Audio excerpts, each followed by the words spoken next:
This hearing of the Committee on Oversight and Government Reform will come to order. I want to welcome everyone here today. Without objection, the chair can declare a recess at any time. I now recognize myself for the purpose of making an opening statement. Good morning. Today, the House Oversight Committee will continue to examine the consequences of reckless and dangerous sanctuary policies that I now recognize myself for the purpose of making an opening statement. Good morning. Today, the House Oversight Committee will continue to examine the consequences of reckless and dangerous sanctuary policies that jeopardize public safety. 3 sanctuary state governors from Minnesota, New York, and Illinois are here to testify under oath about why they allow criminal illegal aliens to roam free in American communities. Let me be clear. Sanctuary policies do not protect Americans. They protect criminal illegal aliens. That is a fact that the Abraham family knows all too well. With us today is the father of Katie Abraham, Joe, and Katie's stepmother, Michelle. In January of this year, Katie was tragically killed in a car crash near the University of Illinois in Urbana. Urbana, like the state of Illinois, is a sanctuary jurisdiction.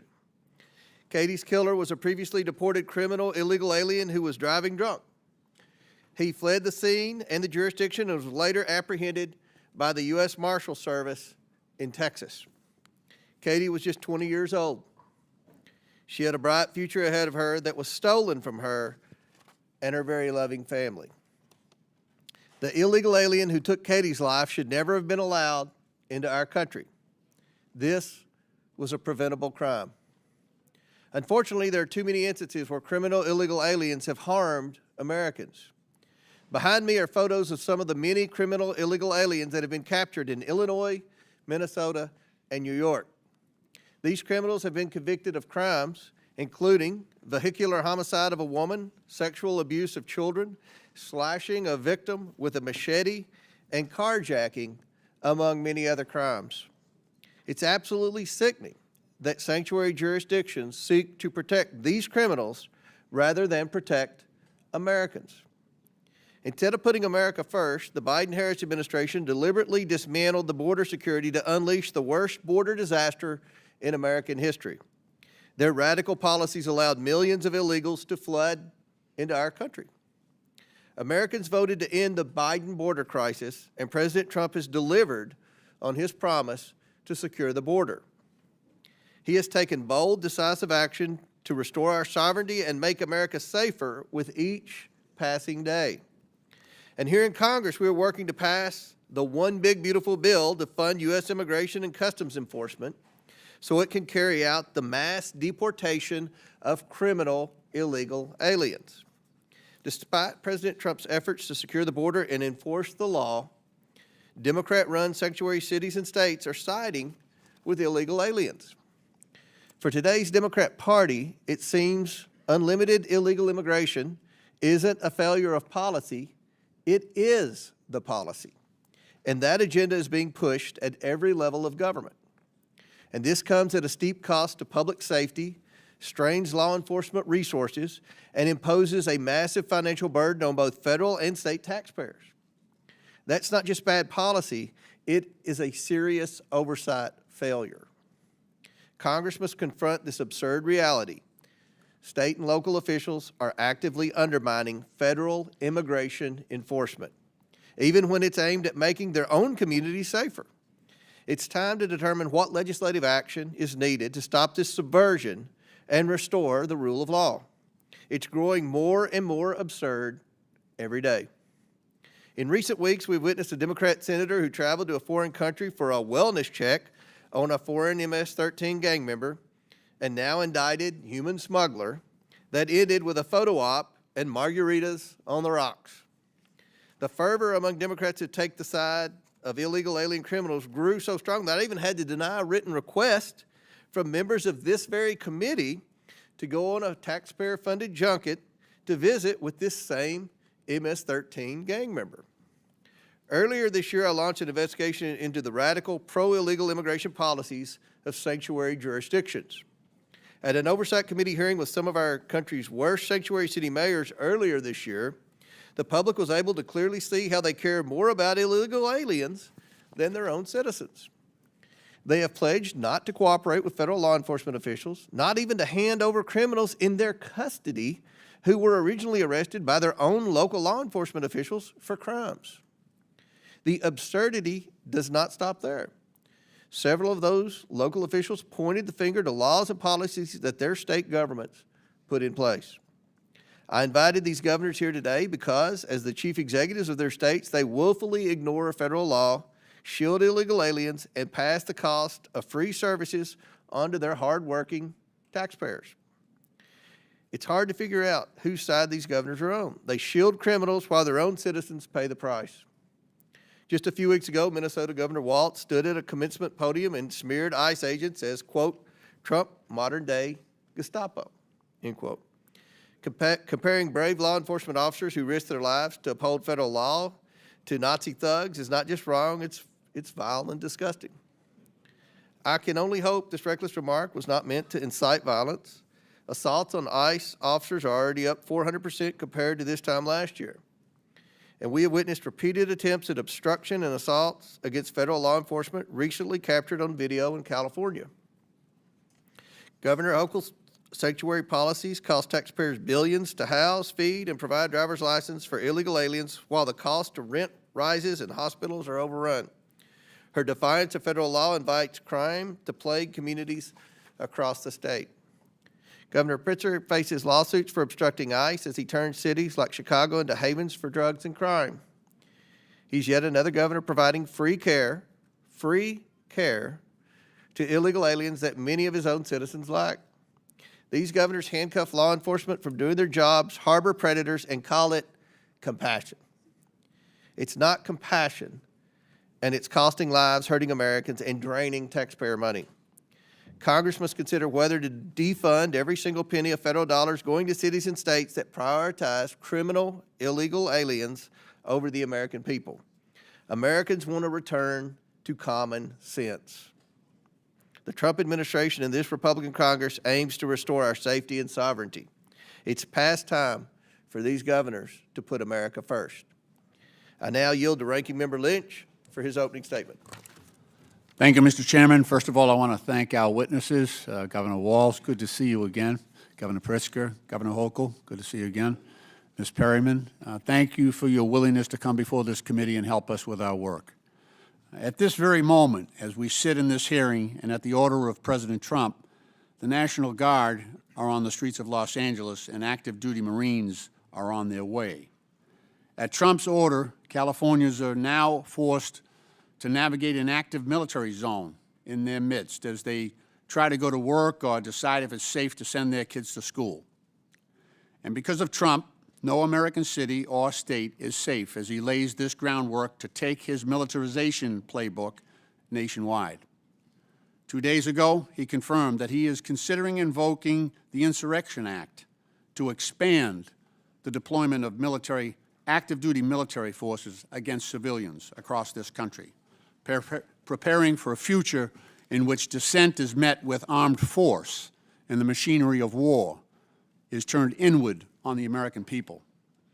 If unchecked, this marks not just a threat to our most sacred civil liberties, but a violent blow to American democracy itself. Last week in Los Angeles, peaceful Americans came out to protest the administration's cruel and illegal mass deportation operations in their neighborhoods. President Trump inflamed events on the grounds as an excuse to unleash the U.S. military on its own people, sending in 4,000 National Guard members without the approval of the governor.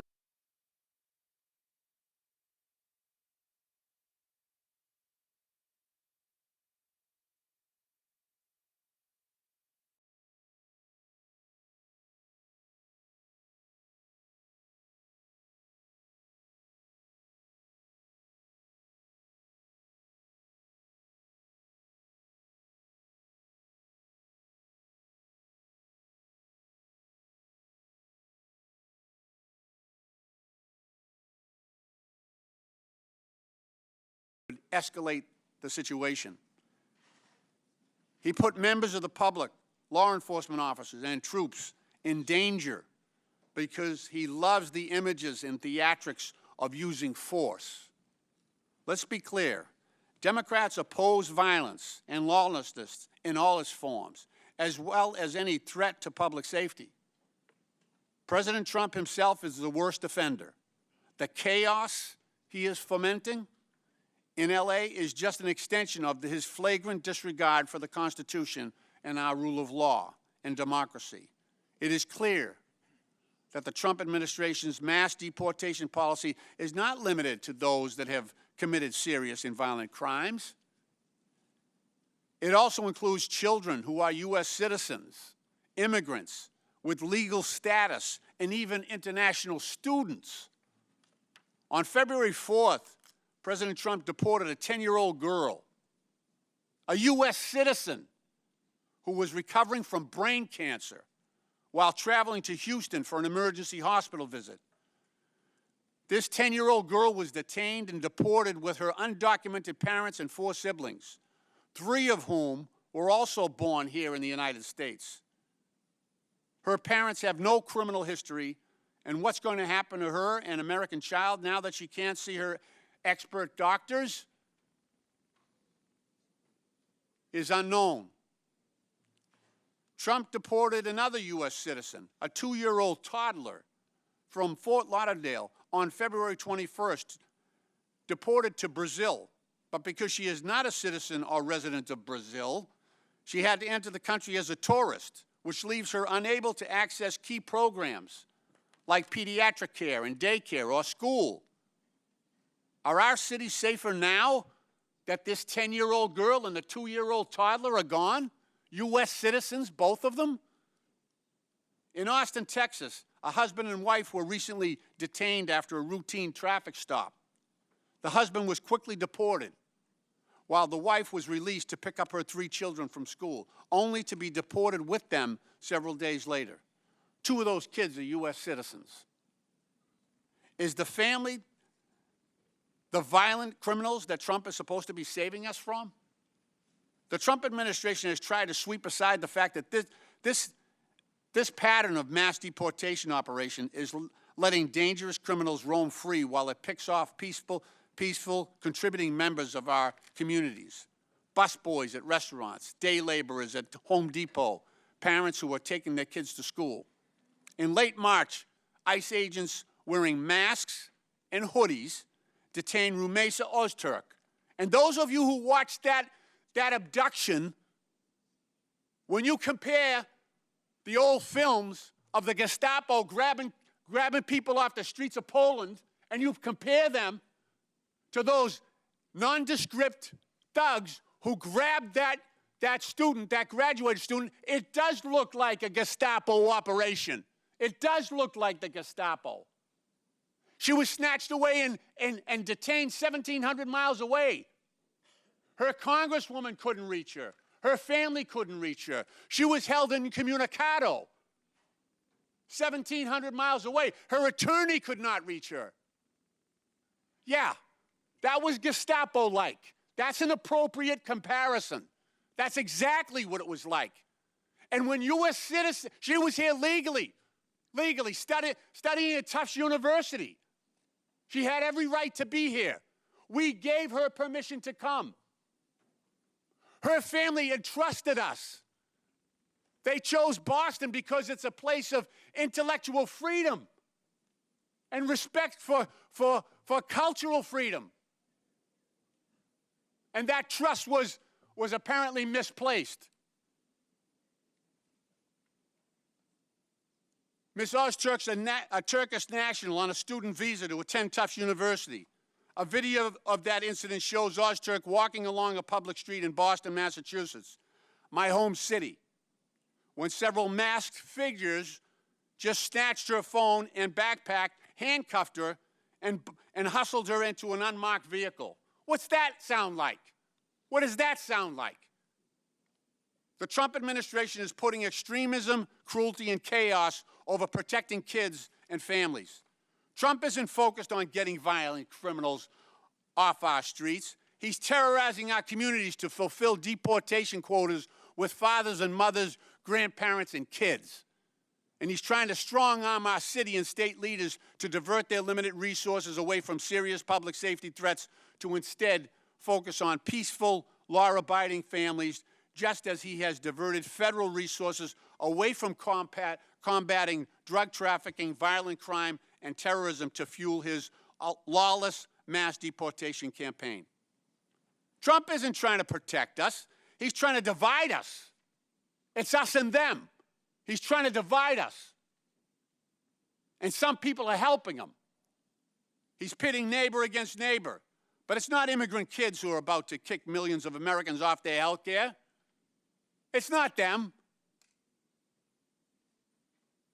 And he's doing that to pay for a tax break for billionaires. And it's not immigrants who are using the military to silence Americans exercising their right to speak truth to power. These are not the strong and measured actions of the leader of a free country.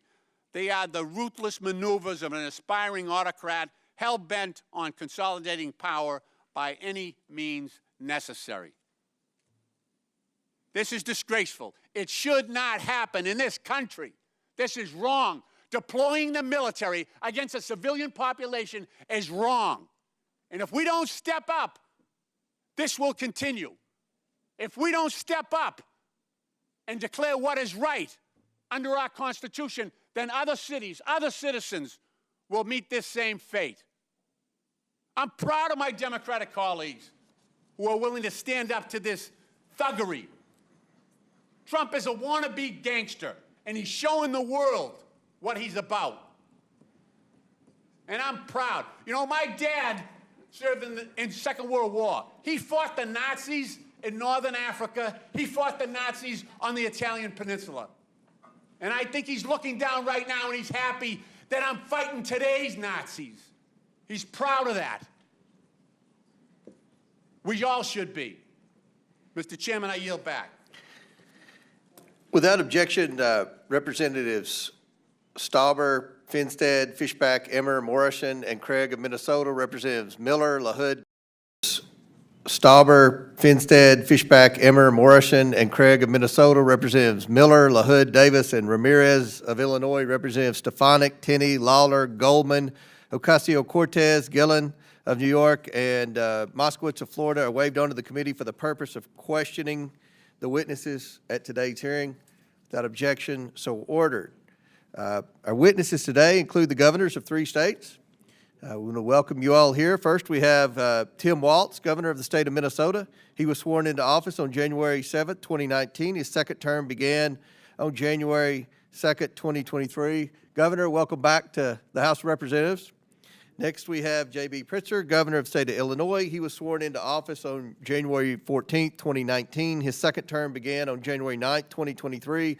I'm going to yield briefly to my colleague, Raj Krishnamurthy, for further introduction. Thank you, Mr. Chair. Thank you for yielding. In Illinois, we like our pizza deep, our politics lively, and our budgets balanced. The last one used to be a miracle before Governor Pritzker took office. I know firsthand, as the son of immigrants who realized the American dream in Illinois, that immigrants make enormous contributions to our country. Governor Pritzker understands that too. His great-grandfather fled pogroms in Ukraine in 1881 and settled in Chicago to build a better life.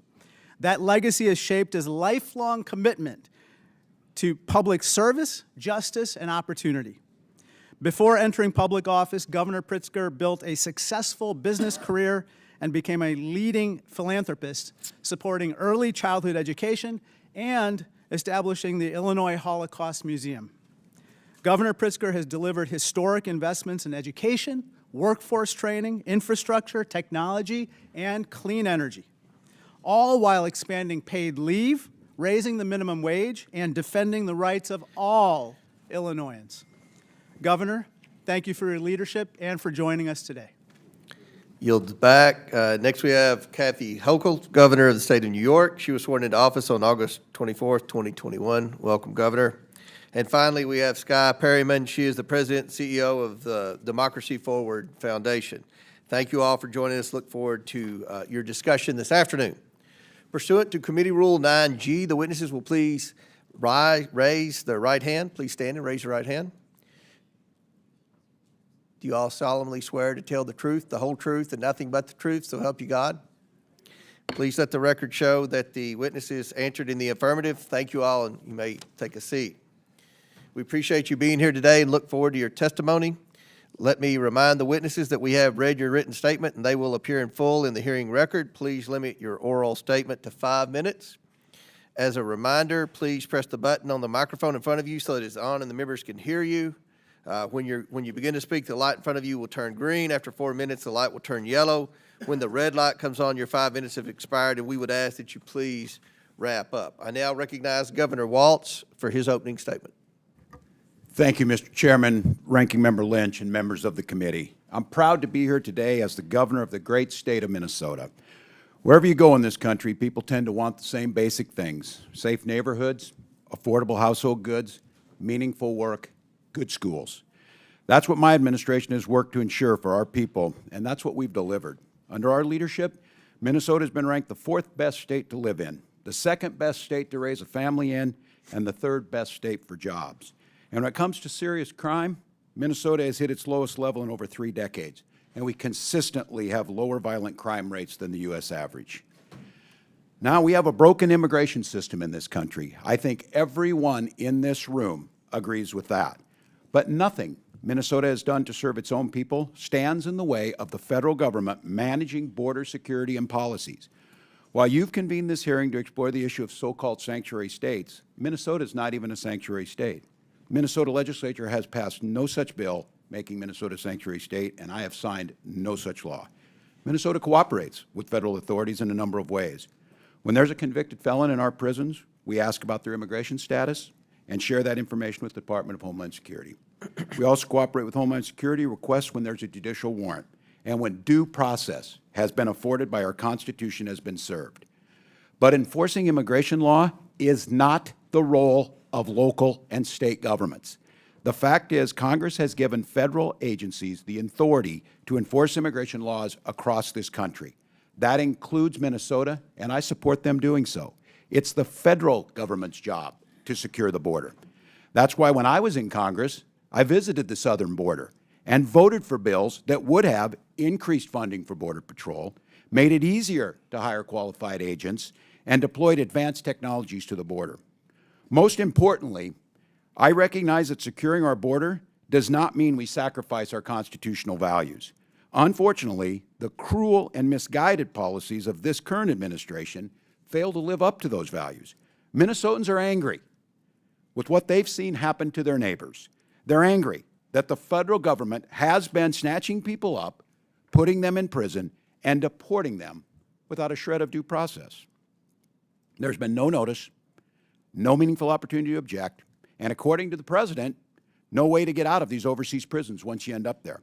And let's be clear, many of these are law-abiding Americans, people who have been granted asylum or promised protected status.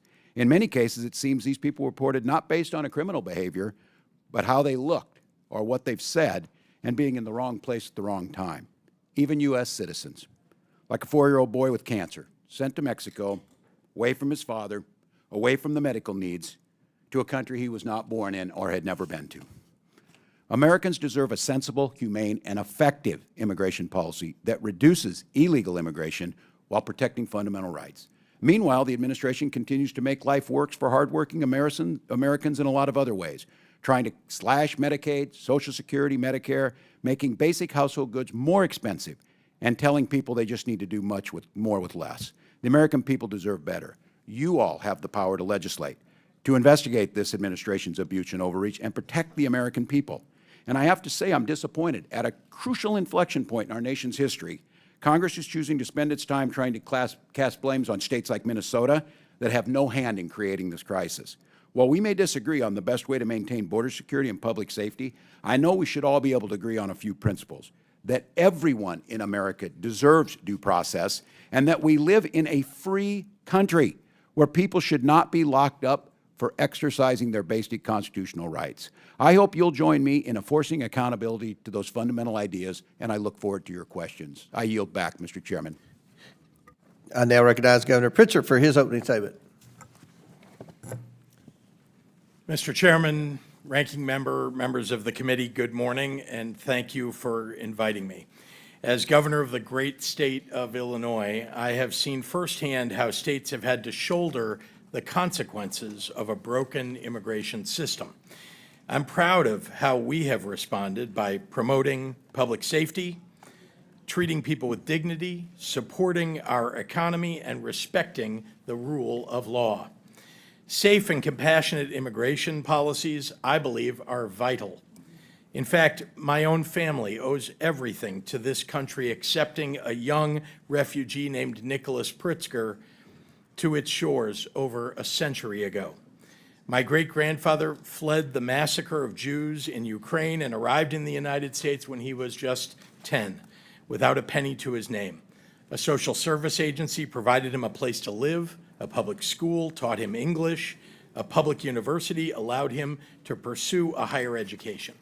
My father and grandfather both were naval officers and raised their families with a powerful sense of duty to community and patriotism to our country that still lives deep in my generation. Both were successful entrepreneurs. My family story is not unique. Today, Illinois is home to 1.9 million immigrants. Just like my great-grandfather, they are hardworking, raising families, and paying taxes. Our state and our country have been strengthened by people from across the globe seeking freedom, opportunity, and refuge here. Recently, children, pregnant women, and others fled poverty, violence, and persecution, seeking asylum at our border. Some border state politicians chose to treat them as political pawns, busing them to states like mine and dropping them off in the dead of night in the freezing cold. Illinois chose a different path. Faced with a humanitarian crisis, our state made sure children and families did not go hungry or freeze to death. By doing so, we helped to maintain safety and order in Chicago. As governor, one of my responsibilities is to keep the public safe. That is why I expanded our state police, banned assault weapons and ghost guns to take guns out of the hands of criminals, and invested more than ever before in violence prevention. As a result, violent crime is down in Illinois, and Chicago ended 2024 with its lowest homicide rate in 5 years. As I have consistently said, violent criminals have no place on our streets, and if they are undocumented, I want them out of Illinois and out of our country. And as we are reminded in Los Angeles this week, we can all agree that violence of any kind, whomever it is directed at, is unacceptable. People must be held accountable to the law. Illinois follows the law, but let me be clear, we expect the federal government to follow the law too. We will not participate in abuses of power. We will not violate court orders. We will not ignore the Constitution. We will not defy the Supreme Court. We will not take away people's rights to peacefully protest. We also respect, and expect this administration to respect, the traditions and legal precedent that dictate how and when our National Guard and military are deployed. As governor, I've had to make the difficult decision to call the Illinois National Guard into service. I have always done it in partnership with my local governments and law enforcement, and with deep and abiding respect for the sacrifice I was asking of our volunteer armed forces. It's wrong to deploy the National Guard and active duty Marines into an American city over the objection of local law enforcement just to inflame a situation and create a crisis. Just as it's wrong to tear children away from their homes and their mothers and fathers who have spent decades living and working in our communities, raising their families. Besides being a father and husband, the greatest honor of my life has been serving as governor. I believe with my whole heart that Illinois is the best place in the country to live, work, and to raise a family. Illinoisans take seriously their responsibility in upholding the most fundamental values of our nation, values like kindness, empathy, hard work, and fair play. Our people embody the most American ideal of all, that where your life began matters far less than the dreams you can realize here for yourself and your family. Thank you very much, Mr. Chairman. Chair now recognizes Governor Hochul for her opening statement. Chairman Comer, Ranking Member Lynch, and members of this committee, as we speak, an American city has been militarized over the objections of their governor. At the outset, I just want to say that this is a flagrant abuse of power and nothing short of an assault on our American values. My views on immigration are simple and direct. Our nation needs secure borders. Our nation needs comprehensive immigration reform from this body. And our state laws dictate that we cooperate with ICE in criminal cases. And our values dictate that we treat all law-abiding people with dignity and respect. The America I believe in is a nation of laws and a nation of immigrants. Abandoning either threatens the very foundation on which this great country was built. You know, for 400 years, New York has prospered because of the hard work of these people, these newcomers, people like my grandfather who fled great poverty in Ireland. Grandma and Grandpa had the same American dream that the immigrants today have.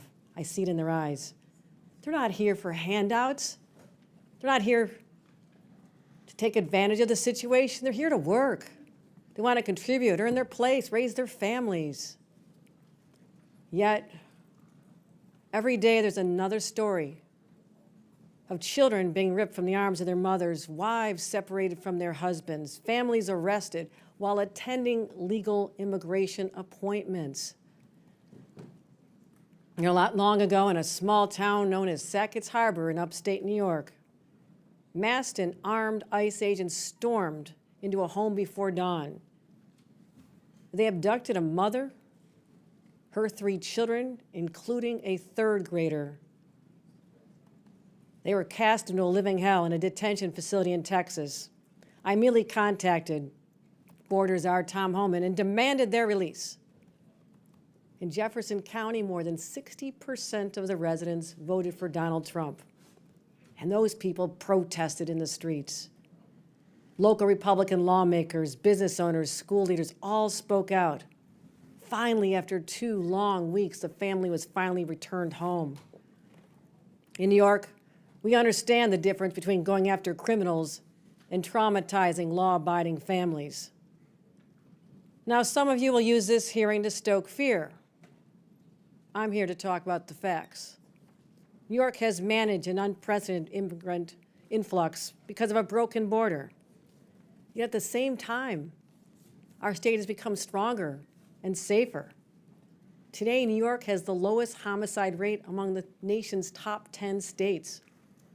We didn't achieve this with indiscriminate roundups, not by tearing apart innocent families, but by investing $2.6 billion in public safety, engaging in smart, targeted policing, and partnering with law enforcement, federal law enforcement, to apprehend and deport serious criminals. And since I've become governor, we've cooperated in handing over 1,300 convicted criminals to ICE.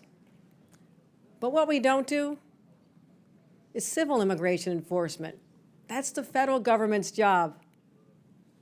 New Yorkers need their state troopers on our highways, seizing guns and drugs. States like mine are doing our part, but we can't be expected to fix the broken immigration system. You know, and the very people who go on cable news and rail about the border are the same ones who torpedo bipartisan legislation each and every time. So here's my message. If you truly care about public safety, if you truly care about the economy, if you truly care about human dignity, then sit down, negotiate, have real reform, secure the border, revive legal pathways, and let people work. At the end of the day, I'll go home and do my job keeping New Yorkers safe. I hope that you will do yours. Thank you. And I now recognize the Democrat witness, Ms. Perryman, for her opening statement. Thank you, Mr. Chairman and Acting Ranking Member, for having me here today. And at the outset, let me offer my sincerest condolences to all of you for the passing and your loss of your colleague, Representative Jerry Conley. I'm here today as a lawyer and as the president and CEO of Democracy Forward Foundation, which is a national nonpartisan legal organization that is committed to achieving democracy and a nation that enables all people to thrive. At Democracy Forward, we represent people and communities who make up the very fabric of our nation on a pro bono basis in federal and state courts and regulatory bodies throughout the country. I know this is a hearing focused on immigration, and so I would like to say at the outset and echo the calls for bipartisan, comprehensive immigration reform. I will also note that the rhetoric that we have heard the president and his allies use in recent days about immigrants and people in this country is inaccurate, overly politicized, and not solutions-oriented. Fundamentally, Democracy Forward Foundation's work centers on the premise that when the government does its job and delivers for people, our society is stronger. And when our government strays from that purpose, ignoring the Constitution, not achieving and respecting the fidelity of people's rights, our democracy and our people are in danger. Right now, based on the work that we are doing, I am here to say that our American people are in danger and that our democracy is in crisis. I am looking at these United States flags. We need to remember who we are. We right now have a president who has proclaimed without irony that he is a king in a nation that next year will celebrate 250 years since it threw off the reins of monarchy. Since Inauguration Day, the president and his administration have acted beyond the lawful bounds of executive authority. They have usurped the power of this Congress.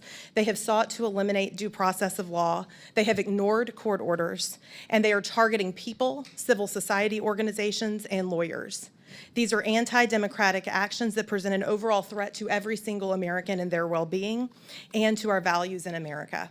That is why at Democracy Forward Foundation, we have had to go to court to file more than 70 legal actions in federal and state courts and agencies and offices since Inauguration Day to protect the American people's rights. From stopping the president's federal funding freeze, to blocking the decimation of the Department of Education, to having to safeguard due process, to challenging DOJ and Elon Musk's attempts to access personal data on behalf of individual Americans, our team is in court every single day on behalf of people of all identities and ideologies, people in red states and blue states, people in small towns, urban areas, and rural communities. Our work at Democracy Forward demonstrates that the United States Constitution is still here, and it is here for all of us. This administration's tactics with regard to immigration enforcement that we have seen, they shock the conscience. They shock the conscience of the vast majority of the American people, including people who do not see eye to eye on how to fix our immigration problem in this country. They have led us to file and have to file litigation on behalf of religious communities to prevent ICE from entering houses of worship. We are litigating against policies that prolong the detention of individual immigrant children without their families. And of course, we are challenging the lack of due process afforded to our clients, men who were disappeared through an unlawful agreement between the government of El Salvador and the United States Department of State. All told, the courts have ruled against the current administration more than 170 times in less than 200 days because of the fast-moving harms and flagrant violations of the law and of our Constitution. And while this is a dire situation, our work demonstrates that the American people are determined to protect their rights. They are determined to use lawful and peaceful means of petitioning their government and, when necessary, of holding their government accountable. People have talked about their families, and last week was June 6th, which is, of course, the anniversary of when American troops landed on the beaches of Normandy in World War II. I, too, am the mother of a 9-year-old boy, and that 9-year-old boy's great-grandfather served in that battle, and many others throughout the European theater. But as I reflected last week, we don't need to be in Normandy to defend our democracy in June of 2025. We need to be here in these halls, doing the work in courts across the country and in our communities. And we do need to remember the essential and historical commitment that our nation made at the end of that war to advance democracy and to ensure that we never turn our backs on people who are fleeing persecution. I so appreciate you inviting me here today to participate in this hearing, and it is with a sincere hope that we can come together that I offer my testimony and comments. All right, opening statements have concluded. We're now going to begin the questioning portion of today's testimony. And I'm going to begin with Governor Walz. Governor Walz, I thought that maybe your statement referencing ICE as Gestapo was an outlier statement, but now that Mr. Lynch has endorsed it, it appears that it could be some type of Democrat talking point. Governor, do you and other Democrat politicians understand why referencing ICE as Gestapo is offensive? I'm going to explain.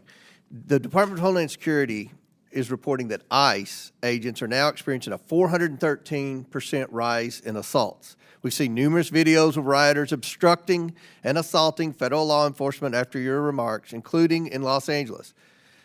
So, Governor, do you think that comments like that and rhetoric like that put ICE officers and other law enforcement in greater danger? Well, thank you for the question, Mr. Chairman. First and foremost, any attack on law enforcement is unacceptable, wherever it's at, whether it's state, local. So you understand, and I've got limited time here. I want to highlight for the governors that real-world impact of the policies that you all continue to defend, even in your opening statements, have on American families. Earlier this year in Governor Pritzker's Illinois, a previously deported illegal alien who had re-entered the country was allegedly drunk driving near the University of Illinois when he struck a car sitting at a red light and then fled the scene. The crash killed 2 young women, including Katie Abraham, whose father and stepmother are here today. And this is her poster. Katie had her whole life ahead of her, cut off in an instant. Governor Pritzker, this illegal alien should never have been here. He didn't just flee the scene. He fled the state and was apprehended by federal marshals in Texas using a false name. He now faces criminal charges for reckless homicide, leaving the scene of an accident resulting in death, and driving under the influence resulting in death. And he faces a federal indictment for having a fraudulent permanent resident card, a fraudulent Social Security card, and a fraudulent use of passport. Governor Pritzker, do you agree that this illegal alien who killed Katie should never have been in the United States in the first place? Thank you, Mr. Chairman. First, let me express my condolences to the family, and those are terrible circumstances. Let me also say that anyone who commits a crime in the state of Illinois— I understand, Governor. Should that criminal have been here in the first place? Did he have a right to be in this country illegally? If the person is a criminal of any sort, then they ought to be So that person had a right to be in the United States. They ought to be given their due process rights, and they ought to be convicted. And The criminal who Yes. entered this country illegally, in your testimony, had a right to be in this country. no, I'm suggesting to you that when and I have responsibility for the state of Illinois, I can tell you that it's the responsibility of the federal government to manage immigration in this country. And if you're suggesting that the federal government didn't do its job, that is up to you. Let me ask you this, Governor. I can tell you that in the do you state of believe Illinois, do we you follow believe the that law. President Biden did his job in securing the border?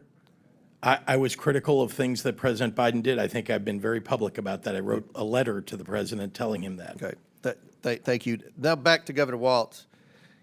You were obviously selected by Vice President Harris to be your running mate in 2024. I'm curious, did you ever ask Vice President Harris about former President Biden's and then President Biden's cognitive decline? No, not that I can recall, Mr. Chairman. You saw President Biden's disastrous debate performance. I'm just curious, you never did comment to Vice President Harris like, wow, he may not be on the top of his game. Nothing was ever mentioned to Vice President Harris?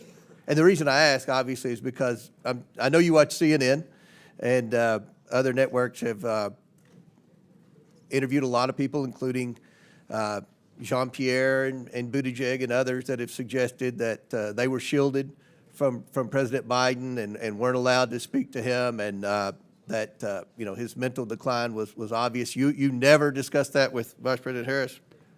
No, not that I can recall, Chairman. And I, as governor and then being on the ticket, I was probably more concerned with my own debate performance than President Biden's, so no. Let me ask you this, Governor. Do you believe that the Biden-Harris administration secured the border? You mentioned it's the federal government's role to secure the border, to protect Americans from illegals entering the country, I guess. Do you think they did a good job of that? I think the border has been broken for a very long time through many administrations. It's one of the reasons why Vice President Harris was advocating so strongly for the bipartisan bill that... Did she mention her role as the border czar, when you all were out campaigning? Or?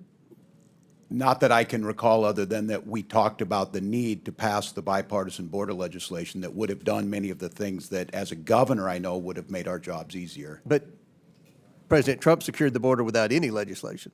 I mean, that was kind of a myth that was in the media and a Democrat talking point, that we needed legislation to secure the border. The border's secure. Everything's fixed? That's step one. Step two is to deport the criminal illegals, and that's where we're facing obstruction in your all state. So I'm sure there are a lot more questions that will pertain to that. My time's expired. I now recognize Ranking Member Lynch for his questions.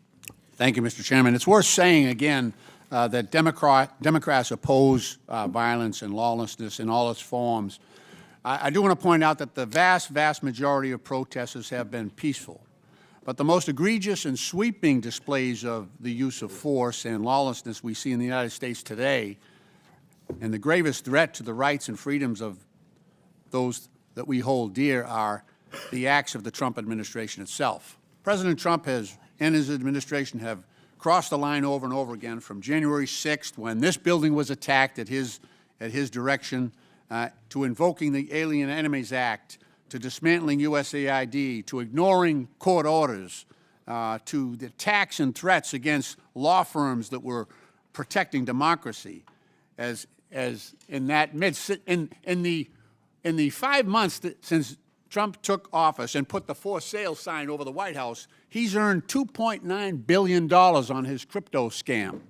I mean, to call this unprecedented, that word has lost all its meaning. He keeps making history, but the wrong kind. Just the act of sending the National Guard and troops and active duty Marines to L.A. was already an overreach. Supposedly, now we hear reports that those soldiers and Marines were sent to quell protests, but now are detaining civilians and are being trained to perform immigration enforcement functions. Ms. Perryman, what else could go wrong with the National Guard and Marines deployed in L.A.? What are the risks to the Americans who live, work, and exercise their right to freedom and to free speech there? Well, I would just say that what our Constitution recognizes and how good government functions is really based on trust. And when we look at National Guards, it is the governors that often call the National Guards in. And so, of course, the fact that we are seeing a situation where the president has taken this step without cooperating with the governor and with local communities there is deeply concerning. And, of course, we know from history that could lead to escalations and could lead to violence that is really problematic for all of our communities across the country, including in Los Angeles. Thank you. Ms. Perryman, Secretary of Defense Pete Hegseth has talked about the deployment order, and he testified that this order, and I'm quoting him, this order is getting ahead of a problem so that if in other places, if there are other riots in places where law enforcement officers are threatened, we would have the capability to surge the National Guard there if necessary. Ms. Perryman, how does the President's broad order and the presumption before the fact that military force would be deployed, how does that pose a threat to other cities across the country? Well, again, it appears to be an escalation, and the main thing that's really important to so many Americans across the country, as well as local law enforcement in so many areas, that local law enforcement is there to help people be able to peacefully protest. And so there are ways that people in this country can express their views. We don't all agree with each other. And right now you really see the White House, for whatever reason, I think escalating, maybe seeking to create some made-for-TV moments. It's not clear. But I do think that there is a lot at stake here, as you've heard this morning. Thank you. I want to ask each of the governors, this is a general question. could each of the governors answer briefly how President Trump's policies, his assaults on the rule of law, and his interjection of military force into California, how that would threaten your states, especially where Secretary Hagel has said that he would support that expansion. Mr. Walz, Governor. Well, thank you, Ranking Member Lynch. Well, first of all, it's one of the federalism policy of this, especially when it comes to posse comitatus and the Insurrection Act. Governors are in charge. Our National Guard, as all of you know, serve in either Title 10 or Title 32 status under the role of governor. Right. And on all of these operations, the absolute pinnacle and the most critical piece is the coordination amongst them. And as a governor not being notified as local law enforcement, it creates a chaotic situation that they cannot operate as a joint unit. And governors are always there. We do it for floods. We do it for civil unrest. But doing it without causes immense danger, not citizens to, but to those very law enforcement officers who are then put in that chaotic situation. Thank you. Governor Pritzker. Local law enforcement are the ones who indicate to the governor or to their local officials who talk to the governor about their need for National Guard. And indeed, I've had that situation in the state of Illinois and called out the Guard when I needed to. I'm careful about when I do it, but again, when local law enforcement indicate that they want that backup or they need that support, we do it. Now, I have to say, when the President of the United States is calling out your National Guard over the top of local law enforcement saying that they don't need it, that they have things under control, it tends to have an inflaming effect on what's going on the ground, just when local law enforcement and officials are getting things under control. And I think that's what we saw in Los Angeles. Governor Hochul. Those actions absolutely undermine the sovereignty of individual states. States' governors are the commanders-in-chief of the National Guard. They know what to do. As you've heard from my colleagues, we have deployed them in a number of occasions. But undermining confidence in local law enforcement, you're basically saying that there's not a belief that the highly trained individuals of our municipal police departments, like Los Angeles and the city of New York, for example, can handle their jobs. I have more confidence in our law enforcement than perhaps the president does, and we ought to step back and say this is an overreach of epic proportions. Thank you. Chair recognizes. Thank you for your courtesy on the time. Appreciate that. Thank you. Chair recognizes Ms. Stefanik from New York. Thank you. Governor Hochul, on your first day in office, you signed Executive Order 1. Is that correct? I believe it is. And you extended this executive order not once, not twice, but 3 times, most recently January 16th this year. Is that correct? If that's what your facts show, I signed countless executive orders. I would and assume you'd policies know and it's laws. Executive Order 1. And this is a continuation of your predecessor's sanctuary state policies, correct? Is included in that. I want to be sure we are defining sanctuary state properly. I'll define it for you. It is the policy of the state that state officers or employees shall not disclose information to federal immigration authorities for the purpose of federal civil immigration enforcement. It goes on to say, law enforcement officers may not use resources, equipment, or personnel for the purpose of detecting and apprehending any individual suspected or wanted for violating a civil immigration office. Law enforcement officers have no authority in the state of New York to take any policy action solely because the person is an undocumented alien. That's a quote in your executive orders that you extended. Now, do you know who Sakir Akan is? I want to get back to the first part No, of I'm your asking a question. Do you know who Well, Sakir Akan is? I want to make sure you understand that this simply says that we will cooperate with ICE. No, in it does all- not say that. I read what it We will says, and let me talk to you about the results. Do you know who Sakir Akan is? You should, as the governor of New York State. Do you know? Refresh my recollection. He was an illegal migrant in New York. And do you know what crime he committed in addition to being here illegally? No, I do not. You do not. This was widely reported. He found a 15-year-old girl, threatened her with a metal pole, told her to get into the back seat of his car. He took her clothes off, and he violently raped her in Albany, New York. Do you know who Sebastian Zapita Khalil is? I'm sure you'll tell me there's many cases, whether they're These are here- high-profile cases. Yes. New Yorkers know about them, and you don't. So let's talk about Sebastian Zapita Khalil. Do you know who that is? I don't have the specific details at my disposal, no. Well, this is an illegal migrant in New York because of your sanctuary state policies. Do you know what crime he committed? I'm not familiar at this moment. I bet you're going to be familiar when I remind you, he found a sleeping woman on the subway, lit her on fire, and burned her alive. This is in Kathy Hochul's New York. And as I'm sure you are aware, and I'll remind you, that ICE issued an order to detain this violent criminal, but that was rejected by New York officials due to sanctuary state laws. Now, do you know who Raymond Rojas Basilio is? I just want to say this. These crimes are horrific. Because of condemn your them, because of and I your would sanctuary say state policies. In all of these cases, we would work with ICE to remove You them. did not in this case. They are If they need walking our on the assistance. streets because of your policies and your executive order that you signed 3 times. Now, Raymond Rojas Basilio, do you know who that is? I'm telling you this. I will You don't know explain to who you it the is. policies of New York. We cooperate with, I know you're just You do trying not. to. You do not. Specifically, Miss- ICE was told not to detain this individual, and he burned a woman alive on the New York subways in Kathy Hochul's New York. So I will keep on going. What about Raymond Rojas Basilio? Do you know who that is? I'm going to tell you our overall policy, which will address all this. I'll tell We you do who not- that is. He is an illegal who molested an 11-year-old in our state because, again, of your sanctuary state policies. This illegal was shielded from federal immigration enforcement and able to commit this heinous crime.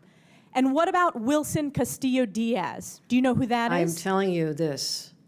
We do cooperate fully with ICE in criminal prosecution. Our sanctuary You're not advocating for regulations these victims. only deal This with is a civil 5-year-old who enforcement. was raped Civil on Long enforcement. Island in Nassau County. You are not advocating on behalf of these victims. You are shielding illegals. Even in your opening statement, That is you not true. prioritize putting illegals first. That is not Rapes true. of young girls, beatings of NYPD cops by illegals who are here under Kathy Hochul's failed policies, burning New Yorkers alive. This is Kathy Hochul's New York. It's one of the many reasons why you're hemorrhaging support from hardworking New York These are families. horrific crimes, and they're They're heartbreaking. horrific crimes that are committed on your watch. You signed this executive order on your first day in office. You signed it again and again this January. We deserve a governor who stands up for law-abiding New Yorkers, doesn't put illegals first, but actually puts New Yorkers first. I appreciate Rather than the going chairman's- after the viral moment, I suggest you No, look no, at the no. facts. I'm standing up for New Yorkers. No. Rather than addressing the illegals in New York, you are prioritizing your far-left sanctuary state policies, which you put in place with executive orders. Instead of advocating for cooperate in victims, all a those 5-year-old cases. who We was cooperate raped, with ICE. you did not. They were released We because cooperate of with sanctuary ICE. state We policies in New cooperate York with State. law No enforcement. amount of words is going to clean up your failed record and these horrific crimes committed in sanctuary state that you created. And with that, I Your yield back. representation, the facts are Gentlelady absolutely false. yields back. Absolutely Chair false. recognizes Ms. Norton from Washington, D.C. Thank you, Mr. Chairman. Let's be real. Since the start of the Trump administration, each day has been more nightmarish than the last. But in the past few days and weeks, we have seen a significant escalation of Trump's mass deportation agenda. On May 29th, a 9-year-old child and his father were reportedly detained in Torrance, California, and separated from one another by ICE. A 4th grader ripped from the only community he knows and from the arms of his father. We have kids who are afraid to go to school, afraid that ICE will grab them, and their families from school grounds, and afraid their parents will not be there when they get home. Schools are supposed to be safe havens for our children that foster learning and growth. Instead, the Trump administration is deliberately weaponizing them, terrorizing children and families with its immigration policies and threatening more than 600,000 students, kids with detention and removal. President Trump has called for an end to birthright citizenship, a constitutional right recognized since the end of slavery. He has cut federal contracts that give 2-year-olds representation in immigration court. He has ripped the children who are immigrants and United States citizens from schools, their friends, their neighborhoods, and their homes. There is no other way to spin this. President Trump is waging a cruel and deliberate war against children. Ms. Perriman, do all children residing in the United States have a constitutional right to attend public schools regardless of immigration status? They do. Ms. Perriman, how is President Trump going further than past presidents in authorizing ICE to carry out enforcement activities in schools, hospitals, and places of worship? Yes, I mean, this is what brought us to court on behalf of the Baptists and the Quakers and the Sikh communities and other religious communities that are having to challenge this. For more than 30 years, the country had a policy that prevented indiscriminate enforcement activities at what we call sensitive locations. That includes houses of worship, and it includes schools. We saw in the early days of this administration, the Department of Homeland Security rescind that policy and endanger people, all people, not just immigrants, but people who are seeking to engage in communal worship, people who are seeking to go to school, and to be present in other sensitive locations like hospitals. Governor Walz, what does it mean for children in Minnesota if ICE comes to their classrooms? Well, thank you, Congresswoman.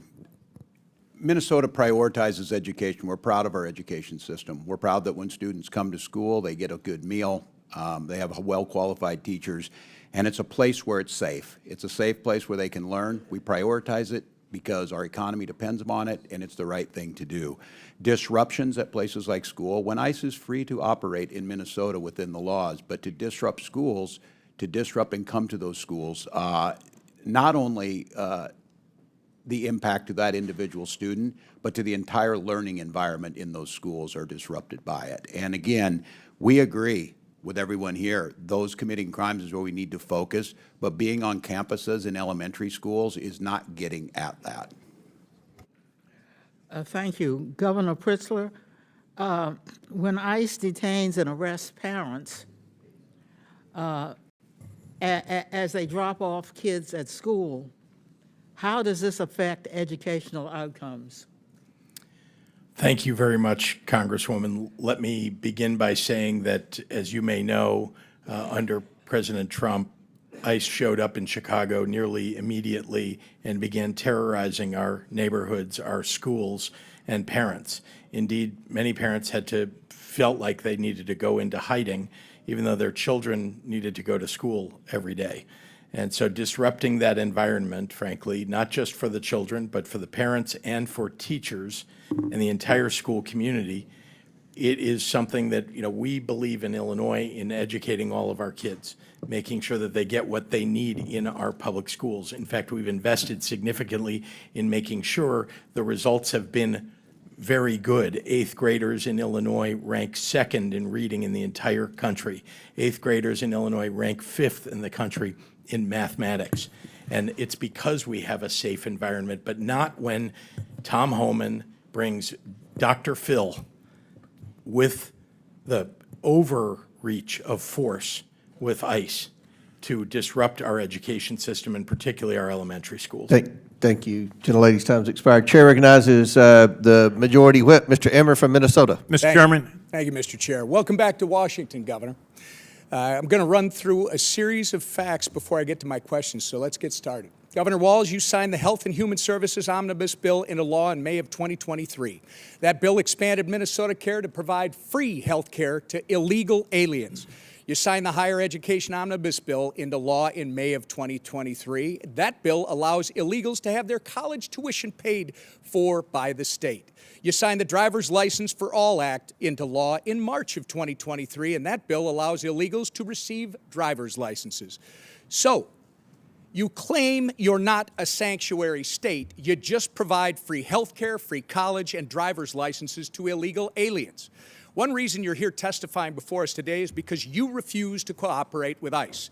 While states like Florida and Virginia empower their law enforcement to detain and remove criminal illegal aliens, you, sir, have done just the opposite. Your Attorney General is directing law enforcement to ignore ICE immigration detainers, Do you agree with the Attorney General's guidance? Well, Congressman, it's good to see you again, and thank you for being here. First, I would say as my job as governor of Minnesota is to make Minnesota the best state in the Do nation. you agree with the Attorney General's guidance?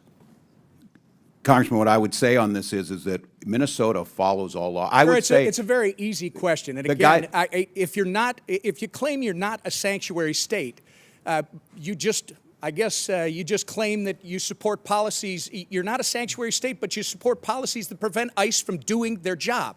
Congressman, Isn't that right? That is incorrect, Congressman. We follow the same laws when Well, you were in the Minnesota sir, House. The law sir, has not changed, if sir. you'll allow me, I've got limited time. Well, that's what you tweeted, by the way, sir. And on May 23rd, 2018, you tweeted, quote, "I support policies that keep law enforcement from enforcing federal laws," close quote.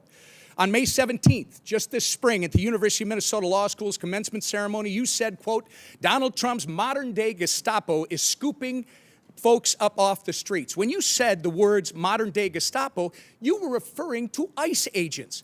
Gestapo, by the way, sir, was the official secret police of Hitler's Nazi Germany. So you're calling ICE agents modern-day Nazis.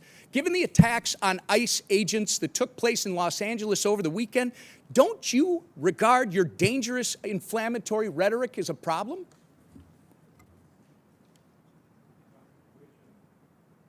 The questions do you want me to answer first? So, sir, it saddens me that you refuse to express regret from comparing ICE to Nazis.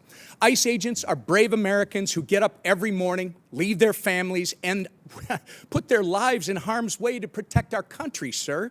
You, at the very least, owe an apology to these dedicated public servants. I will say, sir, inflammatory rhetoric such as yours and the other governors on this panel is responsible for putting a target on the back of every ICE agent who is risking their life to protect our communities. Minnesota is all too familiar, by the way, with the chaos that ensues when you refuse to work with law enforcement to enforce the law. In May 2020, looting, acts of violence, and arson occurred on your watch in Minneapolis after you refused to bring in the National Guard. Governor, your agenda is clear: free health care, free college and driver's licenses for illegals while handcuffing law enforcement when they're trying to protect our citizens and their communities. If you think that's not a sanctuary state, you shouldn't be governor.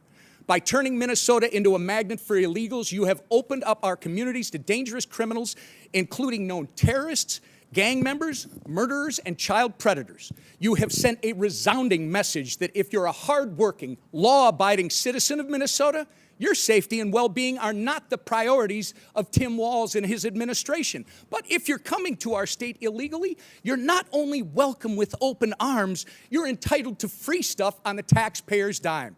This is absolutely disgraceful. Governor Walz, your sanctuary state agenda has been defined by your utter failure. You have failed to enforce the rule of law. You have failed to uphold our national sovereignty. And most importantly, you have failed the people of Minnesota. The time for radical sanctuary state policy, sir, is over. The voters made that clear last November when they elected President Trump and Vice President J.D. Vance. You remember him, don't you? Governor, the time for real leaders and real leadership is now.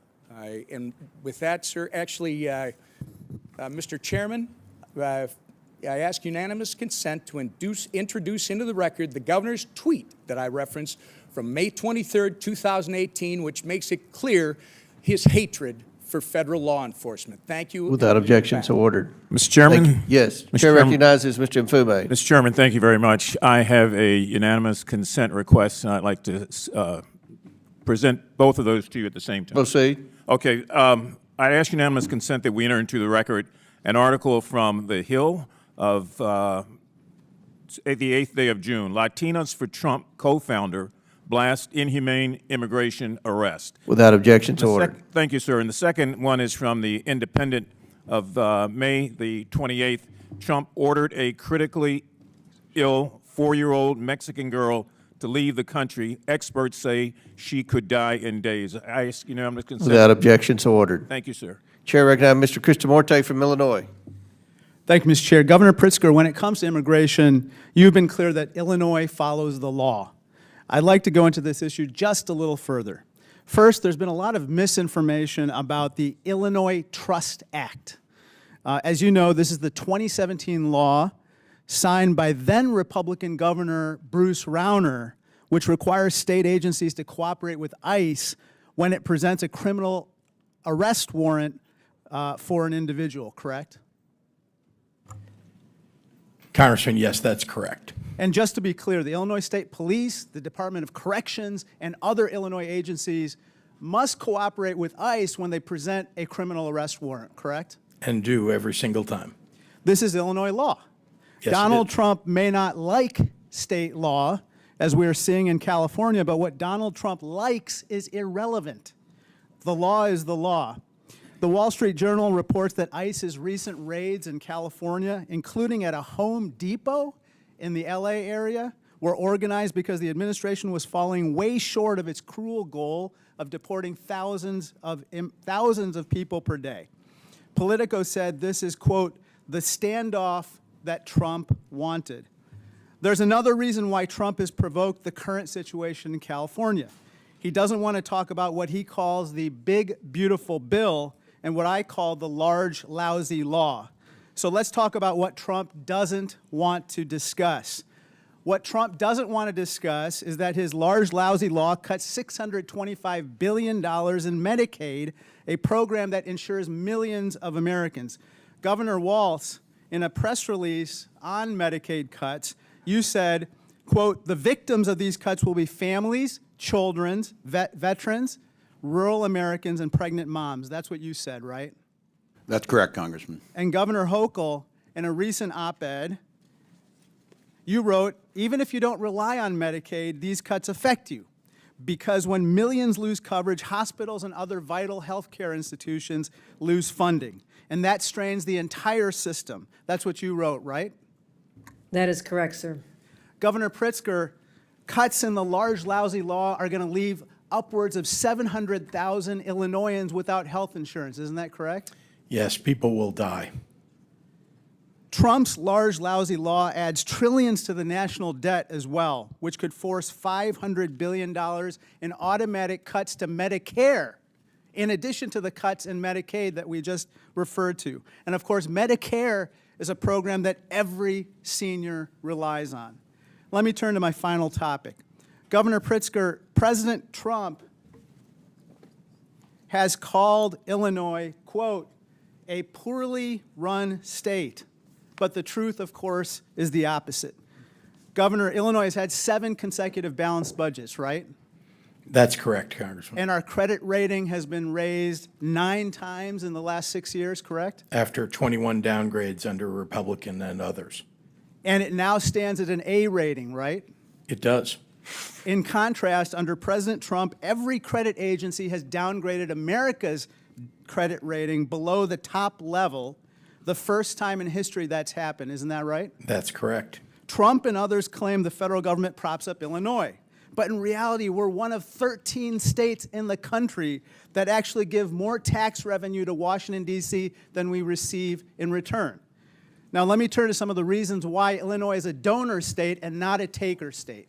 Illinois has a $1.1 trillion economy. We produce the most soybeans in America, and we're the #2 producer of corn, right? That is correct. We're the #2 manufacturing state in the country. We are. And we're the #2 destination for corporate expansions and relocations, right? And Chicago is #1.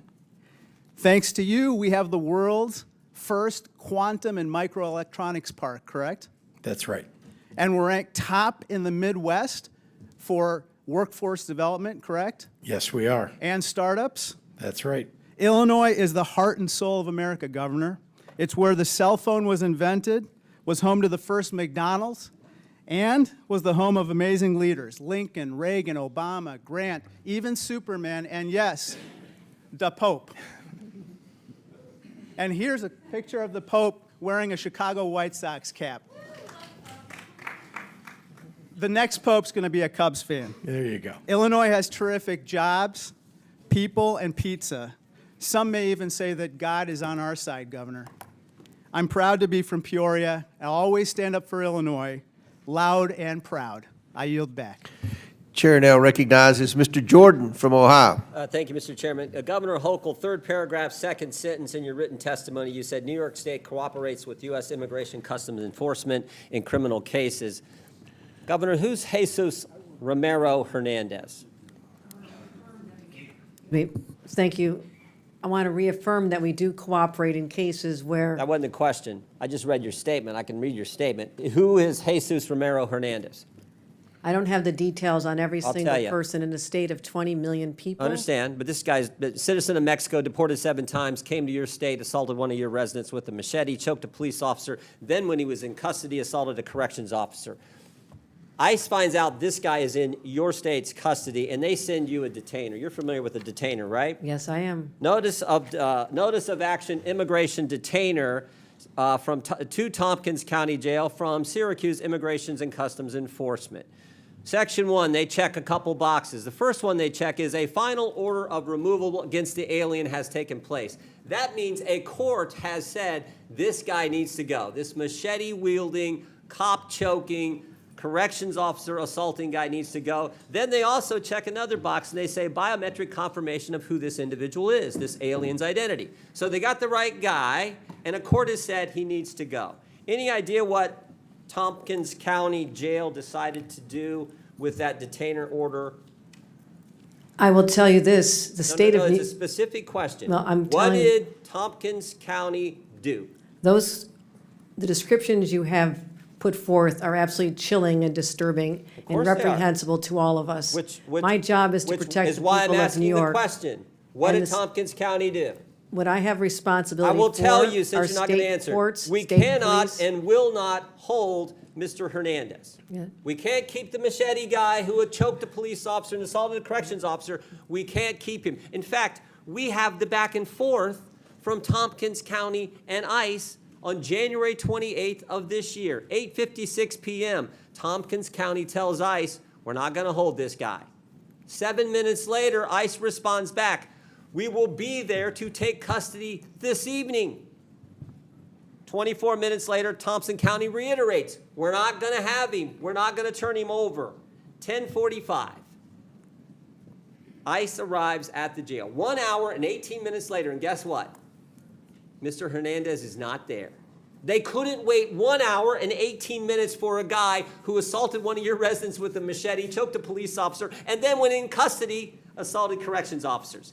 That is sanctuary policy in a nutshell, and that is what your state supports, and so do these other governors. That is what is so wrong, why the American people hate this concept. You're conflating what the state of New York does is I control state police and prisons. We have turned over 1,300 people. So you disagree with it? We turn over Did the sheriff 1,300 make the wrong people. call?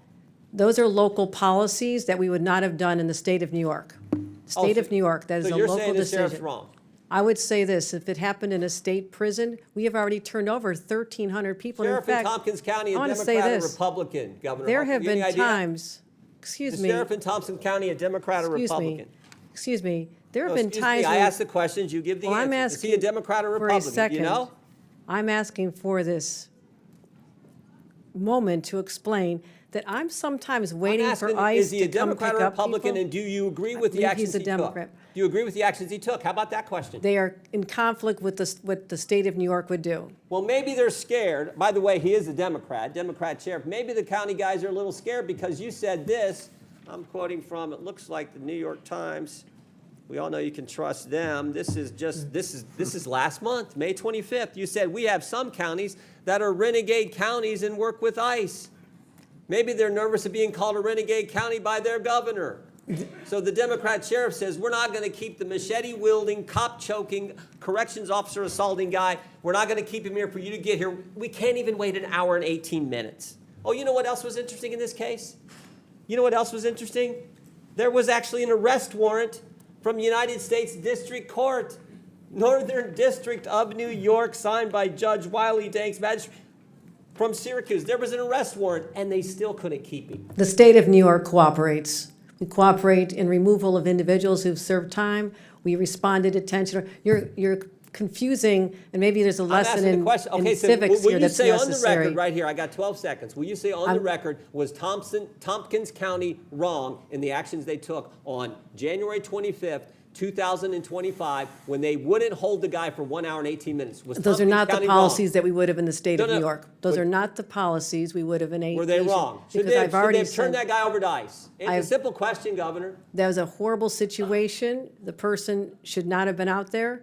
And It's a horrible situation, but it's a yes or no question. it is a response that this is a locality. Do you agree or In the disagree? state of New York, Agree or the person disagree? should have been held. Yes or no? The person should have been held, and in the state of New York, we would have turned him over. That is in conflict with what we would do as a state appreciate with the chair's respect to indulgence. prison. I yield back. And I want to know why ICE won't come and pick up the individuals who have served time in our state. I have cases where they have not even shown Governor, a up. court order and a detainer for a guy who did the things Mr. Hernandez did, and Tompkins County can't hold him an hour and 18 minutes, and you won't say that's wrong?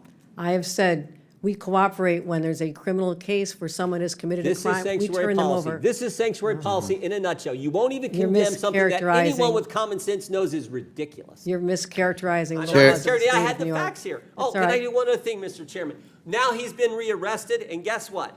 This guy who's now been rearrested, there is imminent danger that this inmate will do injury give to him a himself and minute. to others and presents a threat to safety, security, and good order of the facility, so he's not permitted to leave his cell. So this guy's not even allowed out of his cell, but they let him out on the street a few months ago. That's how ridiculous this is. When he does leave his cell, it'll be go back to Gentlemen, his country under our time's orders for expired. deportation. Chair recognizes Mr. Mfume, and I'll give you an extra minute. Oh, there you go. Thank you. Mr. Chairman, I've got 2 unanimous consent requests that I hope would not count against my time. Okay, we won't.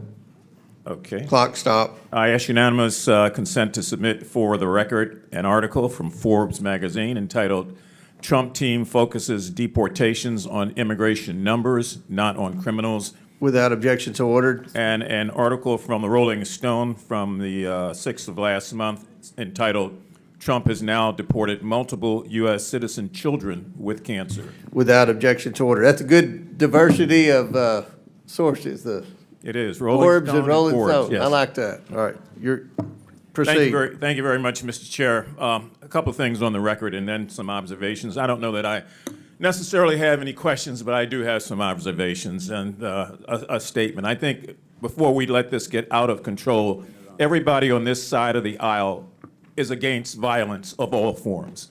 Everybody on this side of the aisle finds that to be unacceptable. We believe that convicted criminals who are incidentally illegally here and have been convicted should have no safe harbor. And we believe that victims of criminals should have our collective prayers and empathy. So this is not about Democrats not having a balance or about Democrats supporting something that is not right. The other thing that I want to say is that I find something eerily chilling about what's going on here. And what's chilling about it is that if I take myself out of 2025 and roll myself back in time, some of the hatred that I see displayed under the guise of good government just scares the hell out of me. We're not that far away from situations that existed where things like this affected other groups. And I'm not talking about anybody that's a convicted illegal criminal. I'm talking about innocent Americans who live in our neighborhoods, who do the work that we won't do, who abide by the laws, who play by the rules, who love their new country and who cherish their faith.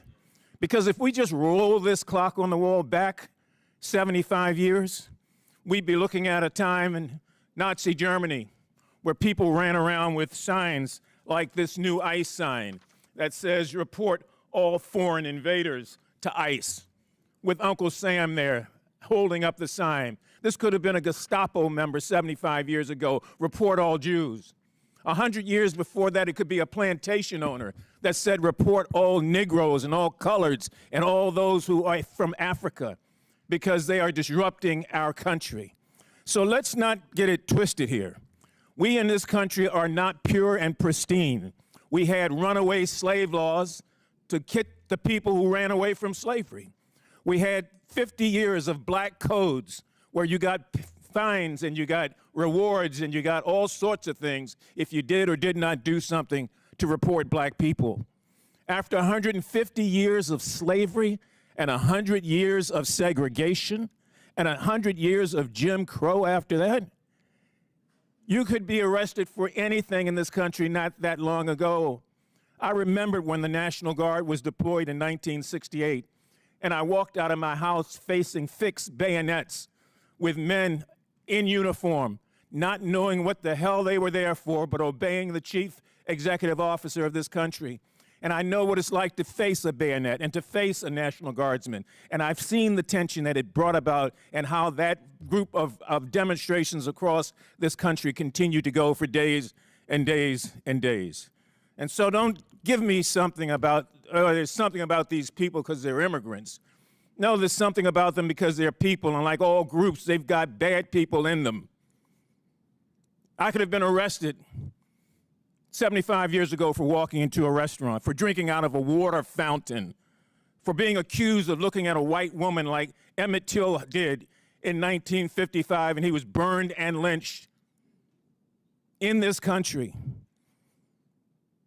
When future generations peer through the telescope of time, I hope that they look at us and realize that there are some who chose not to shirk their responsibility, not to run away from the reality and to face it head on. You know, not too long ago, I went to visit a proud lady who this year will celebrate her 149th anniversary. And she stands today, even as we sit in this hour. In her left hand is a great torch. And in her right hand, guess what? She clings the Declaration of Independence close to her breast. And on her head is a crown of spikes. And on her feet, broken shackles, symbolizing freedom from tyranny, the tyranny that so many immigrants faced before coming to this country. And as that plane flew over, I could still hear her cry out through silent, concrete lips, saying, "Send me your tired, your poor, your huddled masses who yearn to breathe free. The wretched refuse of your teeming shore," she says. "Send those, the homeless, tempest-tossed to me. For I left my lamp beside the golden door, that all of you and all of you and all of you might follow." And so we came. Some took the circuitous route, some came for a thrill, and some of us came against our will. But we came and became what we are today as a nation. And we must never lose sight of the things that make us great or the things that take away from our greatness. Mr. Chairman, I yield back. Thank you. Chair now recognizes Mr. Gill from Texas. Thank you, Mr. Chairman. Governor Pritzker, do you know how much illegal immigration costs your state each year? No, sir, I do not. Costs over $780 per family per year. That's a lot of money, isn't it? Yes, it is. And may I ask, what do you mean by the that cost? That is a lot of money for the cost of your illegal state. immigration. Let me ask you, do you know who Franklin Jose Pena Ramos is? Are you talking about the federal government's I'm cost to asking the you if state you of know who Illinois as a Franklin result of the Jose failed Pena Ramos is. immigration policy? It's a yes or no question. I'll take that as a no. Do you know who Jose Martinez Rangel is? No, sir, I do not. You don't. You should. Those are two men who came into this country illegally, raped and murdered 12-year-old Jocelyn Nungary in my home state of Texas. Do you think that elected officials should have welcomed them into our communities? Sir, question. Before they committed a crime, I'm not sure what you're asking. Do you think that they should have been welcomed into our communities? That's a very straightforward question. Someone who commits murder, no. Someone who commits murder should be Why apprehended. did you state during Biden's border crisis that illegal aliens, quote, should have been welcomed and helped by elected officials? When you say illegal I'm aliens, asking these you, are should people these who are people have been given welcomed and asylum. helped into our communities? People who are That's an asylum easy seekers. yes or no question. Well, you're mischaracterizing them. It is your position that they should have been welcomed into our communities. Is that correct? There were That's asylum from seekers your who were own here statement. legally. And There then were they went asylum on and seekers. murdered and raped 12-year-old Jocelyn. Someone who Nungary. commits murder should be held accountable. We do that in the state. And of you think Illinois. they should have been welcomed into our communities before they did? I don't know how you can tell before somebody commits a crime You can that they are secure going the to border commit the and crime. not let illegal aliens come into our communities. Do you support abolishing ICE? Asylum seekers. Do you support abolishing ICE? No, I believe we need an immigration force in the United States. You In don't. fact, You believe a budget is a moral document. Is that correct? I do. You do. You tweeted that. Your administration gave $12,000 to the organized communities against deportations, which just this past month was marching in the streets of Chicago with signs saying abolish ICE. Do you support this? I do not Is this a support reflection of abolishing your an moral immigration values? force. Is this a reflection of your moral values? I do not support abolishing an immigration force. That's good to hear. Mr. Governor, do you think that biological men should be able to use women's restrooms? I'm not sure how this has to do with immigration. It's sir. just a yes or no question. Why are you It's very easy to politicizing answer. this? Do you I think thought that we were men here should be using doing women's fact restrooms? finding. I'm sorry? Do you think men should be allowed in women's restrooms? I'm not sure why this has come to this You issue. It has tweeted nothing that to do as with a immigration. protest against President Trump, everyone should use the other gender's bathroom today. Have you ever used the women's restroom? Not that I can recall ever, sir, no. You wanted everybody else to do it, but you didn't?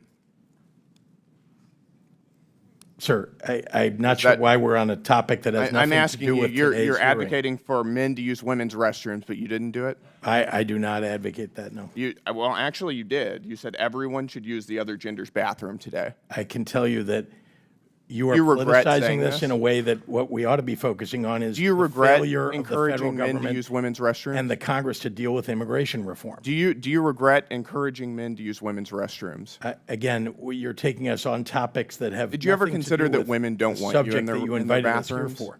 So you're admitting that this is just a political circus. No, Is I'm that what you're doing? asking you This because is you put nothing this to do on with the immigration internet for everybody and to really see. about you grandstanding. I'm asking you, have you ever considered that women don't want you in their bathrooms?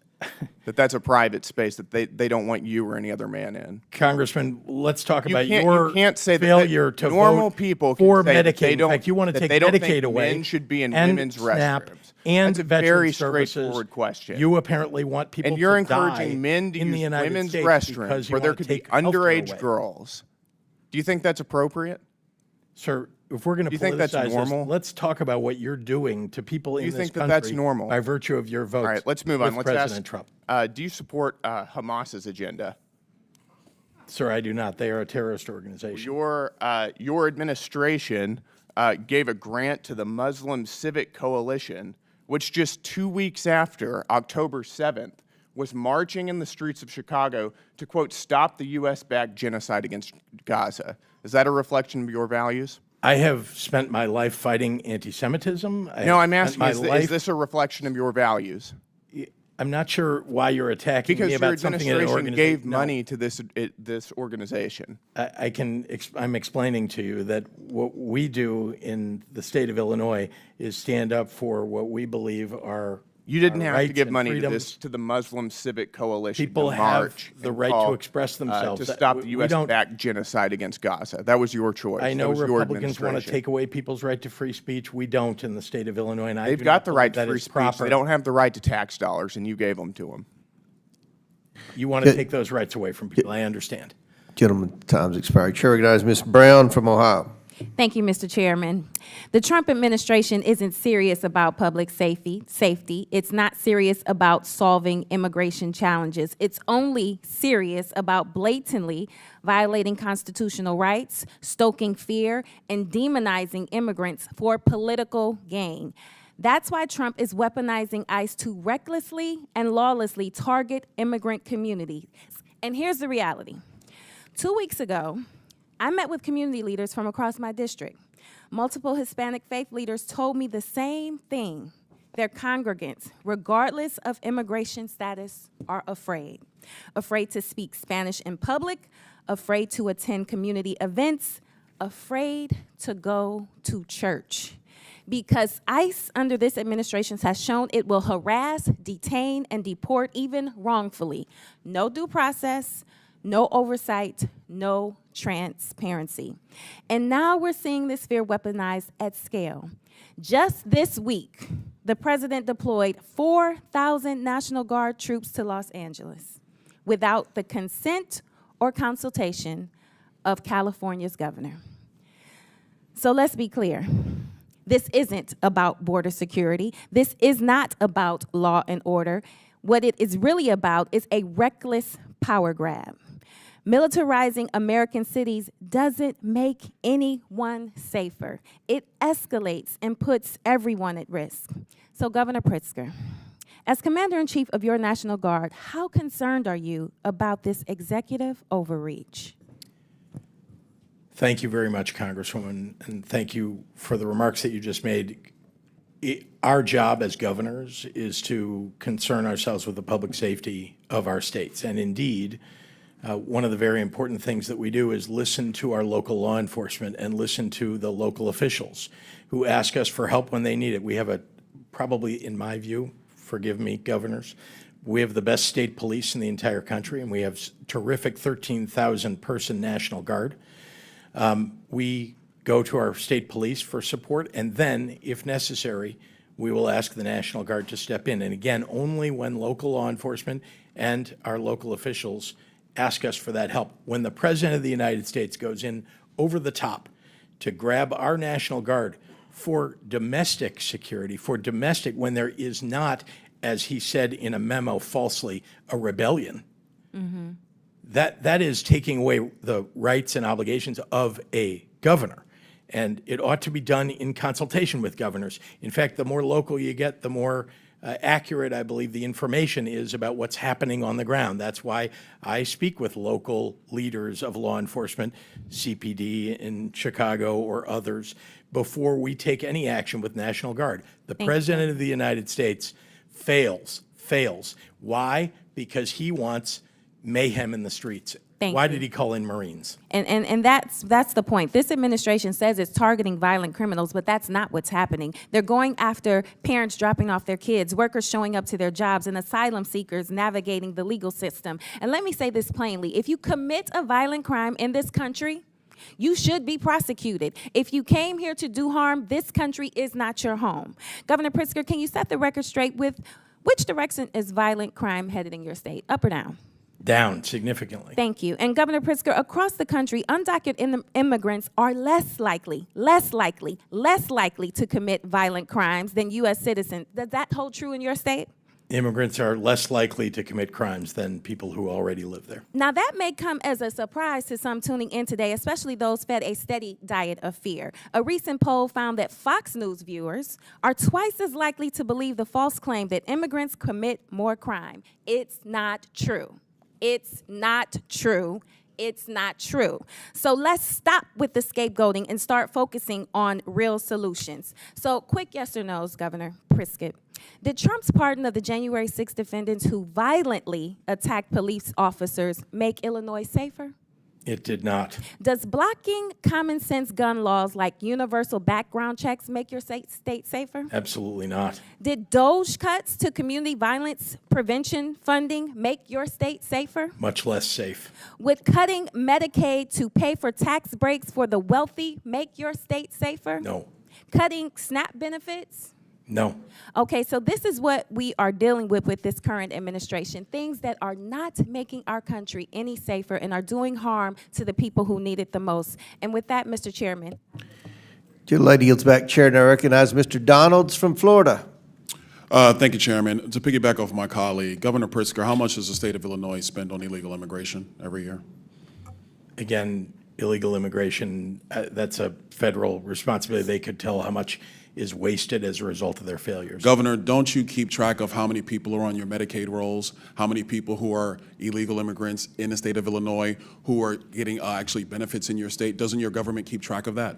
They don't get Medicaid in Illinois or any state as far as I know.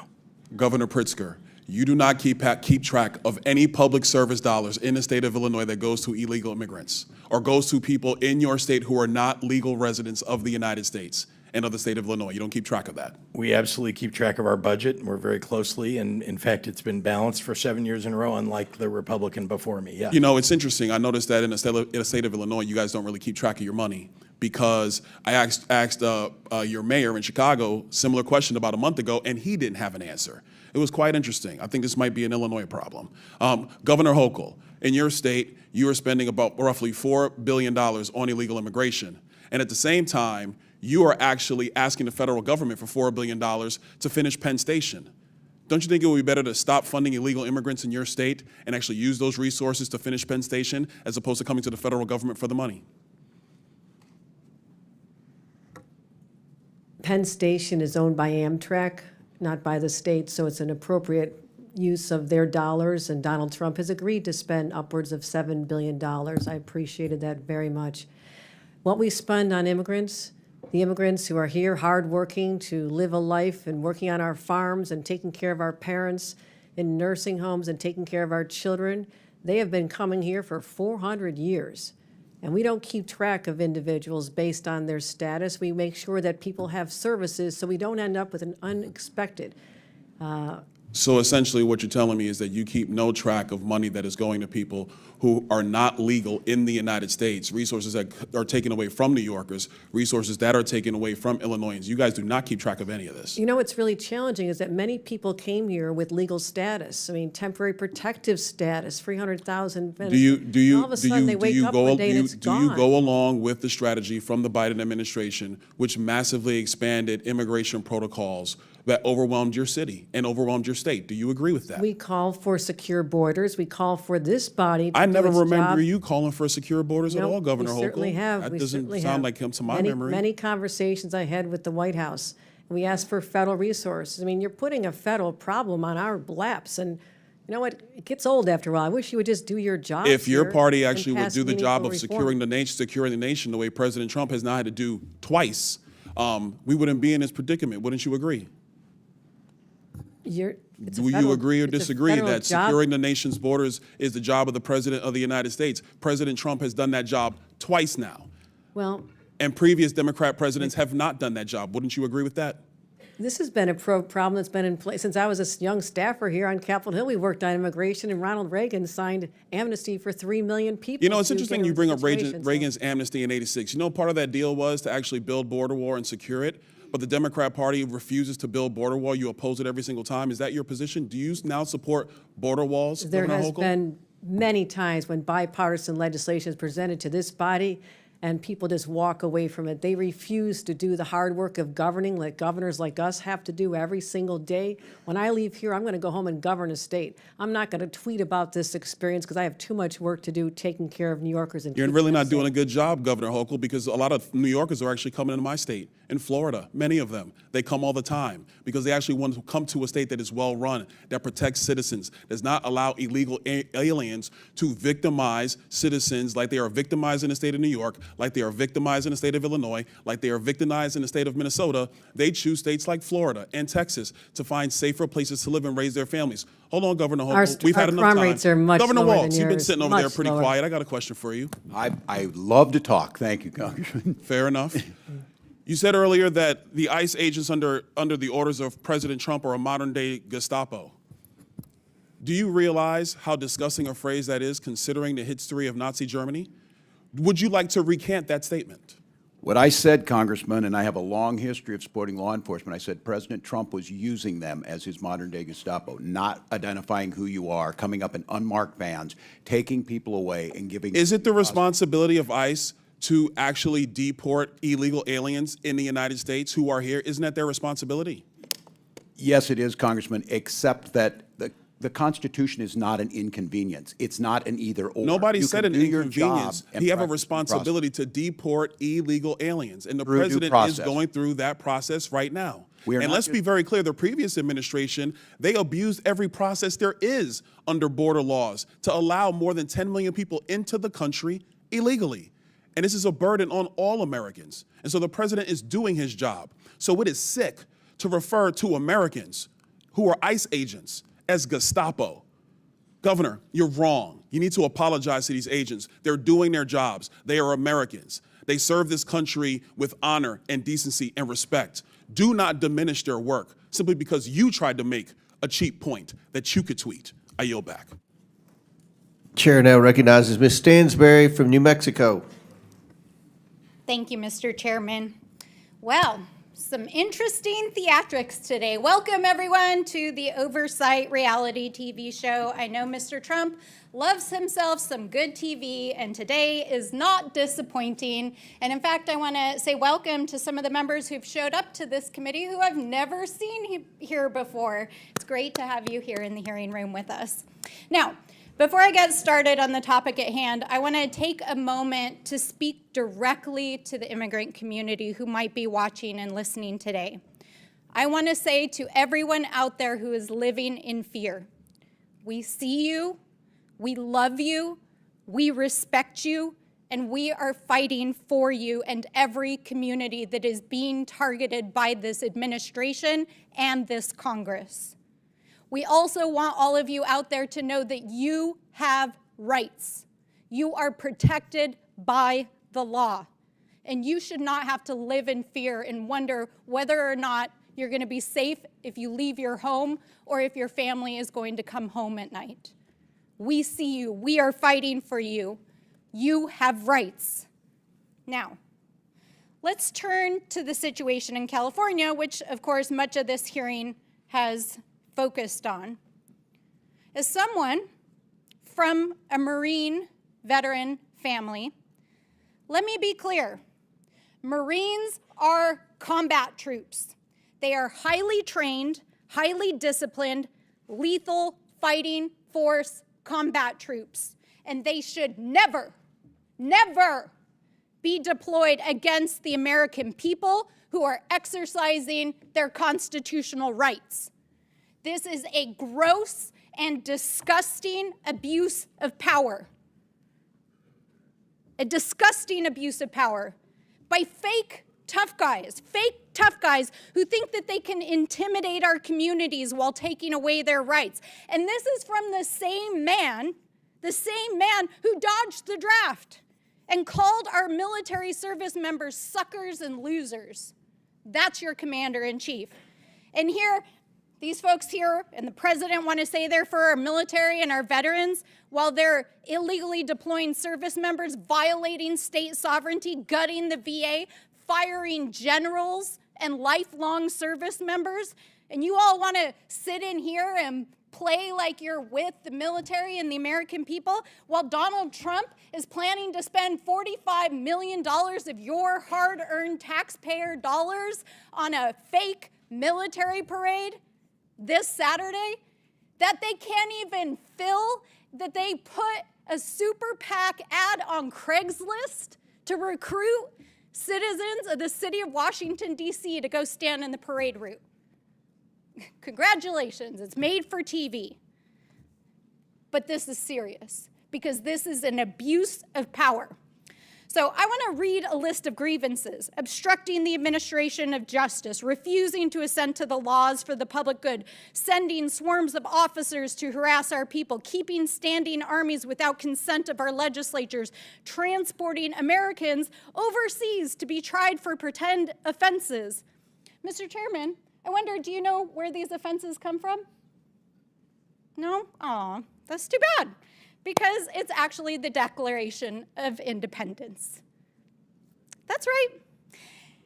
It's the Declaration of Independence. And my colleagues across the aisle might want to bone up on that in the U.S. Constitution before they go attacking our communities, especially as we head into the 4th of July holiday and celebrate our independence from an abusive and mad king. Because here in America, there are no kings, and we reject people who believe they are. And no one is above the law, and we will hold them accountable.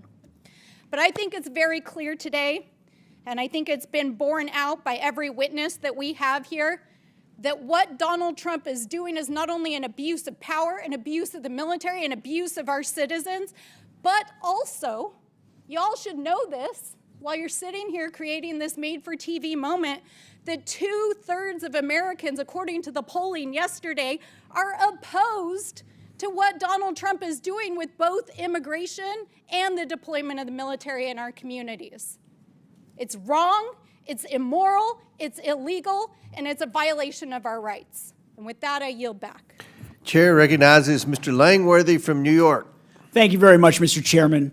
Governor Hochul, yes or no, do you think someone who's committed murder or rape in this country, in that they're here illegally, should have tools at their disposal to avoid deportation? As the governor, his primary responsibility is to protect the people of New York. I'm sorry. Those crimes are abhorrent. I'm sorry. Whatever response you prepared to give today dwarfs in comparison to your actions as governor. I would like to remind you of someone named Gianfranco Torres Navarro, an illegal alien and suspected leader of a violent Peruvian gang. He was tied to 23 murders in Peru and came to this country illegally across the southern border. He had his victims' faces tattooed on his body, and he was hiding in plain sight in Endicott, New York, for an extended period of time where ICE could not locate him. And why did it take so long to find him? Because policies like your green light law, which blocks ICE and U.S. Border Patrol from accessing critical DMV databases. In fact, it threatens the badges and threatens to charge with felonies any officer that shares that DMV data with federal agents. These agents rely on data to be able to know who they're pulling over on the side of the road. They're taking their lives into their hands every time they're trying to, keep our streets safe. The really sick irony here is that your government in New York, my home state, freely shares that same DMV data with the government of Canada at our bridges in you and my hometown. But it doesn't share that data with your American federal government. Why, Governor? You're misstating the green light law because I'm we are not. able to cooperate with federal authorities when there's a Why crime do you shield involved. the database, Governor? Anything they want from us related to investigating a crime This is is data available that's to needed them. in real time to enforce the laws on the streets. They can't subpoena these records from your government. And I've had these conversations with my county sheriffs all across the state of New York, state police. They want to work with the federal officials. They want to clean up these messes.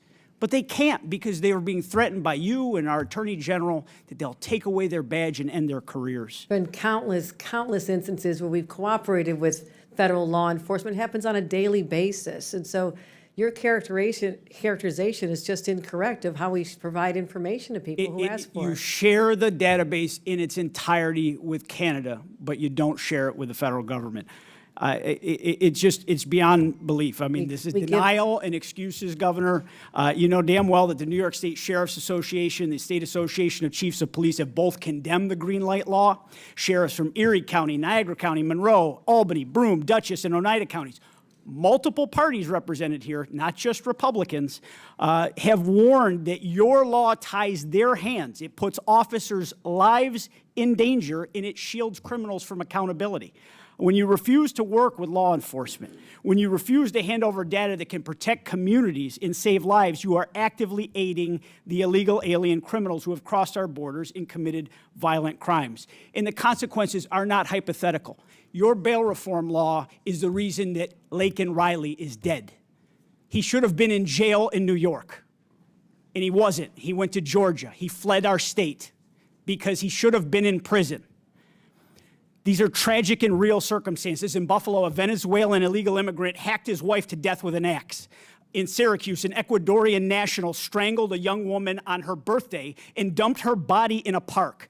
In Irondequoit, in Monroe County, a Dominican national slaughtered an entire family, including 2 toddlers, and he set their house on fire. Governor Hochul, you took an oath to serve the citizens of the state of New York, and you've allowed violent criminals who came here illegally to hide in plain sight and to avoid federal officials because of your support for the green light law. I mean, this is an abomination. This is not keeping New Yorkers safe. We turn over the information you're referring to all the time. You're misstating the laws and its purpose. We cooperate all the time. As much as I want to believe you, Governor, I believe the cops more. Well, I believe the cops that I know and I trust in our same hometown that are out there in the streets every single day. Your laws put lives in danger. Your laws have led to people being murdered.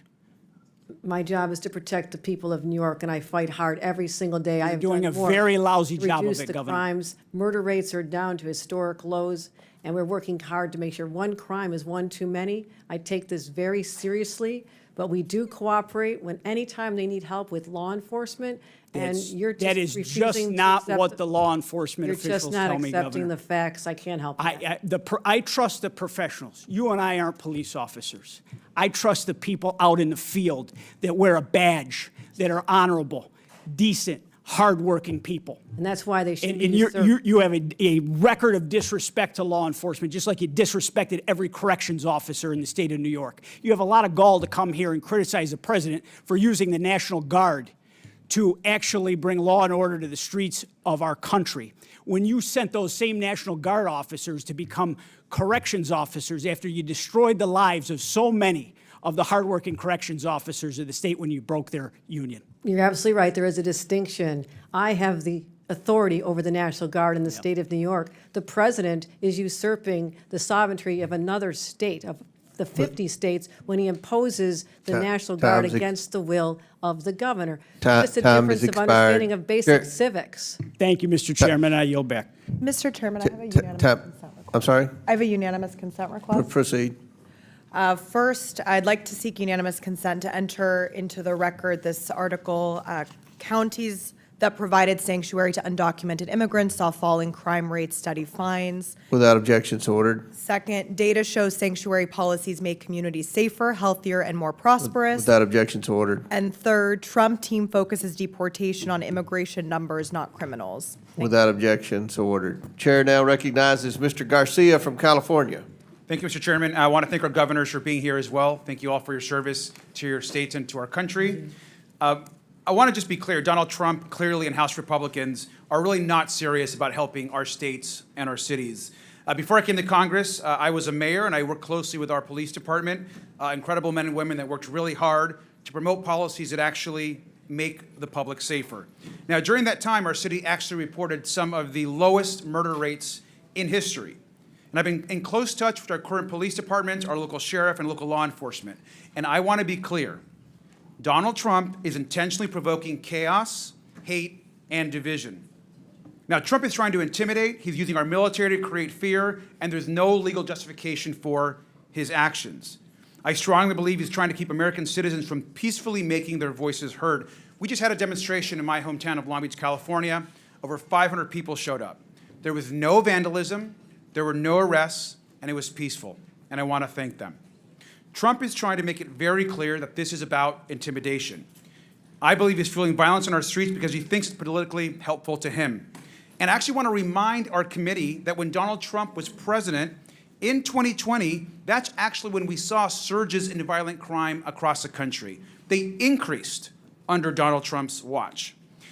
We should be focused on actual public safety threats, but we know that Donald Trump is taking federal law enforcement away from actually investigating serious crimes and cartels. And if you ask any police department, police chief across the country in your states, they will tell you they want their police focused on the issues in their neighborhoods, in the state, traffic violations, speeding, domestic violence. Those are the issues that people want to see addressed. Law enforcement should be focused on those issues, and I know the governors agree. Back in my home district in Downey, California, we've had agents just yesterday grab people in front of churches, their houses of worship. Agents refused to identify themselves and show warrants. An elderly man was dropping off his granddaughter at their local church and was detained in front of the property and the family. That is outrageous and should be disturbing to every single American. And we know this does actually nothing to protect the public. But this, of course, is Donald Trump's playbook. He doesn't care about the safety of the American people. He fuels hate and fear. It's no coincidence that Donald Trump is fueling chaos. At the same time, he's advancing legislation which the American people know is completely toxic and harmful to this country. We're looking at 16 million people losing health care. It's being debated right now as we speak in the Senate. Nutrition cuts for seniors and veterans, huge tax cuts for the wealthiest and the largest corporations in this country. And while this is being debated, Donald Trump is causing chaos and fear across our country. I want to ask the governors in the remaining time that we have. It is clear that health care and these impacts of this bill will impact all three of your states greatly. And so I have a brief question. What is the bigger risk to your state? Ripping away health care from millions of people across the country, thousands and thousands in your own states, or the law-abiding, working, undocumented folks in your states? And I'll let you each go ahead and give that answer. We'll start with Governor Pritzker. Thank you very much, Congressman Garcia. There are 770,000 people who stand to lose their health care in the state of Illinois, perhaps even more, depending on how this bill turns out. And I can tell you that there are people who are dependent upon Medicaid and Medicare to survive. I am deeply, deeply concerned about the deaths that will occur as a result of the cuts, not to mention that we're taking away SNAP benefits from families that need it most, and children. Veteran services, people who have PTSD, who need to see their therapist at a certain time, now have to wait much longer periods of time because of the threat of this bill.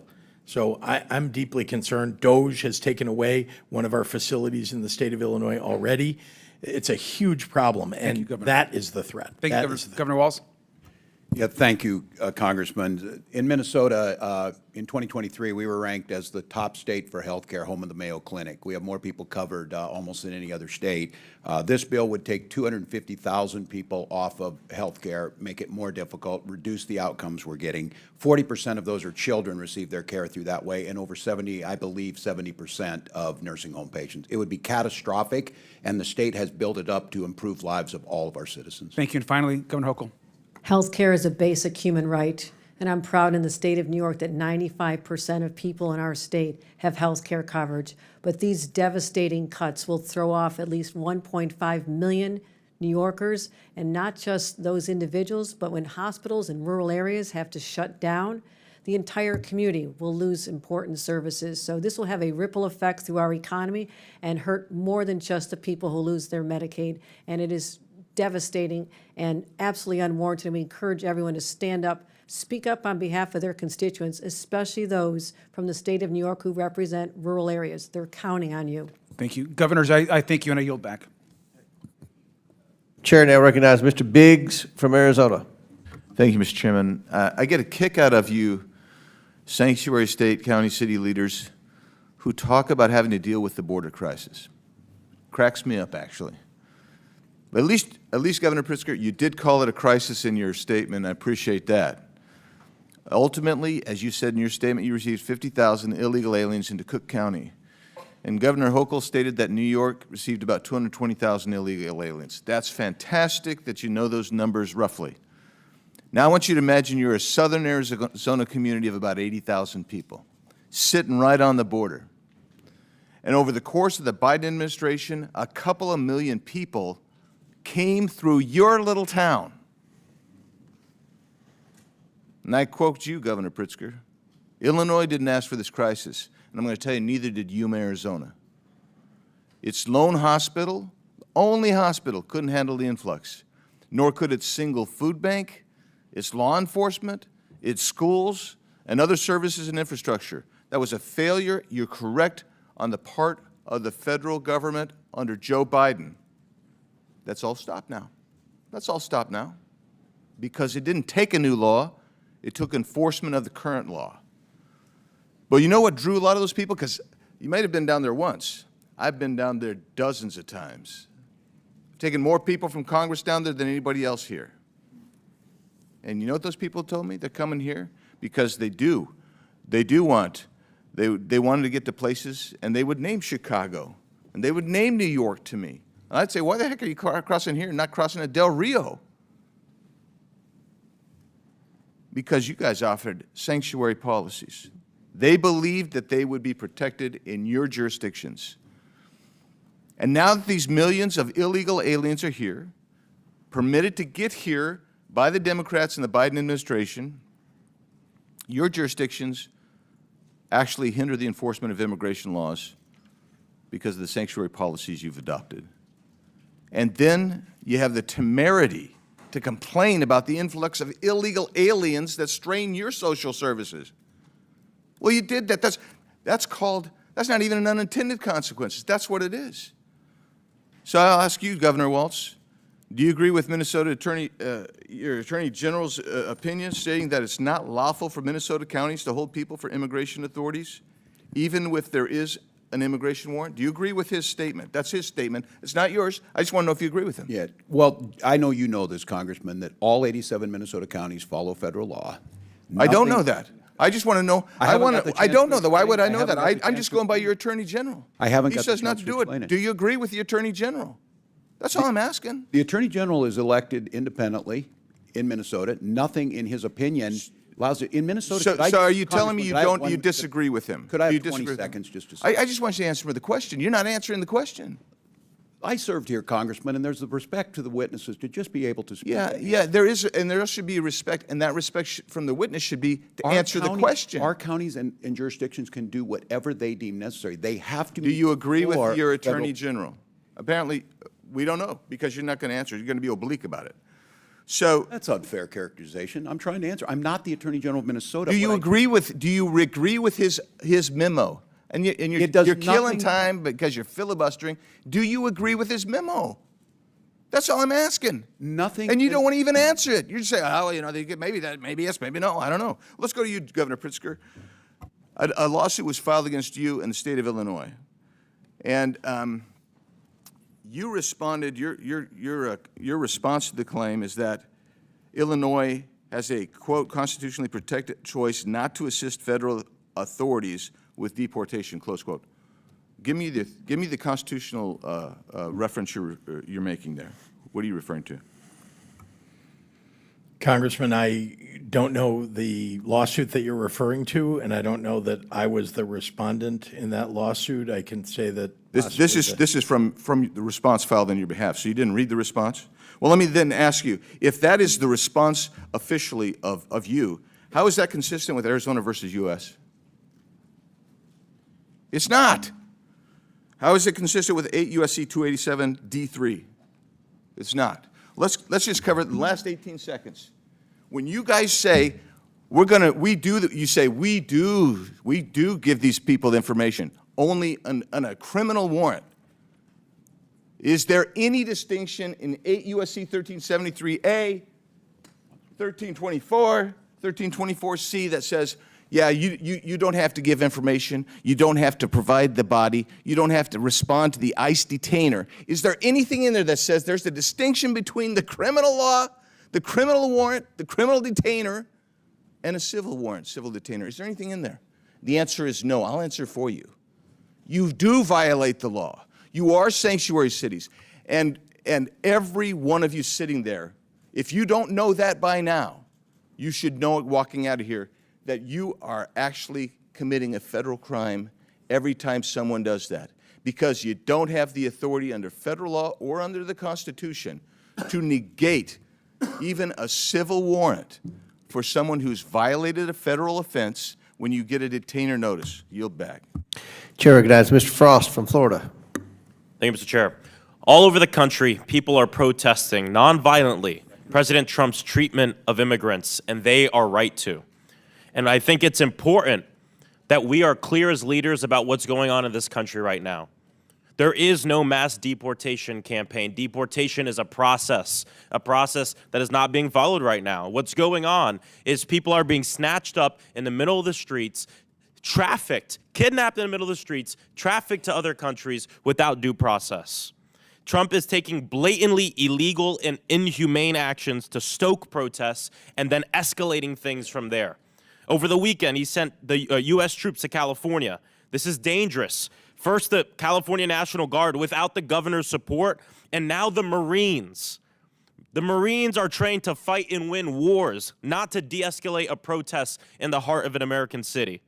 Members of our armed services have sworn an oath to the Constitution. They didn't swear an oath to Donald Trump, and they're not his personal army. And so in the face of a wannabe dictator, we have to have strong opposition. First, the Trump administration says they're going to arrest judges. Then they arrested a judge. Then they talk about arresting elected officials. Then a mayor gets arrested. Then they said they'd arrest a member of Congress, and one has been indicted. A Democratic member of Congress has been indicted. And now we have Trump's border czar, Tom Homan, who's threatened to arrest the California governor. And I don't think we should take this as an empty threat. Why is Trump now saying he wants to arrest governors? It's because he knows that some of the people who are going to be the greatest opposition to his lawlessness are Democratic governors standing up for their people. And so I'm just curious to hear from our three governors here today, because these things can be put forth as hypotheticals, but they're not hypotheticals. Elected officials are being arrested. This is happening. The DOJ is being weaponized against us. So if federal agents were to come to your door, to the governor's mansion, approach your security staff to arrest you, you have Tom Holman on the news saying, I want to arrest Governor Hochul, Governor Pritzker, Governor Walz. What do you do? What do you say? I'm just curious. Governor Hochul, if you can start. If Tom Homan comes to Albany to arrest me, I'll say, go for it. You can't intimidate a governor. What is this country coming to? When people can threaten us on social media and on cable news and try to stop us from doing our jobs, we're here on the front lines every day, fighting to defend our rights, our values, and the public safety of our residents. And so anything threatening our responsibility is an assault on our democracy, nothing short of that. Thank you, Congressman. Let me begin by saying I have the highest duty to protect the people of my state. And indeed, if Tom Homan were to come to try to arrest us, I can say, first of all, that he can try. I can also tell you that I will stand in the way of Tom Homan going after people who don't deserve to be frightened in their communities, who don't deserve to be threatened, terrorized. I would rather that he came and arrested me than do that to the people of my state. Well, thank you, Congressman. And I was just sitting here listening today again. There's many of you in here, I have friends on both sides of the aisle that I served here. The job of governor is very different than the job you're doing, but we need you. We need to work together. No one here wants to hear these horrific stories, but we have a job to do on limited resources. And equating that not doing ICE's job means we're not cooperating, we're patrolling our highways. I'm proud that Minnesota's a state third lowest in traffic deaths. If we start doing all the things at ICE, and nothing we do precludes them from doing their job. And so threatening and political, and I did not realize, I guess, I watch it, I didn't realize how much animosity there's here. We have a responsibility to the American public to work together, and I think threatening arrest on elected officials, Congressman, it doesn't help any of us. Governor Pritzker's right.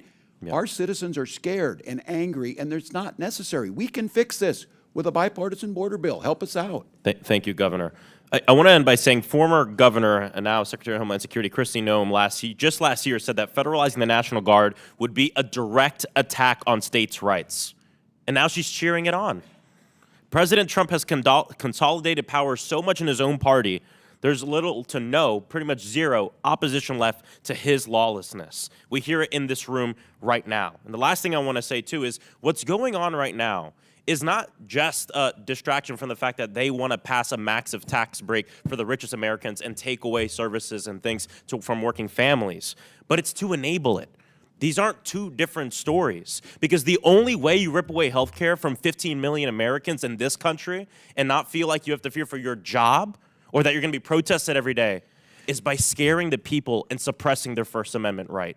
What's going on in Los Angeles and what Donald Trump wants to do around the nation is directly connected to the fact that he's going to take away health care from all of these people, 15 million Americans, to benefit people like him and his donors. And it's shameful. These aren't two different things. It's the same thing. I yield back. Chair recognizes Mr. Higgins from Louisiana. Thank you, Mr. Chairman. Governors, I guess thank you for being here today. This was staged to be it was bound to be, political conflict here. But I'd like to get pretty real with each of you. I know Governor Walz pretty good. He and I came to be, believe it or not, America, Governor Walz and I came to be quite friendly. I consider him a friend for many years. And it was fascinating that we disagreed on almost everything politically. I doubt there was a vote we had in common, but I'm pretty sure I could call Governor Walz and get a straight answer, even now, at least in private. But in a setting like this, it's difficult to get a straight answer because you're being viewed so closely. All of us are. So I'm going to try and be real with you.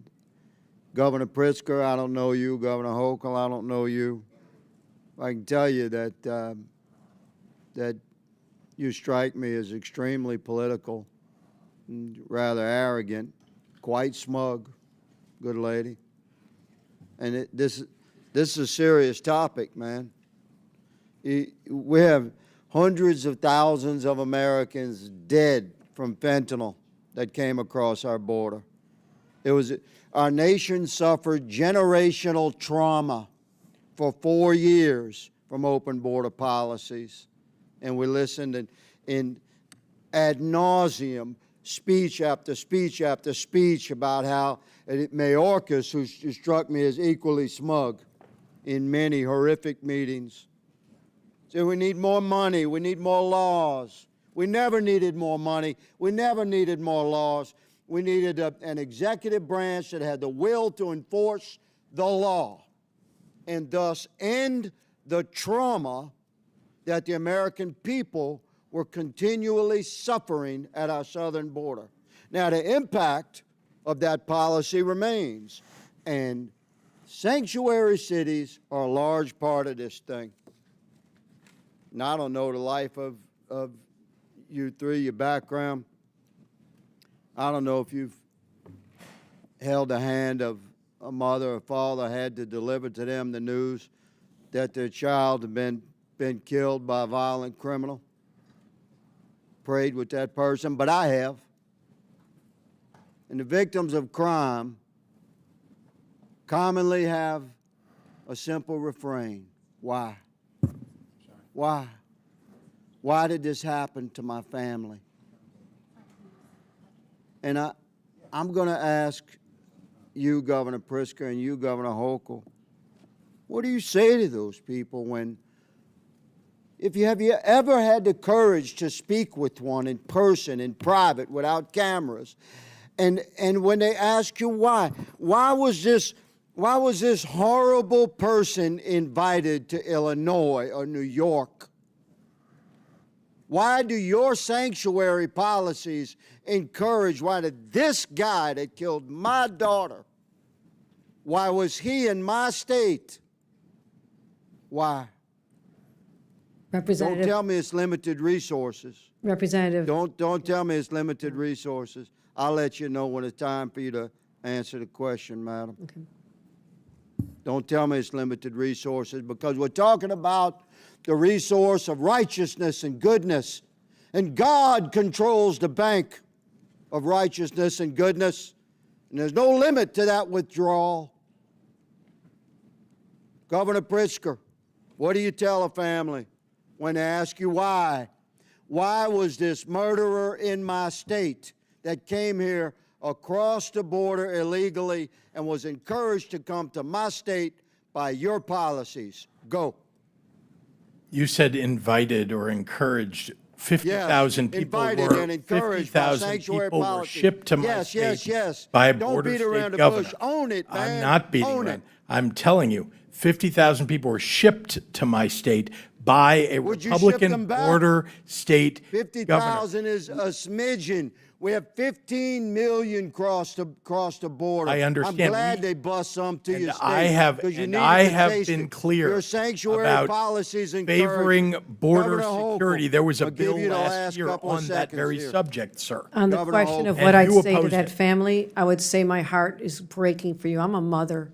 When you describe the pain of a family like that, I've been there. I have held victims' families in my That's a arms. good start. And I'll tell you Mr. this, Chairman, you appear my to be a time has religious expired. person, I yield. but we are called. Gentleman's time's expired. Chair recognizes Ms. Lee from Pennsylvania. Mr. Chairman. I recognize the ranking member for unanimous consent. Okay, a couple of things. One, I want to raise a point of order.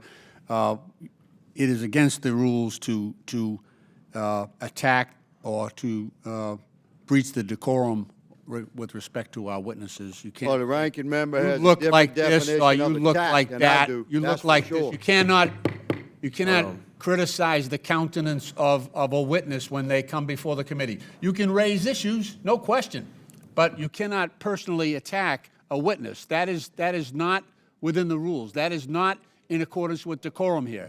And I would raise that same concern if Did the ranking if one of member our not call members us was attacking Nazis? me. All right. Secondly, Proceed with secondly, unanimous consent. Secondly, unanimous consent. I have asking unanimous consent to submit a document entitled "Trump Wants to Cut Funding to Sanctuary Cities and Towns, but They Don't Actually Violate the Federal Law." Without objection to order, Chair now recognizes Ms. Lee from Pennsylvania. Yeah, thanks, Mr. Chair. It's always funny the lack of decorum that we get, and people we do drop the Gentleman Act here oftentimes when attacking women who aren't able to defend themselves with equal time. But that's kind of the theme here, right? Attacking Americans or people who are not able to defend themselves, or at least who Republicans hope can't defend themselves. And that's what we're seeing essentially in Los Angeles. So I would say that this hearing is quite timely. What's happening with ICE and the military in Los Angeles is terrifying, and is directly caused by Trump's policies and his cruelty. It was Trump's overzealous ICE agents who started this specific incident. And now they want us to get bogged down in arguing over the right types of protest, or the right types of way, or the right way to defend yourself, the mythical perfect type, so that we could ignore that Trump is the one who is escalating all of this. Trump is the one who ordered in thousands of National Guardsmen over the objection of Governor Newsom, something that hasn't been done since 1965. Trump is the one deploying Marines, not on an enemy abroad, but on the American people who are exercising their First Amendment right in this instance. The only opportunity that they have to defend themselves against lawless lawmakers who are imposing cruelty upon them. For a party of so-called law and order folks, they sure are stampeding over people's constitutional rights and intentionally inciting more chaos, more fear, more anxiety, and increasing the likelihood that people will get hurt. In the end, what's happening in Los Angeles is just one of many incidents where Trump and his administration have not given a single damn about people's safety. For one, the ICE and DHS agents that are arresting people and raiding places often don't even have any kind of uniform or identifying badge. They're masked, and they're in unmarked cars. Ms. Perryman, just briefly, why is it so dangerous to have masked, plainclothes ICE agents arresting people? So I'll just thank you, Congresswoman, for your question. I'll go back to what I said before, that we know our Constitution recognizes and our country recognizes the importance of trust between local law enforcement, the federal government, and governors. And what we're seeing here is a breach of trust. It's an escalation, and it's dangerous for the American people. Trump said he was only going to go after undocumented criminals, but that's clearly not the case. Whether through incompetence or straight up racial profiling, ICE and DHS agents are wrongfully arresting U.S. citizens. We've talked about it today, and catching these mistakes often happens too late, after an American citizen has already been illegally thrown into another country, and Trump's administration is doing nothing to get them back. These agents are also going into previously protected spaces, as we've discussed, like churches and schools and hospitals. DHS agents tried to get into an elementary school by lying that they had the permission from the parents. That is a cartoonish level of evil. ICE also arrested a Massachusetts high school senior, Marcelo Gomez da Silva, on his way to volleyball practice. Governor Walz, you're a former teacher and coach. Do you think these kinds of actions create instability for students? And do you worry about increasing anxiety of kids coming to school? Well, thank you, Congressman. I certainly do. Creating that safe environment where our kids can come and the expectation is to learn, they certainly do.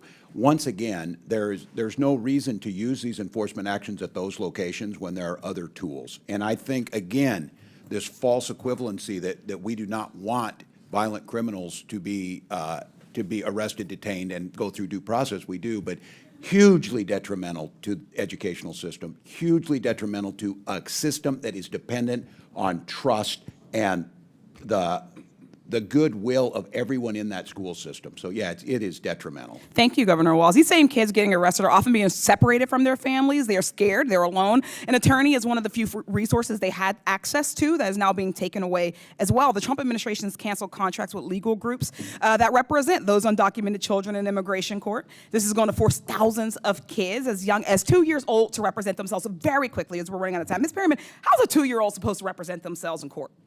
A 2-year-old can't represent itself in court, him or herself in court. And I'll just say that we are in court every single day seeking to try to ensure that people have access to legal representation, which of course this administration is really seeking to curtail.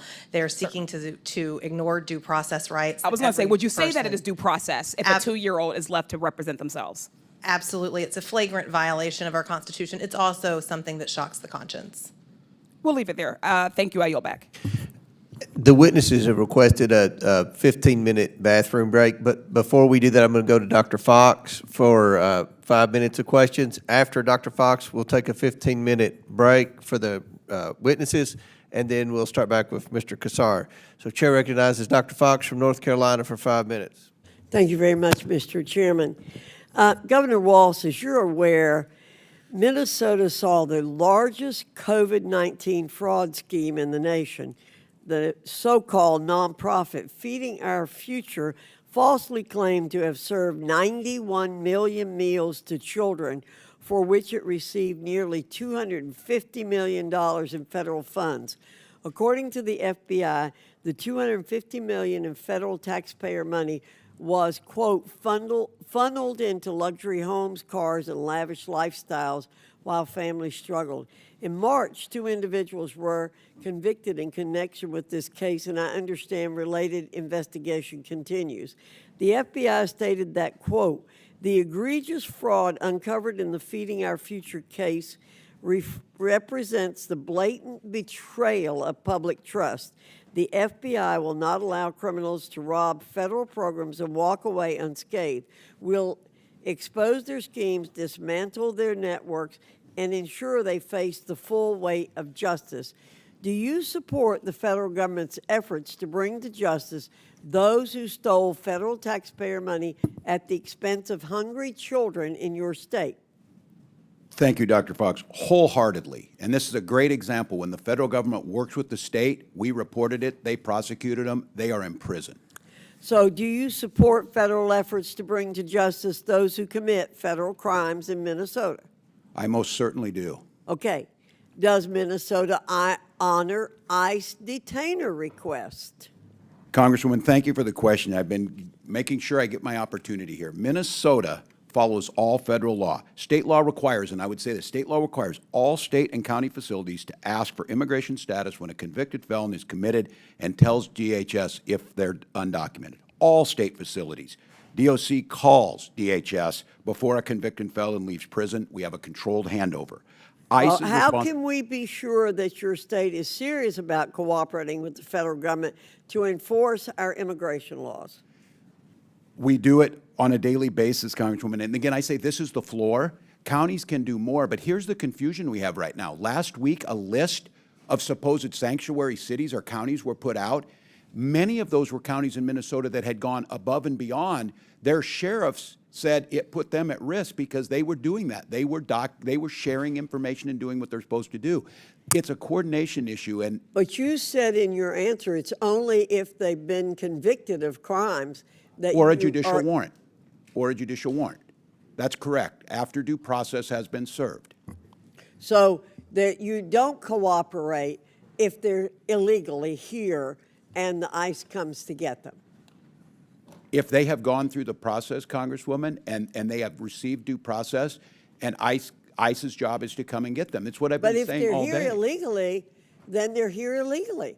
There's no, they've broken the law already. Many are here as asylum seekers. They've overstayed a visa. I have another question to ask you, Governor.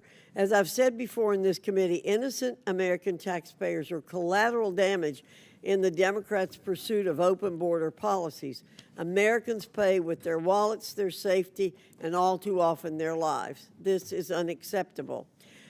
I'm sure you're aware, Governor, that your state has spent hundreds of millions of state taxpayer dollars to address the surge of illegal aliens in Minnesota.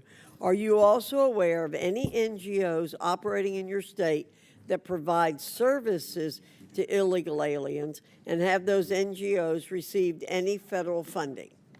I can't answer that at this time. I don't have it in front of me. Well, we have to end the shameful practice of NGOs working against immigration law enforcement efforts.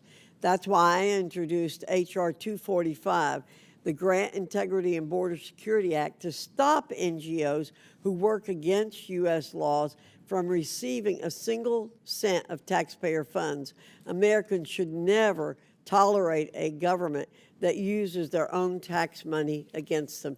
And Mr. Chairman, I yield back. Gentlelady yields back. Before we recess, recognize the ranking member for UC. Thank you, Mr. Chairman. I ask unanimous consent to submit an article from the Seattle Times entitled "National Sheriff's Association Head Tears into Fed's Sanctuary List." Without objection, so ordered. Pursuant to the previous order, the committee will stand in recess for 15 minutes. Attempt to come back in order. Give the witnesses a second to find their seats, and then we'll recognize the next questioner.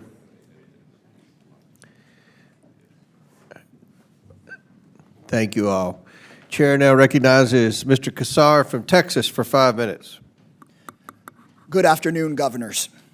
Republicans have dragged you in today for questioning because they say your immigration policies are dangerous for American citizens. So I want to ask each of you some questions about recent events affecting U.S. citizens. Governor Pritzker, was it your administration or was it the Trump administration that arrested a 10-year-old U.S. citizen recovering from brain cancer and sent her to Mexico? It was the Trump administration, sir. Correct. That was the Trump administration. Governor Walz, was it your administration or was it the Trump administration that jailed an American for days, alleging he was in the country illegally, despite him being a U.S. citizen? I believe that was the Trump administration. That's correct. That was the Trump administration. Governor Hochul, was it your administration or was it the Trump administration that arrested a totally innocent U.S. citizen, pregnant woman who wound up in the hospital after her detention? Those horrific situations are all the results of the Trump administration's over-enforcement of our laws. That was just this week, and that's correct. That's that right. was the Trump administration. Let me be clear. Democratic governors who are trying to protect the rights of all of us are not the real danger that we face. Donald Trump's reckless immigration policies are what is putting us at risk, U.S. citizens included. Trump and his puppets here in Congress put out a constant stream of lies about immigration. So let me summarize what is really going on here. Trump has ordered law enforcement agencies to focus not on violent criminals, but on indiscriminately rounding up as many people as possible. Trump is targeting people going to work at Home Depot and 7-Eleven, ignoring gangs. Trump is targeting people trying to follow the rules and go to a court hearing, ignoring those who commit real violence. And then there's the kids. Imagine just for a moment that they're your kids. Law enforcement raids at our schools. Kids with their hands zip-tied behind their backs. Multiple U.S. citizen children with cancer deported to foreign countries, separated from their treatment, their care, and their doctors. This is not just about immigrant families. Donald Trump is undermining the rights that protect all of us, no matter who we are and where we come from. People are being arrested without ever having been accused of a crime, held for days without contact with their families or their lawyers, people being deported in violation of judicial orders. Trump also is going after anyone who dares try to put up guardrails against this, arresting judges, arresting mayors, arresting members of Congress and union leaders. This is not law. This is not order.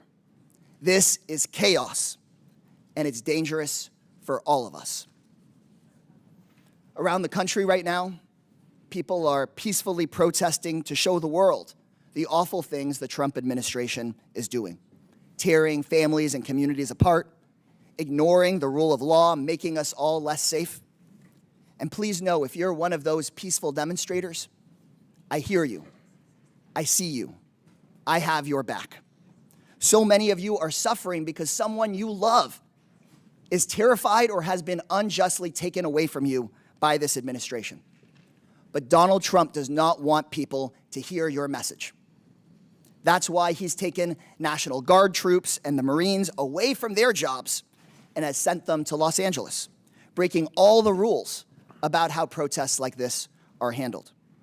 Trump and Governor Abbott have even sent troops to my district in downtown San Antonio, a place that has been perfectly orderly and peaceful. Because, as always, we know Donald Trump is trying to stoke up chaos and division, and he doesn't care who gets hurt in the process. He wants to start a fire, pour gasoline on it, and blame somebody else for the flames. So if you're watching at home and you see images of disorder or chaos in the coming days, remember this: it's Donald Trump's fire. It's him who lit the fire, and he does not care if the rest of us get burned. I yield back. Gentleman yields back. Chair now recognizes Mr. Fallon from Texas. Thank you, Mr. Chairman. Governor Walz, would you say that one of the most important things any governor, or quite frankly any elected official, can do is to keep their citizens and constituents safe? I would, Congressman. Great, I would agree. And I ask this because when I was reading your bio that you provided, nowhere did you mention the safety and security of Minnesotans or fighting crime or supporting law enforcement or, for that matter, the rule of law. So I want to take you back to 2020. You were the governor of Minnesota. There were summer protests. You referred to them as peaceful demonstrations. In hindsight, would you still stand by that? Were they mostly peaceful? Congressman, after the murder of George Floyd on the streets, thousands gathered in the streets. Were there those that... But, Governor, were they mostly peaceful protests? The vast majority certainly were. Those that weren't... So why would you have to call out the National Guard for mostly peaceful protests? They weren't all peaceful protests. Okay, so they weren't, all right, mostly. So, Governor, the total damage in dollars, what was that in Minnesota for the peaceful protests? I don't have that in all right, according to the insurance industry in Minnesota, they put the number between $1 and $2 billion, and your own state Senate put the price tag at $500 million. So if that's a peaceful protest in Minnesota, I shudder to think what a violent one would cost. Governor, I'd like to keep things simple. Okay. I did not call it that. We had folks who were there, and they're in prison. Okay, great. I'd like to keep things simple as far as when we talk about federal detainers, and I've talked to several federal law enforcement officials about this. So a detainer is issued when someone's already in custody and confined, jail, prison, court. It's not somebody just plucked off the street randomly, and there's really three conditions, and it's and/or probable cause that a foreign national is subject to removal from this country, final deportation order has been issued, or it's a foreign national that's been convicted of a crime and is about to be released. So sanctuary states won't cooperate with federal law enforcement.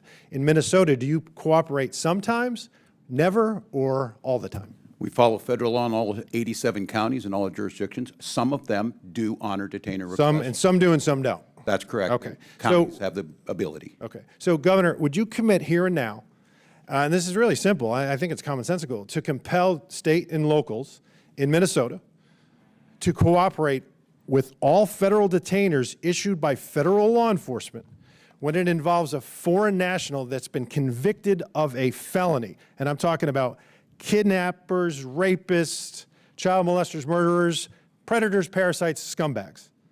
In all those instances, of a felony being held by my state corrections, every time we call. Every single time you're going to do that. Every time we in call Minnesota. them and have them come pick it up. What I would ask you to commit to is, are you going to fund ICE's what they don't pay us on detainers? Well, listen, on detainers and in ICE, I don't call them the Gestapo. And this is my definition of Gestapo, Governor. Real Nazis from 1933 to 1945 that facilitated and participated in the murder of millions. I don't call federal law enforcement officers Gestapo. You were recently quoted. Where's the apology? Donald Trump. Oh, no, Donald Trump didn't. Listen, Donald Trump's not here. Yeah. You are, Governor. Yeah. You're a big boy. Put your big boy I would pants on. ask, don't wear masks, identify who you are, don't pull up an Governor, you called them Gestapo. Will you apologize for that? And don't pull people. Will you apologize for that? Congressman, my job, I'm a history teacher. Okay, so you won't. Okay, we're going to move on. No, Mr. Chairman, I reclaim my time. If you won't answer the question. I think that's hyperbolic demagoguery. I mean, you said that in a speech, maybe you got a little carried away. I don't know if you apologize for that too, that you were, quote, going to kick Republicans' asses. I mean, I didn't say that. You said it. And that's dangerous rhetoric, especially when you use Gestapo. That's lazy too, and it's terribly inaccurate. The fact of the matter is, again, time and again, you've excused violence and you use dangerous, irresponsible rhetoric. And you can choose between being on the side of law enforcement or the side of vicious criminals, and you've chosen the latter time and again. I don't know why. Maybe it's because you want to impress your limousine liberal friends when you're eating wine and cheese, or you're getting your coffee every morning at the hemp store. I don't know, but I think it's ignorant, and I think it's culpable, and I think it's disgusting. And I can see why the American people on November 5th made it a very bad night for you and a very great night for our future. Mr. Chairman, I yield back. Chair now recognizes, is Ms. Crockett here? Okay, then Chair recognizes Mr. Bell from Missouri. Thank you, Mr. Chair, and our witnesses for being here today. I think that it's important for leaders to be honest and understand the nuance of issues. And as my grandmother used to say, all the easy problems have already been solved. We're left with the tough ones. And so it's important to our constituents that we're explaining the nuance in these issues. And this hearing is yet another attempt at dismantling the system of power and the rule of law in America. The administration's threats to withhold funding and resources from states to coerce them to adhere to federal immigration law is unconstitutional, period. The deployment of federal troops without authorization is unconstitutional, period. Masked, unidentified ICE agents snatching people off the streets is unconstitutional, period. And since my colleague brought this up, Governor Walz, I'm a former prosecutor. Is it good precedence to allow masked men to show up and take people off the streets, not even identifying themselves? No, and it also puts law enforcement at risk. Absolutely, and there's this criminal element who might say, we can kidnap people, we can rob people, come with masks, identify ourselves as ICE, and someone may not know what they can do. Is that correct? Well, if I'm not mistaken, I thought yesterday I saw that very thing happened. Someone identified themselves as ICE and committed a crime. Yes, look, you wear the badge for a reason, you wear the name for a reason, and you make sure that you're coordinated with those other law enforcement agencies that are there. It's a dangerous situation for everyone. Absolutely, and so governors, quickly as it relates to criminal trends in your state, are illegal immigrants more or less likely to commit serious violent crimes? It's clear that immigrants commit crime at a lower rate than the rest of our population. Studies suggest that illegal immigrants were about half as likely as U.S. citizens to commit an offense serious enough to result in incarceration. And it seems to me that we're redirecting critical resources from communities to address immigration when statistically immigrants commit less serious crimes, and this misalignment risks undermining community stability by deprioritizing other high public safety concerns, which you all have to deal with.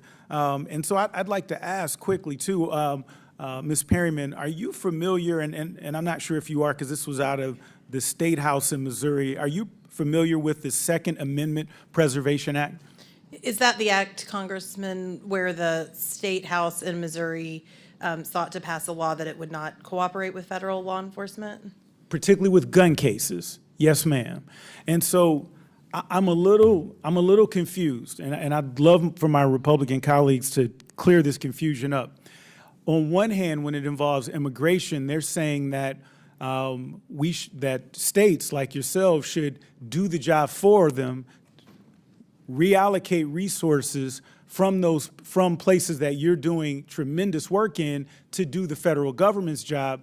But when it comes to gun violence, Missouri passed a law forbidding police, local police, from cooperating with federal law enforcement. And so I got to ask, in your respective communities, is gun violence a problem? Governor Hochul. Any incidence of violence is a problem for us, but I'm proud that after investing nearly $3 billion in law enforcement since I've been governor, our crime rates are trending downward, particularly violent crimes. In a place like New York City, had the lowest crime rate in May in history. And I'm going to reclaim, just because I'm short on time, but Lowest gun murder violence rate? is a concern. Would that be safe to say? Yes. It Governors? It is absolutely a concern, And, yes. and so if when local law enforcement and federal law enforcement work together to curb gun violence, which protects all of us and all of our families, I don't hear Republicans complaining about the fact that local law enforcement is literally barred, until the Supreme Court overturned this, barred from working with federal officials. And I think it's just about hypocrisy to suggest in this situation that you should be forced to take the finite resources that you have to do the federal government's job. That's my time. I yield back. Chair recognizes Mr. Sessions from Texas. Mr. Chairman, thank you very much. To our friends, Mr. Walz, welcome back. The opportunity that we have today to talk about this brings up a lot of issues. I think we all understand and we know this. There are over 600,000 migrant children that cross the border without supervision from 2020 forward. 600,000 children. We're sitting here arguing about a lot of things, but during the Biden administration, they took no steps, none, to affect, and this is from an IG report. They did not, they were unprepared, they did not know what they were doing, they let people come across, they didn't check, they just took people's word for it, and we still have these. Of those, 233 migrant children were never even given dates to appear in an immigration court.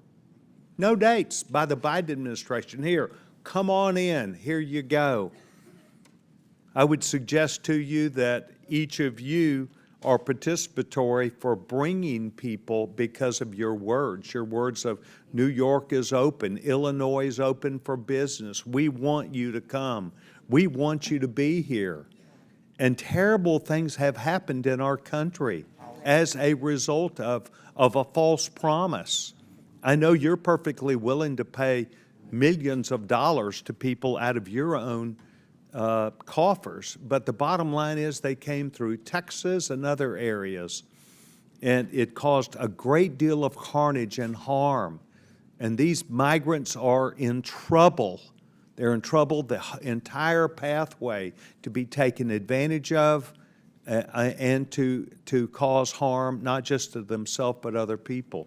I would submit to you, all three of you have encouraged people to come, and the numbers are stunning about the numbers of not just people that got caught, but those people that came here who have criminal records, and they appear on terrorist watch lists.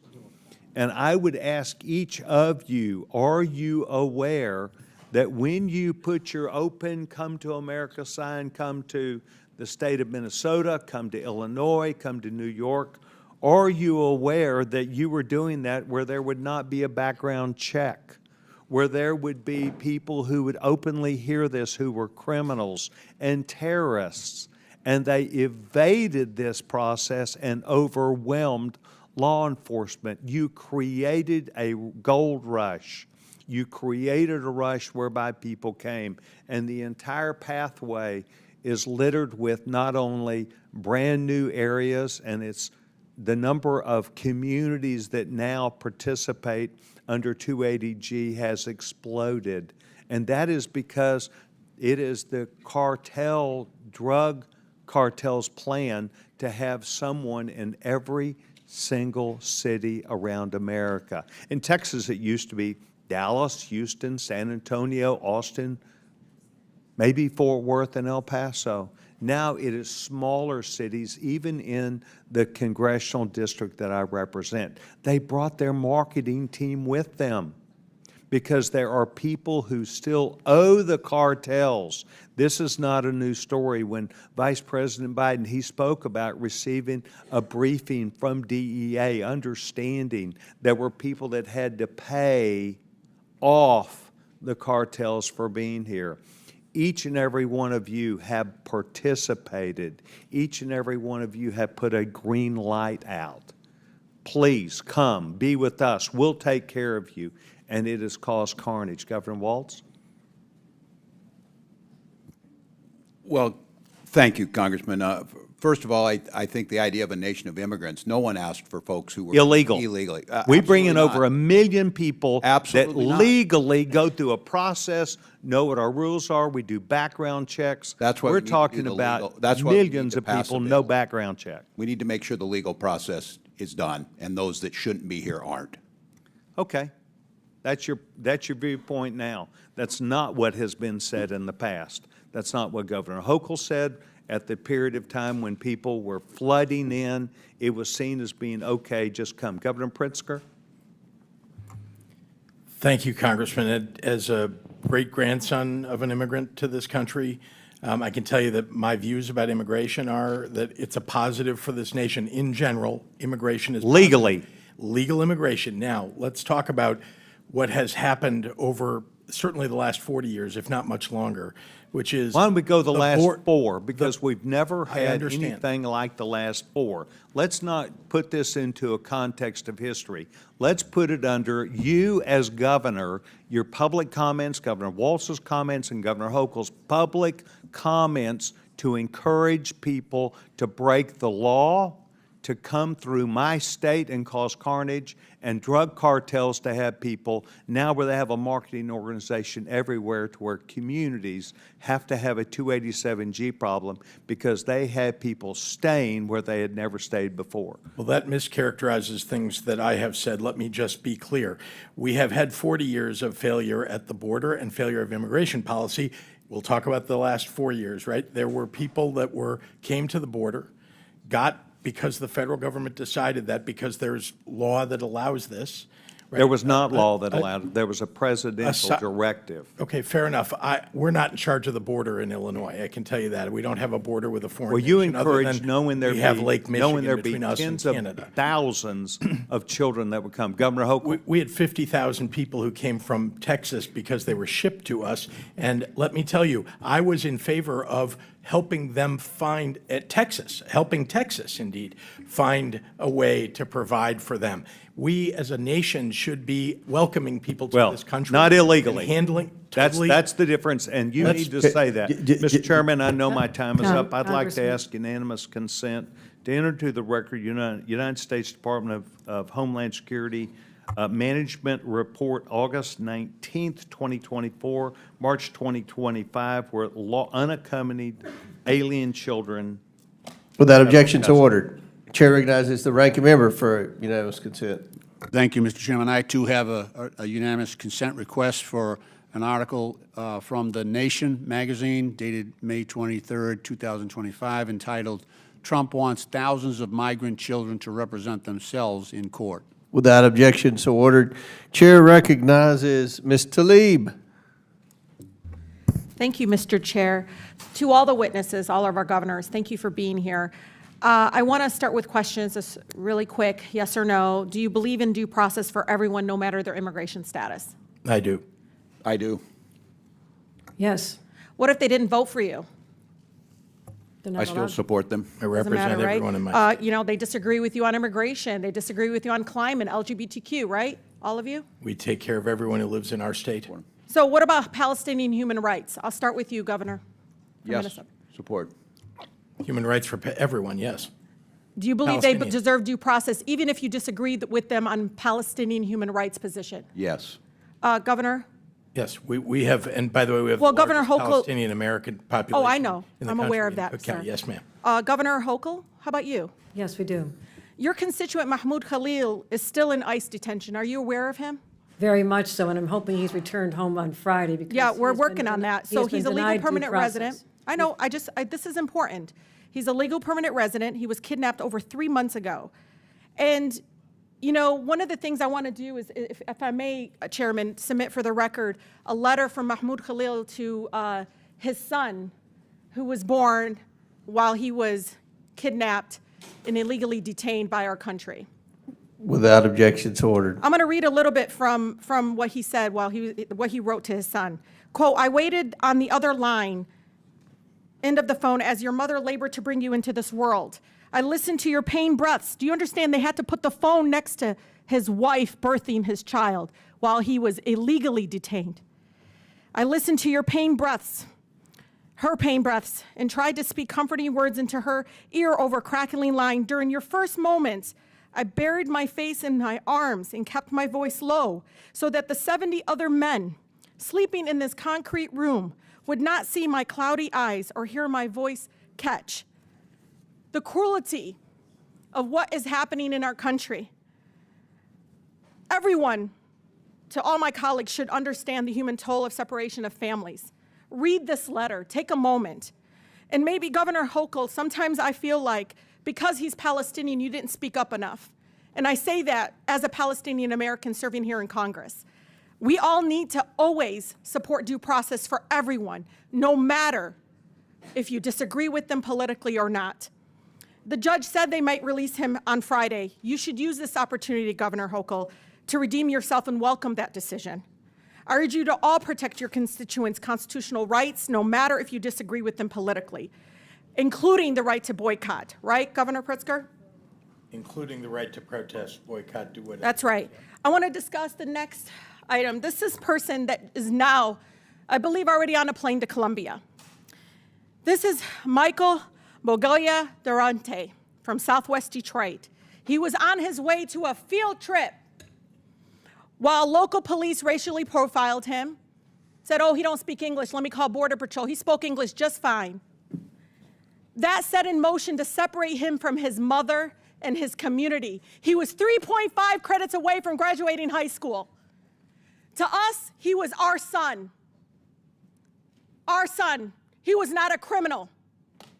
He was trying to do the right thing. He had attorneys at a nonprofit legal agency. And you know, governors, I think about him and his trip, and he's there, and he's with all his friends, and he's trying to experience this beautiful thing that we all have experienced. But what makes me angry about the fact that he went on this flight, he's probably in Colombia now, without his family, without his school community, without his classmates, is that many of my colleagues on the other side of the aisle, and maybe some on mine, their donors benefit from a broken and inhumane immigration system. The President of the United States benefited financially and personally by having a broken immigration system that keeps our immigrant neighbors in a broken system that doesn't allow them to come out of the shadows. Why? Because that's cheap labor. Let's be honest. They're arresting dishwashers, people at Home Depot at work, and their donors benefit. You know it. The restaurant industry benefit. They know exactly what they're doing. If they even wanted to fix this immigration system, they'd go to the people that employ them. And we know it. Now, detention centers. Guess who's going to benefit from private detention centers and holding our immigrant neighbors? Their donors. So shame on us in bringing these governors here when we know exactly what is happening here. This is all for profit, all for cruelty, and fear and division. Fix our economic system in our country. People are starving. People can't afford basic needs. And you're ripping our loved ones away from us because you don't have the courage to fix our broken immigration system. It's been inhumane for decades. Shame on us, both Democrats and Republicans, for not doing what's right in this chamber and doing what is right for the American people and making sure we're not separating families. With that, Mr. Chair, I yield. Chair recognizes Mr. Palmer from Alabama. Thank you, Mr. Chair. First of all, I want to point out that under Article 6 of the Constitution, the Supremacy Clause, that by declaring your states sanctuary states, you declared your intent to violate federal law. With that, are you aware that illegal aliens with known ties to terrorist organizations are now residing in the United States? That's a yes or no. Quickly, yes or no. Governor Walz. I don't have firsthand knowledge, but I would assume You should yes. have. Governor Pritzker. I know that's been alleged. I don't have firsthand knowledge myself. You should have. Governor Hochul. My Joint Terrorism Task Force has surveillance. Ma'am, that's a yes We're or aware. no. Either you know or you don't. We are aware. That's amazing. Considering that the Customs Border Patrol reported just in fiscal year 23, 736 encounters with illegal aliens with ties to terrorist organizations. And there's over it's 2.2 million estimated gotaways. We have no idea how many known terrorists are in our country. Do you support the arrest and deportation of illegal aliens with ties to terrorist organizations? So yes or no? Governor Walz. If due process is given, certainly. Governor Pritzker. Exactly. We need Governor due Hochul. process before we Hochul. arrest people. Yes or no? Anyone involved in a crime, we Ma'am, cooperate. yes or no? We cooperate when any Ma'am, yes crimes or are- no? We cooperate You with any cannot crimes. give a straight answer, and the answer is you're giving safe harbor to people with ties to terrorist organizations. Are you aware of that? Let me tell you. You're shielding members of known terrorist organizations such as MS-13, Trinidad Aragua, Brown Pride Azteca, Barrios Azteca, Serenos, which is otherwise known as Sir 13, and the 18th Street Gang. Those are designated terrorist organizations. Many of these are the people responsible for bringing fentanyl in that's killed, along with other drugs, killed over 100,000 people per year. We're no longer in a war on drugs. We're involved in a war with drugs. These are casualties. Are you aware that the Department of Homeland Security identified over 400 illegal aliens who were smuggled into the United States with the help of an affiliate of ISIS? Are you aware of that, Governor Walz? Congressman, I don't have direct knowledge of that. Well, I'll help you. Mr. Chairman, I'd like to enter to the record article from NBC News. DHS identifies over 400 migrants brought in the United States by an IS-affiliated human smuggling network. Is that a problem? Without objections ordered. Does that raise any concern for you? None of us want terrorists in this country. Then why are you shielding people here from being picked up by our ICE agents, referring to this as a Gestapo organization? You know, I never want to get up on another morning like I did on September 11th, 2001. There are people in this country who are here with the full intent to do us harm. They came across our borders illegally. 358 of them crossed the northern border into New York. Not all of them into New York, but some of them came through New York. There's arms smuggling across the Canadian border into New York. And you're shielding these people. Are you aware that if just 0.5% of the estimated 15 million, 14.7 million to be exact, that came into our country illegally during the Biden administration, if just 0.5% are tied to criminal organizations or terrorist organizations, that constitutes more than the combined active duty forces of the Army and Marines? Does that not strike you as something that should be of great concern to us? Since you raised New York, I'd like to answer.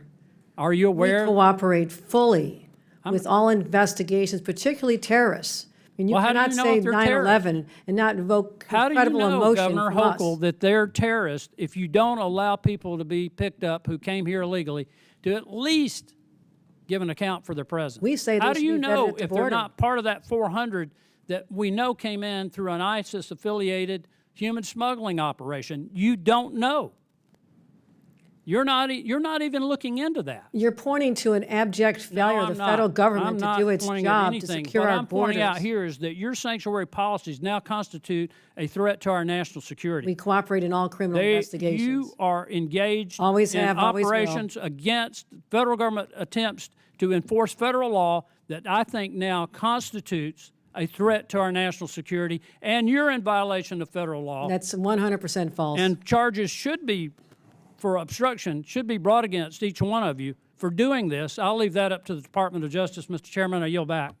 Chair now recognizes Ms. Crockett from Texas. Mr. Chairman. And Mr. Chair, Point of order, point of order. That was intimidation of the witness. Do you have a point of inquiry? Yes, I have a point of inquiry. State your point. Raising the prospect of charges against witnesses is a form of intimidation, is it not? Thank you. Thank you, and I withdraw the question. I appreciate it. Chair recognizes Ms. Crockett. Thank you, Mr. Chair. And thank you so much to our governors. And I want to say I apologize. I apologize for the abuse that you are facing in this committee that is supposed to be about waste, fraud, and abuse. And I also apologize for wasting your time, because this is nothing more than political theater. Now, again, this committee is supposed to be about waste, fraud, and abuse. We did not have to have this faux creation of Doge. The committee itself, that is our job. So what I want to talk about is something that the American people may want to know, which is economically, how is this impacting them? These failed immigration policies that are only put on so that they can have a show, because we have a reality show president who seemingly still believes that this is all about TV instead of real lives. So let me talk about something really quickly, because I want to clarify something, because I believe that all of you understand the importance of something like tourism. Are you aware, any of you, are you aware as to whether or not tourism in the United States is anticipated to decrease to the extent that we are estimated to lose $12.5 billion in international vendor spending in just the year 2025? I can answer as the tourism capital of the country. I assume you could. Tourism's already down. It is down in the North Country, where the Canadians refuse to come over because of the hostility toward their country. It's happening in New York City. It's happening at our sporting events here, our theater. There's a ripple effect throughout our entire economy because of the change in attitude that our country, that once welcomed people from all over the world to visit and recreate and to live here, now feels like a very hostile place to them. It is going to have an economic impact on our bottom line, without a doubt. So let's talk about it a little bit more. So I am supposed to have a number of FIFA games in Dallas, and I am fully anticipating that we are going to have a problem, because I've been receiving phone calls that people don't feel safe coming here, and it's not the immigrants.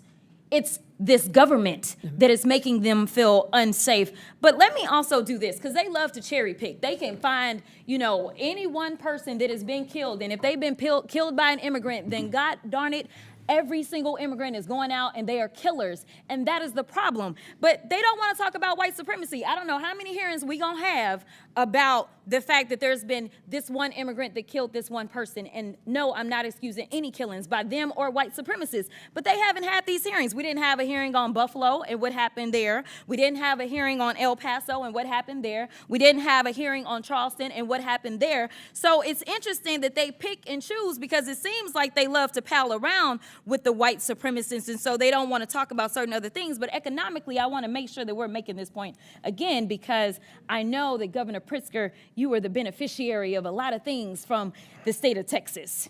And a lot of people believe that Republicans are fiscally responsible, but instead they are actually fiscally irresponsible, because what he spent was a whopping $221 million transporting people from Texas to your state. Something tells me that he could have done something else with that $221 million.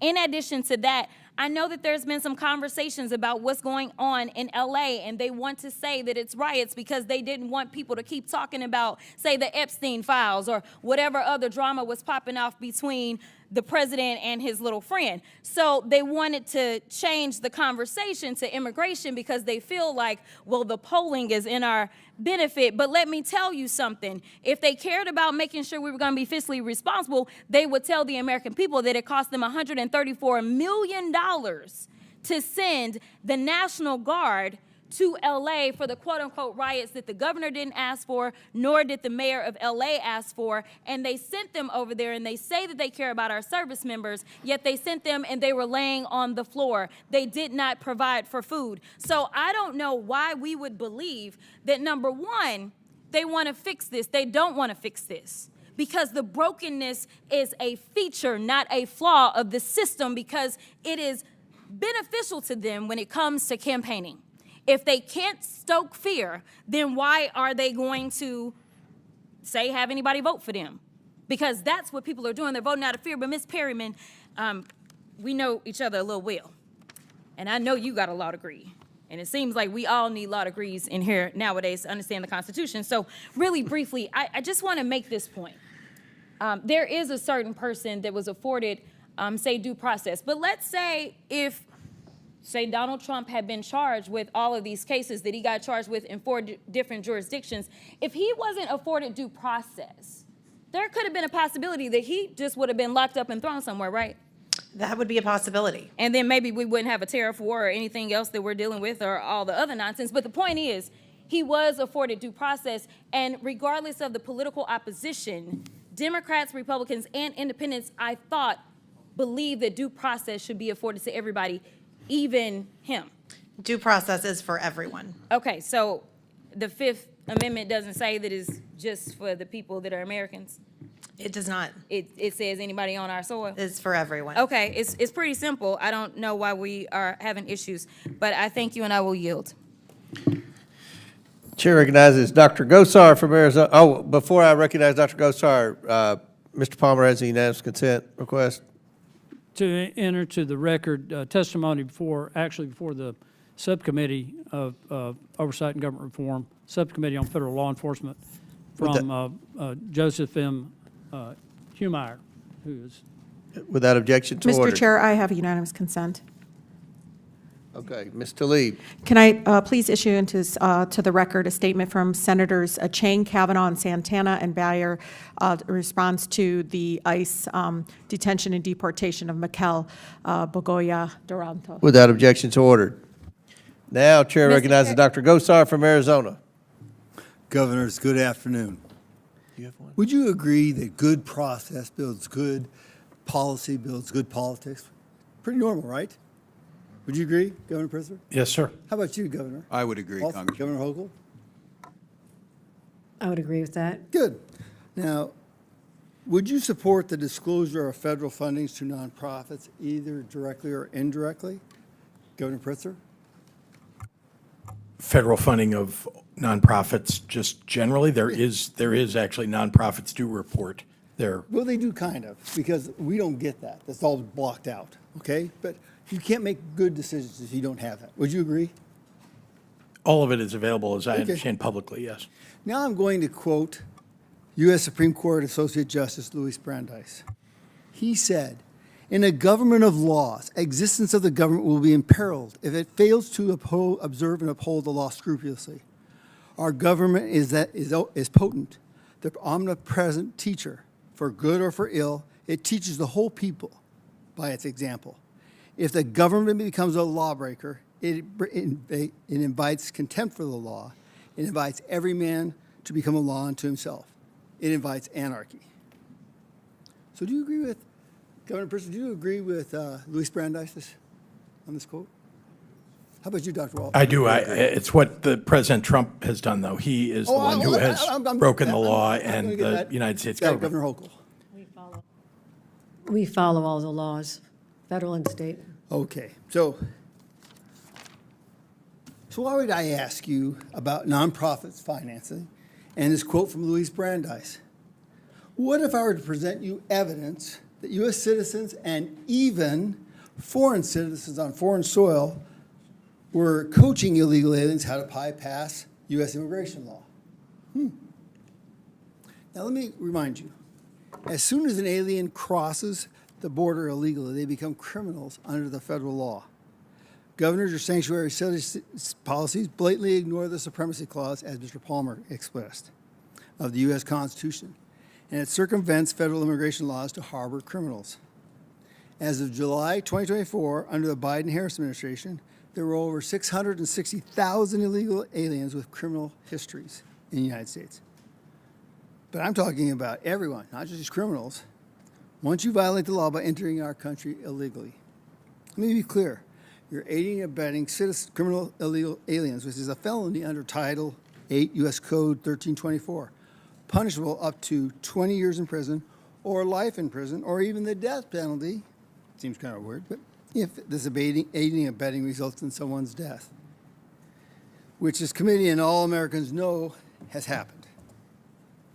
Wouldn't you want to even err on the aspect of caution? I would. I really would. Now, Governor Hochul, do you like nature, and do you consider yourself a conservationist? I do. I'm one of those. I'm particularly fond of New York State's great state parks, so yes, of course I love nature. Good. So why would you allow illegal aliens to destroy a National Park Service land at Floyd Bennett Field? Yes, I was there. I got to see it all. But I mean, even putting people in that process. I Well, would hardly call it a park. It was a place that people used to train for military exercises, But you know what? Somebody found it as a park, right? Did they not? They're considered a national park.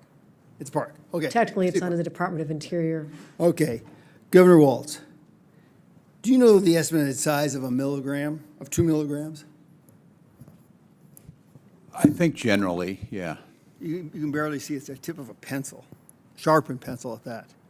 And that's a lethal dose of fentanyl, which your running mate, Harris' open border policies welcome to the United States. Similarly, your sanctuary policies are playing games with American lives.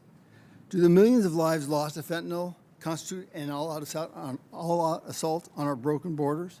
They do. Yes or no, do you support tribal communities, Governor Walz? Do I support tribal communities? Yeah. Under PL 280 or? Oh, do you support? Yeah, I certainly tribal? do. No. Okay, I do. Yeah. Okay. What about the transnational criminal cartels trafficking drugs and people across our tribal lands? This is epidemic. Epidemic. So I'm going to finish up by this.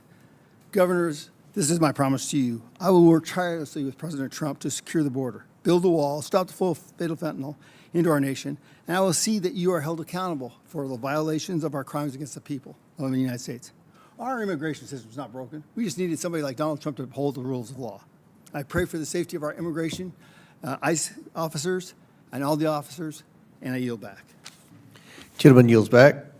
Ms. Crockett has a unanimous consent request. Yes, Mr. Chair. I'd like to submit a unanimous consent request for, this is from the Alabama Reflector. It says, study says undocumented immigrants paid almost $100 billion in taxes. Without objection, so ordered. And my second one is from Reuters. White supremacists behind over 80% of extremism-related U.S. murders in 2022. Without objection, so ordered. Now I recognize Mr. Lynch. Thank you, Mr. Chairman. I also have a couple of unanimous consent requests. The first is from Law and Crime magazine.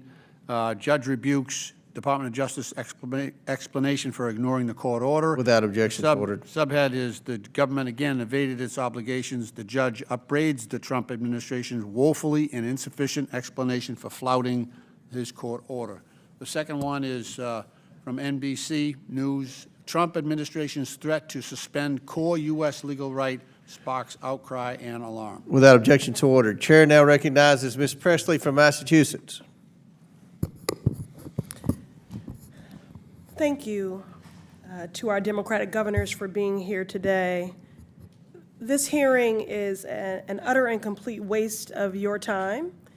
It is a waste of taxpayer dollars. Republicans have called you here alleging that you are circumventing federal law. You are not. But you know who is the poster child, who is violating federal law daily? The current occupant of the Oval Office, Donald J. Trump.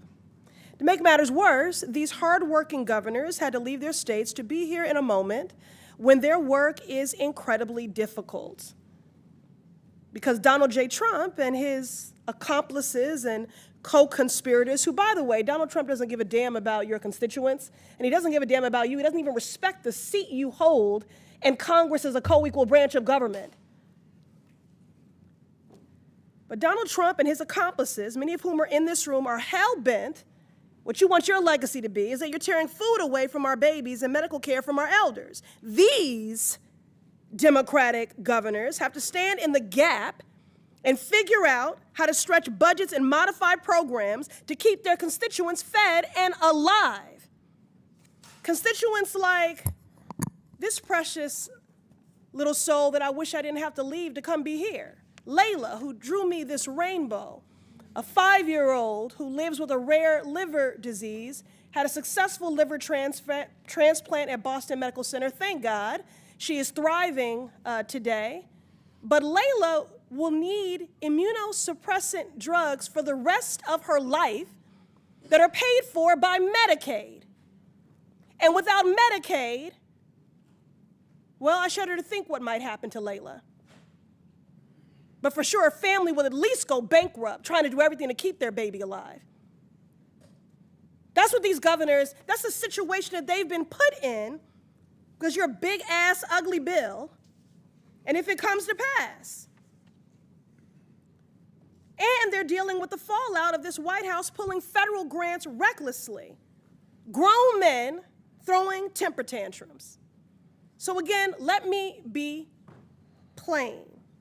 The Trump administration is breaking the law, not these Democratic governors. Ms. Perryman, how many legal challenges is the Trump administration currently facing? I believe there's over 300 right now. And Ms. Perryman, can you explain how litigation like this has helped to shield and defend vulnerable communities? Absolutely.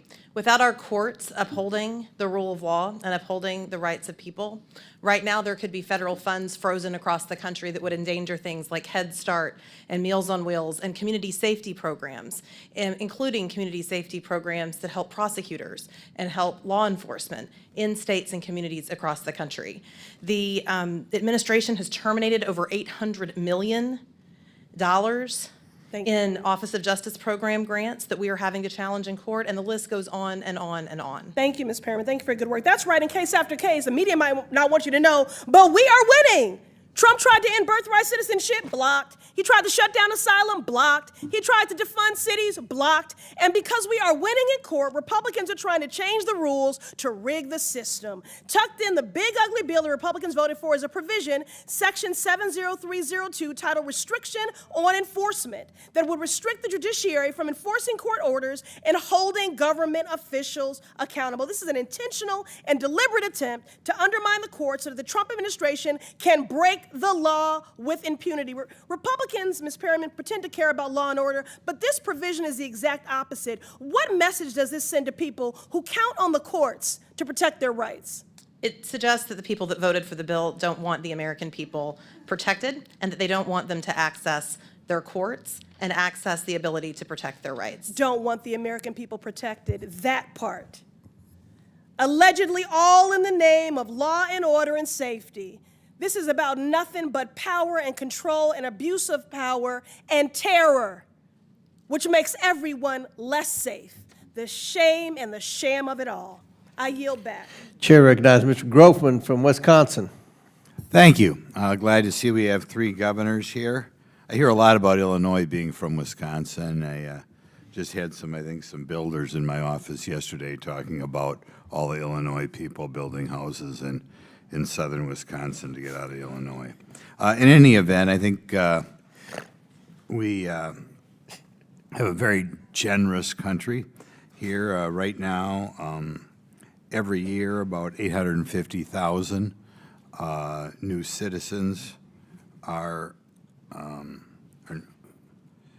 another 8 million new citizens are sworn in, naturalized in this country. I think we have about another 500,000 people coming in this country on work visas, and a little under that coming in on student visas. So we're very generous about allowing people in this country. I should have said 850,000 new people sworn in. In any event, it's not impossible to get here legally. Nevertheless, we have a lot of people every year overstaying visas or still sneaking across the border. And the question I'm going to ask you guys and gal is, do you believe we should have immigration laws in this country? We'll start, I guess we'll go right down the line. Governor Walz. Congressman, the question is, should we have immigration laws? Yes, that's it. Yes, we should. Governor Pritzker. They're very important. In fact, we should have more robust immigration in this country, and it should be done under a law. Ms. Hochul? Yes, of course, we should have immigration laws. Okay. In fact, we do. The question is, when people come in this country and break those laws, do you believe they should be enforced? Let's say people come in this country, Gulf of Mexico, Pacific Ocean, however they come here. Should they be spun around and sent back out of the country, or should we just allow them to stay here? It depends if they're, Congressman, if they're coming on an asylum claim, protected status. Exact question. Assuming they come on an asylum claim and that claim has been rejected, should they be allowed to stay here? The judge denies their asylum claim? No, they should not. They should not be able to. Governor Pritzker, if somebody's overstaying, we'll say a different way, overstaying their say, work visas, a student visa, should they be allowed to stay here or should they be removed? Given due process, sir. Should they be Due removed? process is required, yes. Okay, Governor Hochul. Yes, agree, following due process, the federal government has the authority to make those removals. It has nothing to do with. I'll the ask state you, deals that- should people who are here illegally get welfare benefits? Mr. Governor Walz? By that, food stamps, low-income housing? Should they get assistance that would be here? Yes. We provide for all of our people in Minnesota. It's one of the reasons. Okay, so your statement is that if somebody comes here, say on an asylum claim, whatever, they should be able to get low-income housing benefits, almost free rent, free food, free health care. That's what you believe? I believe states' rights, and in some states they do. Well, I know that's what you believe we should do. Okay, Mr. Governor Pritzker? It's the federal government's job to determine what welfare benefits at the federal level, and I can say to you that we have hundreds of thousands of people in the state of Illinois who are undocumented but have been living, abiding by the law, holding down a job, paying taxes. for Okay, years so are and they years and getting, years. are they, do you believe it's right then that if they come here, they should get free housing, free medical care, free food? It depends on the circumstances. I'm just explaining to you, though, that we have millions of people across the United States who are here, and were here long before you got No, elected. I know all or that. got I mean, the elected. question is, you don't have a problem with them getting benefits, these benefits? Again, law-abiding, tax-paying, we're talking about people who are adding to Okay, our I'll take it to society. be, well, not if they're not working. But either way, you have no problem giving them those benefits? We provide benefits to people all Okay, across. Ms. Hochul, is that the same thing with you? Do you believe people come here who are not citizens, come here, make a asylum claim, they should all be getting food, health care, housing? Depending on which law you're referring to, in certain circumstances, we do provide these services, but they're not universal. Okay, well, to most people, your average person who's overstaying a student visa in New York, do you think they should be getting food stamps, housing, medical care? We provide Medicaid for individuals who are senior citizens or moms with new babies. Well, we know when people are eligible, the question is people who are not citizens who are overstaying a student or work visa. Are No, they people eligible? are making their own way here in the state of New York. In fact, I have 400,000 open jobs. I wish you could. You're help not find a answering the path- question. find a I take path it to get- mean, I just. Give want us to more say work this, I want you to answer authorizations. the Let's put question. them to work. Let's put them to work. But you refuse to answer the question. If somebody is otherwise eligible for low-income housing or food stamps or medical care in New York, do you believe they should be entitled to those benefits? There's as an not a American? blanket answer to that. It depends on which provision of the social services law. In some cases, it's allowed. In some cases, it's not. Okay, thank you. Chair recognizes Ms. Simon from Arizona. Thank you, Mr. Chair, and I would hope that I am also able to go over my time. I'm sorry, California. Yes, thank you, Mr. Chair, and I, as my colleague did, I hope I am allowed to also go over my time by approximately 45 seconds. Well, I've been very fair. You've had, Mr. Frost went over a minute and a half. Okay, I'm just asking. Thank you. I appreciate that, sir. I just wanted to I didn't say you could, but you can go ahead. I just want to make sure that I have a fair opportunity to also speak as an individual of this body. Thank you, Mr. Chair, and thank you, Ranking Member Lynch. I am so honored to be here today and having this really important conversation. You know, we talked about victim advocacy in this place. Actually, I was a victim advocate. I was a 8133 in San Francisco for many years and had to sit with families who buried their folks, and sitting, literally figuring out how to mend together obituaries. I've worked with young people who have been victims of gun violence and literally have had to scrub blood off the streets. There is nothing that anyone can say to a family, I get it, that is grieving. We have a lot of work to do, not just here in this country, around the world, to deter violence. I come from a state, the fourth largest economy in the world, with the best public education, higher public education system in this country. In fact, at California, Berkeley, we lead some of the research that are keeping folks here and your relatives alive. those labs and that research is being attacked by this administration, but I digress. I have a number of questions today, but this hearing has been so difficult. Not only was I a victim advocate for many years, working with folks who had witnessed and who had been victimized by rape, by murder, I also led the Lawyers Committee for Civil Rights of the San Francisco Bay Area that was founded by JFK, and our asylum clinic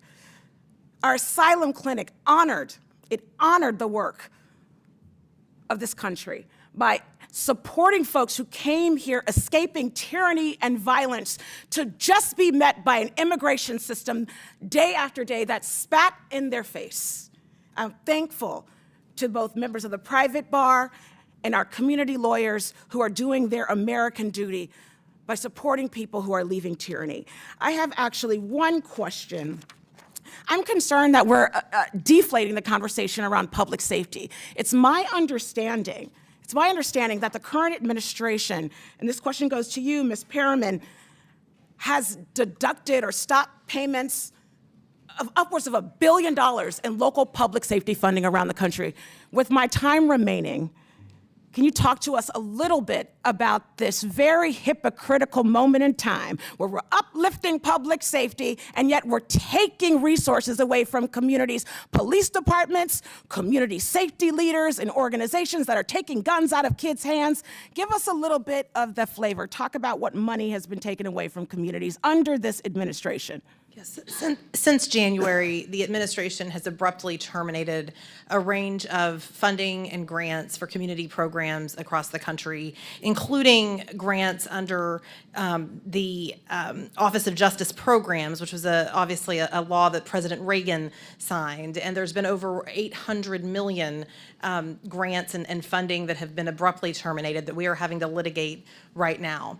They have also cut off funding for programs that help lawyers and law enforcement become trained in what they're doing in communities across the country to keep people safe. And then I know that one of the colleagues mentioned terrorism, and as part of the administration's broader funding freeze, federal funding freeze that we had to block in the first weeks of this administration and that remains blocked by a federal court, officials from states like Arizona and Oregon swore out declarations in court talking about the risk to counterterrorism funding that they were concerned about with respect to this administration's federal funding freeze. Those are just some examples. Our team is literally in court every single day. Ms. Perriman, so would you say, is it of your knowledge that police chiefs, their grants have been frozen? Yes, many people in community safety programs. And so taking away literally upwards of $1 billion in local public safety funding from around the country, including violence prevention and gun safety programs, would you say this administration is making us more safe or less safe? Less safe. Any members, any other governors? Would you have any? I have a few seconds. We have programs that we work with the federal government between cities, law enforcement, and federal government law enforcement that are being torn apart. And, drug task forces, our gang task forces, gun task forces, this is making us less safe. Grants for rape kits and rape investigations, the disembowelment of the Department of Education, including the Office of Civil Rights that investigated rape and sexual assault on college campuses, decimated. I would agree that our administration is making us less safe. Thank you, and I yield back. Thank you, Chairman, for the extra time. Chair recognizes Mr. Perry from Pennsylvania. Thank you, Mr. Chairman. Sad to say I'm disappointed today, but, governors, Ms. Perriman, welcome to the House of Representatives. Great to have you here and hear about your thoughts and views on things. Governor Pritzker, you said, I think numerous times now, that the president broke the law. You're an attorney, right? Northwestern? Is that where you went to law school? Congressman, yes, sir. So just, can you cite which law in this regard he's broken? Well, there have been congressionally approved appropriations that this president has cut off, and we've had to go to court. That's illegal. We've had to go to court to have it reinstated. It's illegal. It is illegal. If you have to go to court, it's illegal, and it's still working its way through the courts, right? Yes, but things Okay, have so been it's ruled not, on already. It's not illegal yet, it's your opinion, but regarding. When a judge rules on it, okay. that's the law, okay? It's the law at that moment until the next judge rules on it, okay? Right, because you understand the another court judge- system. You're the attorney here, I'm not, but you're not saying he broke the law regarding the riots in Los Angeles right now, or are you saying that? That hasn't been ruled upon yet, so. But are you the- saying the he broke answer the is, law in I that believe regard that or he not? did, but that is not what I'm referring to. Okay, you're not referring No, to I that. just Okay, told you all right, there I are just want to be clear appropriations, about that. congressional appropriations. Because the that have been implication, cut off. because of what this hearing is about, is that you're saying that he broke the law regarding the mobilization in Los Angeles, and you're not saying that. I want to make that clear. You're not saying that. What he is doing is overstepping his authority, and we are going to court. Oh, okay. So And okay. So let and me we are ask you a backing couple up. questions because I want to go through a little Yeah. walk down memory lane here in history for you. In 1794, George Washington mobilized the military. You familiar with the Whiskey Rebellion? Yes, sir. Okay. So was Washington beyond his scope? Did he overstep? What about inciting I'm riots just on asking January if he 6th did. at the Capitol, right We're in this building? Sir, Well, you're asking. I'm asking. You're saying he's breaking the law. Yes. Miss He Hochul, has broken the Governor law, Hochul, and he you're is also breaking an attorney. How about Abraham Lincoln, 1862? Did he do it? The abuse of power is an overreach into the Okay. responsibility How about of Dwight state- Eisenhower? Did he do it when he mobilized? in situations where John you're Kennedy. overruling. John Kennedy. You seriously don't want an Twice. answer from me. John I won't F. even Kennedy. bother. How about Lyndon Johnson, 1865, 1965, and 67, and 68? Is that you're saying that's against the law? What the president is now doing? Are you guys? You're the attorneys here, and I'm not talking to Governor Walz here because he's not an attorney. He called himself a knucklehead, so I'm leaving him out of this right now. Are you guys familiar with sections 251 through 255 of Title 10 of the U.S. Code? The conditions under which a president may usurp the authority of a governor in activating the National Guard is under an invasion or an insurrection. I would argue that neither one of those Governor standards have Hochul, been met. I would refer you to Section 253. I'm not going to bore everybody with reading it for you, but you're wrong. And to accuse the president, quite honestly, that's the least that you've accused him of. You've also, in this room, he's been accused of being a dictator, maybe not by you. And if you're willing to say he's not one, we'd love to hear it. But also that the law enforcement agents are Nazis with Gestapo-like tactics. Governor Walz, you mentioned that in a commencement speech. Now, let me ask you, I'm going to ask each three of you this. 8 CFR 287.7. It arises from the Secretary's power under Section 103A3 of the Immigration and Nationality Act, the INA. So do Sections 236, 241, 287. Are those things laws that should be followed and enforced? Are you okay with those things being laws and enforced or not? For federal immigration laws are designed to be enforced by the federal government. So you're okay? You're okay with that? Is that each one of you? The state cooperates. I don't know what you read. I don't have that in front of me. These are laws, Governor Walz, that are on the books. It's the Immigration and Nationalities Act, and those are sections of them, as is 8 U.S.C. 1226A, 8 U.S.C. 1357A2, 8 U.S.C. 1357A4, 8 U.S.C. 1357A5. Would the gentleman provide copies of that for the witnesses? If you're going to cite a law, you'd provide a copy for the witnesses typically. Out of order, Mr. These two governors, two of these governors are attorneys, sir. I'm not. They should know this and I shouldn't. But I'm just asking, let's just assume that these are laws. Let's just assume I'm not lying to you, that these are laws on the books right now. Are you okay with them being enforced? You might be asking us a lot.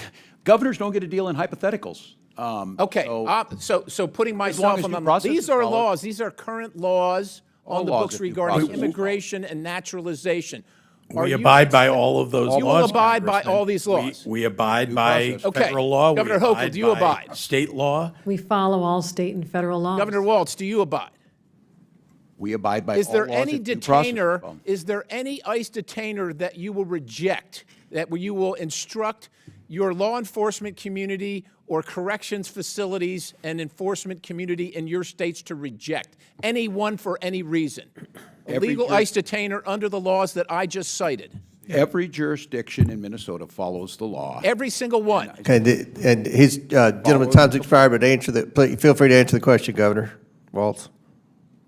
Governor Pritzker? We follow all laws, states. But you don't. That's my point. In You Minnesota, actually don't. there's I want a you to Florida say you will, because we hope you will, but you Well, actually don't, and you haven't, Well, the which is courts- why we have the this courts will horrific determine mess. that. I yield. Chair, Will we allow their witness to answer? That'd be great. Thanks. Chair recognizes Ms. Ansari from Arizona. Thank you, Mr. Chairman. Thank you so much, governors, for being here. I am the proud daughter of immigrants who fled an authoritarian regime, and it is especially devastating as a first-generation American to watch Donald Trump's reckless, cruel, and radical policies transform this country into an authoritarian regime. Mr. Perry just mocked us for referring to Donald Trump as a dictator, so let's run through the list. Donald Trump has, since he was inaugurated, pardoned violent January 6 insurrectionists. Dictator. Defied Supreme Court orders and attacked the judiciary. Dictator. Unilaterally abolished congressionally chartered federal agencies. Dictator. Attacked the free press. Sounds like a dictator. Kidnapped people off of the streets and deported them to foreign prisons without due process. Sounds like a dictator. Defunded higher education. Dictator. Threatened law firms and the legal profession. Dictator. This weekend, he is spending tens of millions of dollars to host a massive military parade for his birthday. Is this North Korea? On top of all of that, our twice impeached president with a 34-count convicted felony president who is not a king has deployed the active duty military in American cities, and he has spent $134 million to do so. He has their guns trained on American citizens without the consent of local authorities or the state's governor to purposefully generate chaos and provoke a reaction. Meanwhile, we have Republicans on this side of the aisle asking governors of states about bathrooms. This is the most dystopian, horrific episode of Black Mirror that I have ever seen. To our witnesses, the governors, thank you so much for being here today. I agree with my colleagues who say this is a waste of your time. You have been instrumental in fighting back against cruel and illegal Trump administration actions. I represent an extremely diverse district, one of the most diverse in the country, where more than 64 languages are spoken. I can tell you that the actions of this administration towards immigrants and immigrant communities is a blatant abuse of power, but more importantly, these steps are harming our economy and our national security. So I want to ask you a little bit about that. Governor Walz, can you share the ways in which immigrants contribute economically to your state? Well, thank you, Congresswoman. Well, there's no aspect in Minnesota life that they're not involved, whether it's economically and the impact that they make, whether it's involved in the arts and the culture that Minnesota is very proud of, whether they're in higher professions, medical students, engineers. And Minnesota is proud to have an immigrant heritage. We sat on the land of the Dakota and the Anishinaabe, and all the rest of us came through via immigration. And so the impact is widespread. It's intertwined. It may have been the Norwegians and the Swedes, then the Hmongs and the Somalis, but it's the same story, coming to America for a chance to start and then contribute to a better state. Thank you so much, Governor Walz. And in fact, according to the American Community Survey, immigrants paid $382 billion in federal taxes and $196.3 billion in state and local taxes in 2022.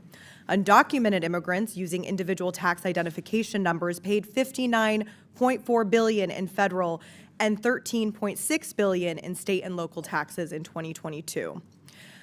Governor Pritzker, you recently called immigrants the anchors of their communities. How does Donald Trump's mass deportation project harm the security of your state and instill fear throughout Illinois communities? Thank you very much, Congresswoman. Let me be clear. The Homan raids that occurred in the first week of the Trump administration drove people into hiding. It ruined the entire area of commerce for our Mexican-American community, where people who were documented, people who are citizens actually, had to go into hiding because they know people that are undocumented. They didn't want to get picked up and having to talk about somebody that they know that's undocumented. You could see it was a ghost town. It was a ghost town. We've had people who are working, I'm talking about for decades, who've raised families, who are paying taxes in my state, who have had to flee. And these are good people. These are our neighbors. These are people that are bringing culture and art to our communities, people that should be given an opportunity, if we had good immigration laws, to apply to stay legally in this country and maybe to become U.S. citizens. Indeed, many of them have proven themselves to be maybe more worthy than some people who are already U.S. citizens. Let's give them an opportunity. So I can tell you that it's had a profoundly negative impact on my state, that Donald Trump has been attacking people who are not the problem. Let's go after people. If you're talking about terrorists, and one of the congressmen mentioned that, let's go after terrorists. Let us know who they are. We will go arrest a terrorist any day of the week, every day of the week. Governor Hochul, if you could also answer. I'm very proud to represent the state that has the Statue of Liberty in our harbor. Millions of migrants and immigrants have passed through, including my own grandparents. My grandfather was a migrant farm worker. They are an important part of our identity, our economy. The diversity of New York is what sets us apart and makes us so fascinating and so desirable for businesses large and small. They are so critical to our identity and our existence. And I'm really hurt. It hurts me as the leader of a state where people are living in fear in the shadows. People can't go to school. They can't worship. They can't go get health care. They can't go to their senior center. What is happening has been traumatic. It's unnecessary. We will help every day of the week to get rid of people who commit crimes that never should have come here or commit crimes here. That is my number one job. But what is happening is un-American. Chair recognizes Mr. Timmons from South Carolina. Thank you, Mr. Chairman. Governor Hochul, the difference is that the millions of Americans that came through Ellis Island did so legally. I'll yield to my friend from Georgia, Ms. Green. Thank you. Governor Hochul, are you a Democrat? Yes or no? I'm a proud registered Democrat, yes. Did you support Joe Biden for president? Yes or no? Yes, I did. Did you support the Biden administration's policies for the past 4 years? I raised my concerns in many That's meetings a with yes the or no administrations question. about how the border was being enforced, and so I raised concerns. So I you said- just stated, I'll reclaim my time, you said you're a proud Democrat. You supported Joe Biden for president. Clearly, you supported the Biden administration's policies. I Did supported you many of swear, them, yes, Governor I have. Hochul, did you swear an oath to faithfully uphold New York's Constitution and laws? I certainly did. In 2017, New York became a sanctuary state when Governor Cuomo signed Executive Order 170. This states, it directs that no state officers or employees, including law enforcement officers, shall disclose information to federal immigration authorities for the purpose of federal civil immigration enforcement unless required by the law. Do you support this law as governor of New York? Yes, this pertains to civil enforcement. So you do enforce sanctuary policies of New York? I supporting helping law enforcement when it comes and ICE when it comes to. Thank dealing you. I with reclaim my criminals. time. You support sanctuary policies that have led to the horrific murder of people, Americans. This Fox News got it wrong. It should say monster. Arrested in broad daylight rape of a 13-year-old in a New York park. This girl was raped at knife point in the park near New York Mets Stadium. That's your state, Governor Hochul. New York Post also got it wrong and called him a migrant. That's a monster.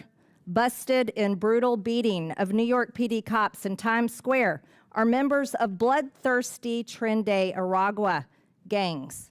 That's your state where you support your sanctuary state laws. Also, Governor Hochul, do you recognize this image where a homeless woman was burned alive by an illegal alien monster, where you uphold the laws to protect these monsters in your state, and then you force the New York citizens that pay taxes to pay for these people? This is the result of your sick and disgusting treasonous laws that you uphold as governor. New York is not a I sanctuary didn't state for recognize you, criminals. Ms. Hochul. This is my time. Do you know the name Laken Riley? Do you know the Yes, name I Laken do. Riley? Yes, I do. Oh, you do. Jose Ibarra murdered 22-year-old Laken Riley. He's an illegal alien monster from Venezuela, convicted of 10 charges. He was first arrested by the Biden administration that you stated that you support. Joe Biden for president, right? Proud Democrat, Governor Hochul. First arrested at the border and released by the Democrats that you support. Then, guess what? He made it to New York because the Biden administration flew illegals all over the country, and your state was one that accepted them. He lived at the Crown Plaza Hotel in Queens, an upscale hotel that was turned into an illegal alien shelter at the taxpayers' expense. $2 million a month went to this hotel. The second time he was arrested was in the state of New York for endangering a child. But he was released quickly before ICE could even issue a detainer, because you support those laws, Governor Hochul. Then he flew, get this is shocking. He flew from the state of New York to my home state in Georgia, and you all paid for it. Because, why? Because it was reticketing, and that was the little gift that you were giving my state by sending monsters there. Costs the state of New York $5 to $10 million a day to feed and house illegals. Are you smiling at me about this? I'm not. You look like you got quite a smile on your face. No. Because I can tell you, Gentlelady people, will not. This is my time, reclaiming my time. I'm thinking about attack the Georgia. witness. Don't you dare Don't attack the smile witness. about the murder of I'm Laken thinking about Riley. her parents. The third Don't time, question how I look. Jose My heart is Ibarra, breaking for her my parents. time, Governor Hochul. The third time he was arrested was in the sanctuary city of Athens, another Democrat policy. And then he went on and attempted to rape Laken Riley and murdered her. He murdered her. Let me explain something to you.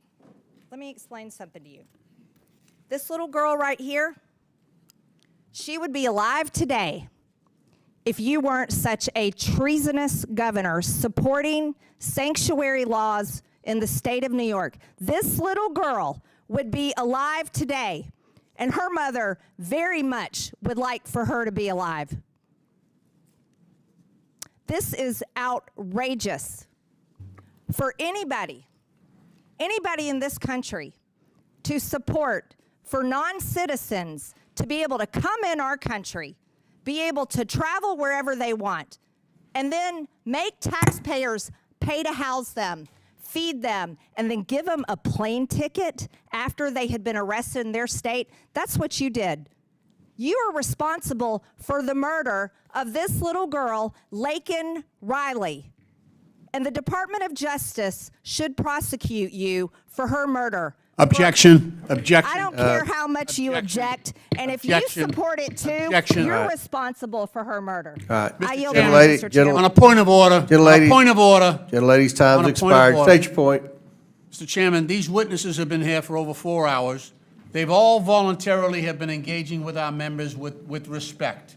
They've all treated our members with respect. Laken Our Riley rules is of dead decorum- forever. Our rules Forever. of decorum. Forever. Our They rules can of sit decorum there all reclaiming day. my time. Hold on. Reclaiming No, my wait, time. state your point. I'm State your- trying to. State your Let point. me- let No, me do no, it without it's a interruption. point of inquiry, Our not a rules- debate. Our You've had your rules- time. Our rules, if you would let me speak, our rules of decorum dictate that our witnesses should be treated with respect, and I ask you to enforce decorum and remind committee members to treat our witnesses with respect. Our members are treating the witnesses with respect. This is not a courtroom.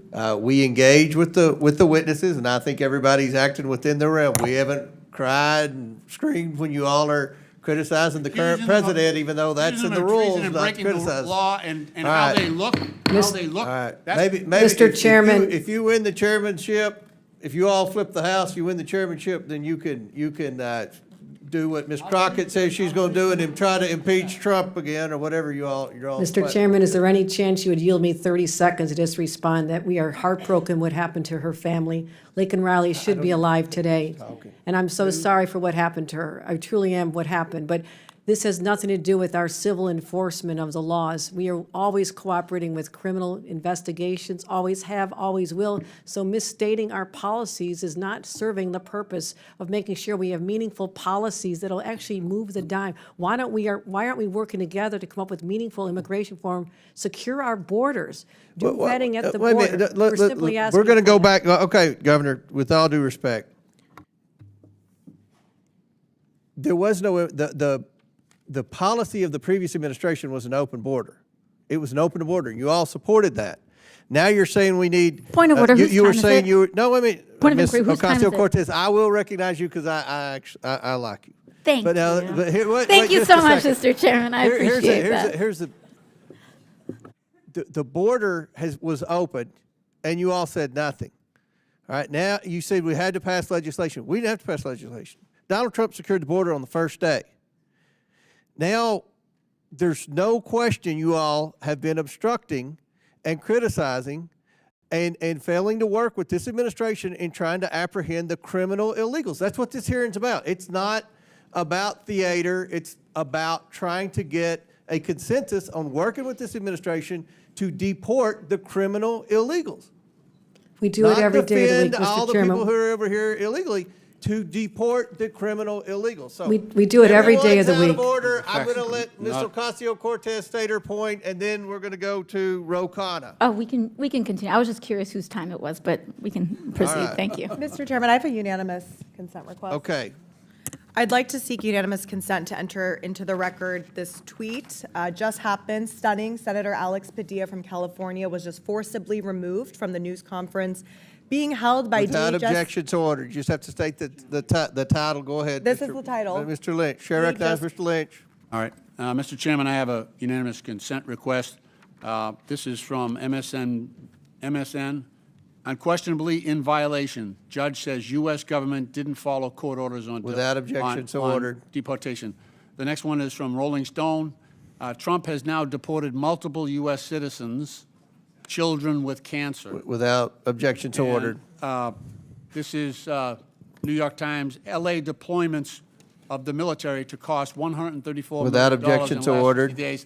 And lastly, Secretary Hegseth will not commit to obeying the court's order on Marines in Los Without Angeles. objection to order. Chair recognizes Mr. Khanna from California. Thank you, Mr. Chairman. Governor Pritzker, I've admired your moral clarity during these times. You had a speech about a month and a half ago where you said you would not bend the knee to any president of any party. I highly recommend the American people listen to that speech in its entirety. Professor Chenoweth has said at Harvard that if 3.5% of a population engage in peaceful protest, that is the single best way to bring change and stand up for constitutional values. As you know, there's the No Kings protests that are happening this weekend. I'd like you to weigh in and share your thoughts about what that could mean for the country. Thank you, Congressman, and let me say that peaceful protest has been the avenue for so much positive social change in this country. I think about the civil rights movement as the best example of that, and it continues to be. Civil rights for LGBTQ people, civil rights for immigrants, et cetera. I encourage people to peacefully protest, and I have said that many times. I think, getting out your microphones and your megaphones, speaking up, speaking out, and very importantly, for people who can vote, go to the ballot box and vote. Too many people don't do that, and too many people don't stand up and speak out because they're a little bit afraid. And in this environment, I have to say, President Trump has created a situation where people are afraid. They're afraid, and they're afraid they're going to get targeted, because that is what's happening under this administration. People are getting individually targeted when they stand up and speak out. Thank you. Governor Walz, I thought you conducted yourself with such dignity as our vice presidential candidate. You and Gwen and many of your former colleagues are really proud of how you ran. And one of the things even people who voted for President Trump said about you is he's so decent, he's kind, he deals with people with respect. What is happening in this country that we've started to demonize immigrants? When I grew up in Bucks County, Pennsylvania, it was 99% white. I grew up as an Indian American of Hindu faith. I never felt demonized, felt different, made to feel like I didn't belong. Something is going on where we've created a permission structure for that. How do we model the kind of decency that you've exhibited so that we become a cohesive community like this country has always been? Well, Congressman, thank you for the kind words. I think the people of this country expect us to do that. Look, I think we could all agree these horrific situations that happened, that have been highlighted in here, we all hate that, but we also lift up the great success stories. And I will just tell you, Congressman, on Tuesday night at 2 a.m., Minnesota has the most closely divided legislature in the country, 101 to 100. And we passed bipartisan legislation that kept us with a balanced budget, a AAA bond rating. We invested in our schools, we invested in our roads, and we did it with civility. We did it with an eye to the future, and we did it, Republicans and Democrats, with the idea that we are a nation of immigrants, and people simply want to make sure that if the laws are being asked to be followed, people are given due process. So I have to tell you, we have a model. It's our Constitution. We have a model on how to do this, and we've done it before. And I would just encourage all of us to be part of the solution rather than just continue to demonize each other. Thank you, Governor. Governor Hochul, I appreciate your speaking out about the Marines being sent into my state. I was horrified. There's just footage today of Senator Padilla being shoved out. I don't know if people have seen it, but he went to ask Secretary Noem a question, and the police literally grabbed the senator and shoved him out of the room. You know, the Marines, I want to get back to the Marines, though. I mean, the fact is that we have a principle called federalism in this country. No one in Los Angeles asked for the Marines. No one in California asked for the Marines. I mean, do people's voices not matter of what we want locally and in a state way? Tell me how you would feel if Marines were sent into your state or your senators were taken by the fists and pushed out of rooms. What is going on in this country? Thank you for the question. It's disturbing at so many levels.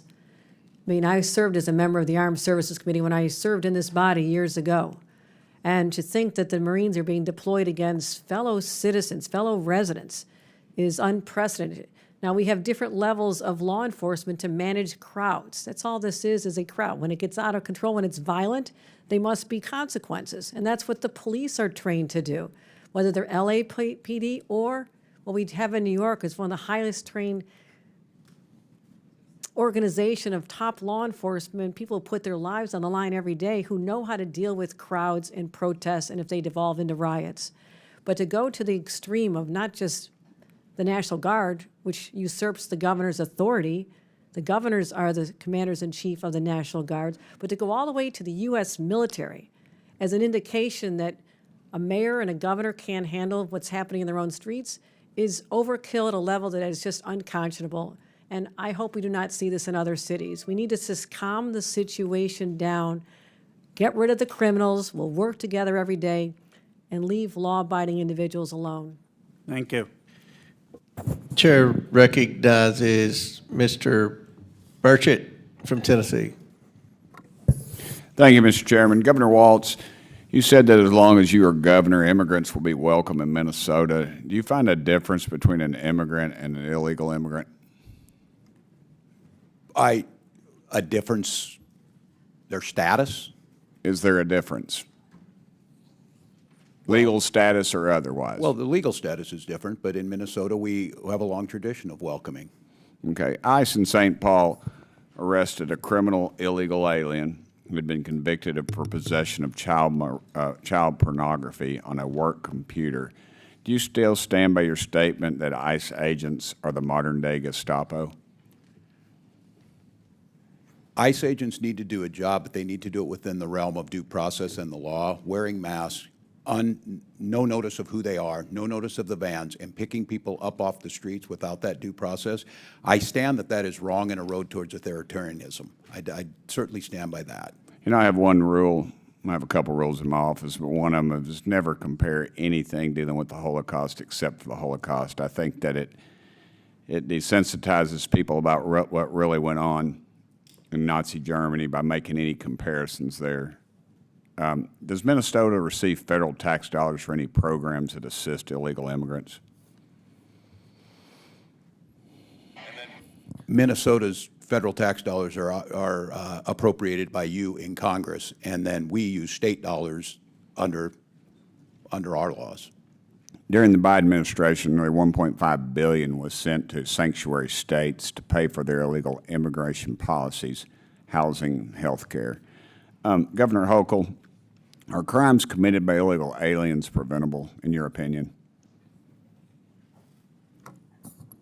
Our law enforcement is highly trained in how to identify prospective perpetrators, but certainly we try to prevent crimes, and we also work to resolve them and make sure that if there's a crime committed, that people find their time in court and are incarcerated. That's how it's always worked. By definition, illegal aliens are unlawfully present in the United States.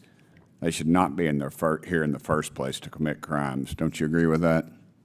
It depends on the circumstances of coming over. I mean, there's civil violations, there's also criminals. So it's the federal government's determination on the status of an individual. If they're But I mean, if they're not here, the crime's not going to be committed. I think if there was not If they're not going to be here, ma'am, the crime is not going to be committed. If there was no one in our country, no crimes would be committed. I suppose you could say the same thing. A young man in my district whose family is very close to me lost their son to an illegal alien, and I can guarantee you if that illegal alien, if we'd followed the laws of the land and there'd been some enforcement, that young man would be here today. Well, let me ask you this. Why did your state issue say that you are welcome with open arms in reference to illegal aliens? That was a direct quote attributed to you, ma'am. It's a 400-year history we have in the state of New York of welcoming all. I don't know why we would change that now. Okay, Governor Pritzker, you mentioned in your opening statement that criminals have no place in our country, but Cook County released numerous criminal migrants last year, including one that was charged with raping a minor. Why would you release a criminal rapist back into your community? Thank you, Congressman. First of all, we don't need to release somebody if ICE or another law enforcement authority shows up with a judicial warrant. Then that's just the fact. And if somebody gets released, it's usually because they've had due process and determined not to be eligible to be held. That's okay. But do you know what happened after that individual was released? I don't, but again, a judicial warrant, if appropriate. I'll tell you, 17 days later, he was charged with a homicide. And in Cook County, also released a migrant charged with domestic violence in August of 2024. Do you know what this individual was charged with 1 month later? No, sir, I'm not sure what. Aggravated criminal sexual assault and abuse of minor. And as governor, have you done anything to ensure local and county governments aren't releasing illegal immigrants charged with sexual or violent crimes? As a matter of fact, first of all, we chase down criminals every single day. We put them in jail. We try them, put them through due process. They get convicted. They get put into our correction system. We do that every single day. You're implying that we're not. We are. In fact, our law enforcement are some of the best in the country. They do their job. Well, if these laws were enforced, then I would assume these people wouldn't be back out on the streets so freely. How many programs does Illinois have that explicitly supports illegal immigrants? Sir, we've created programs to deal with not illegal. I mean, we have one program that's related to undocumented people who are. I'm out of time, the most vulnerable. The answer is at least four. Health benefits for immigrants, HBIS, health benefits for immigrants, adults, HBI, retention of Illinois students, and equity, RISE is the acronym for that act, in the Illinois Dream Fund. And I'm sorry I'm out of time, Mr. Chairman. I yield back. Chair, that's Mr. Min. Mr. Chairman, I'd like to finish the title of the article that I was trying to read into unanimous consent. Okay. Stunning. Senator Alex Padilla, California, was just forcefully removed from the news conference being held by DHS Kristi Noem in Westwood. Senator attempted to interrupt That's the Noem. title? He was handcuffed in the hallway, yes. Thank you. Mr. Chairman, for the record, he rushed the podium. He was being disruptive, and that is not conducive to A senator was forcefully shoved Thank to you, the Mr. ground and arrested. All I right, think, order. for massive Chair recognizes Mr. Min from California. I just want to follow up my Republican colleague's comments since he's talking so much about sexual assault and note that our current president was found civilly liable for sexual assault I also want to note that Elon Musk, and for the record, just want to note that Elon Musk, who was once part of this administration, not so long ago, accused the president of being part of the Epstein files. So all of great interest and something perhaps we should look into some oversight on. But governors, I want to ask you a few questions. Please raise your hand if your state has any laws or policies that prevent ICE from enforcing federal immigration laws. Note for the record that no one has their hand up. Governors, please raise your hand if you're aware of any laws or policies that prevent federal authorities from enforcing immigration laws in any city or state in the United States. Again, no hands are up, and that's because there's no such thing as sanctuary from federal laws anywhere in this country.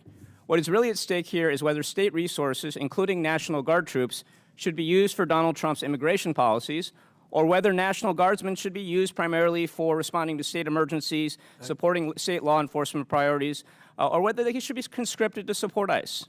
This is really a question about states' rights, and it's being starkly illustrated right now with what's happening in Los Angeles, just up the way from my district in Orange County, where the Trump administration has claimed authority to deploy 4,000 troops from the California National Guard. I also want to note that the existence of the National Guard is rooted in the Second Amendment to the Constitution. A well-regulated militia being necessary to the security of a free state, the right of the people to keep and bear arms shall not be infringed.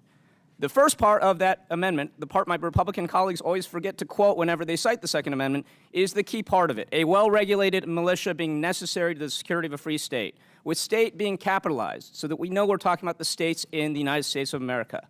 The Second Amendment guarantees the state the right to keep and maintain a well-regulated militia, which is the basis for the National Guard. So, Governors, I want to just try to set the record straight because I think it's not clear that everyone fully understands what a National Guard unit is, when and how they can and should be called up, and what activities they're restricted from engaging in. I have limited time, so I'm just going to ask you to keep your answers brief so we can really unwrap how deeply concerning President Trump's actions are. Governor Walz, in a sentence or two, what does the Minnesota National Guard do, and how does it serve the people in the state of Minnesota? Has a dual role. I know this personally from 24 years. You can be deployed federally under Title 10 with the President's authority or Title 32. In Minnesota, we have used them everything from flood and tornadoes. We use them to help during the COVID pandemic, and they serve overseas when called upon. But typically they report to the state governor per Title 32 of the U.S. Code, correct? That's correct. And in times of crisis, a governor can activate the state's National Guard units to respond and assist. As you noted, under Title 10, the President sometimes has authority to deploy them. Governor Pritzker, in a few words, under what circumstances can or should the President federalize a state's National Guard?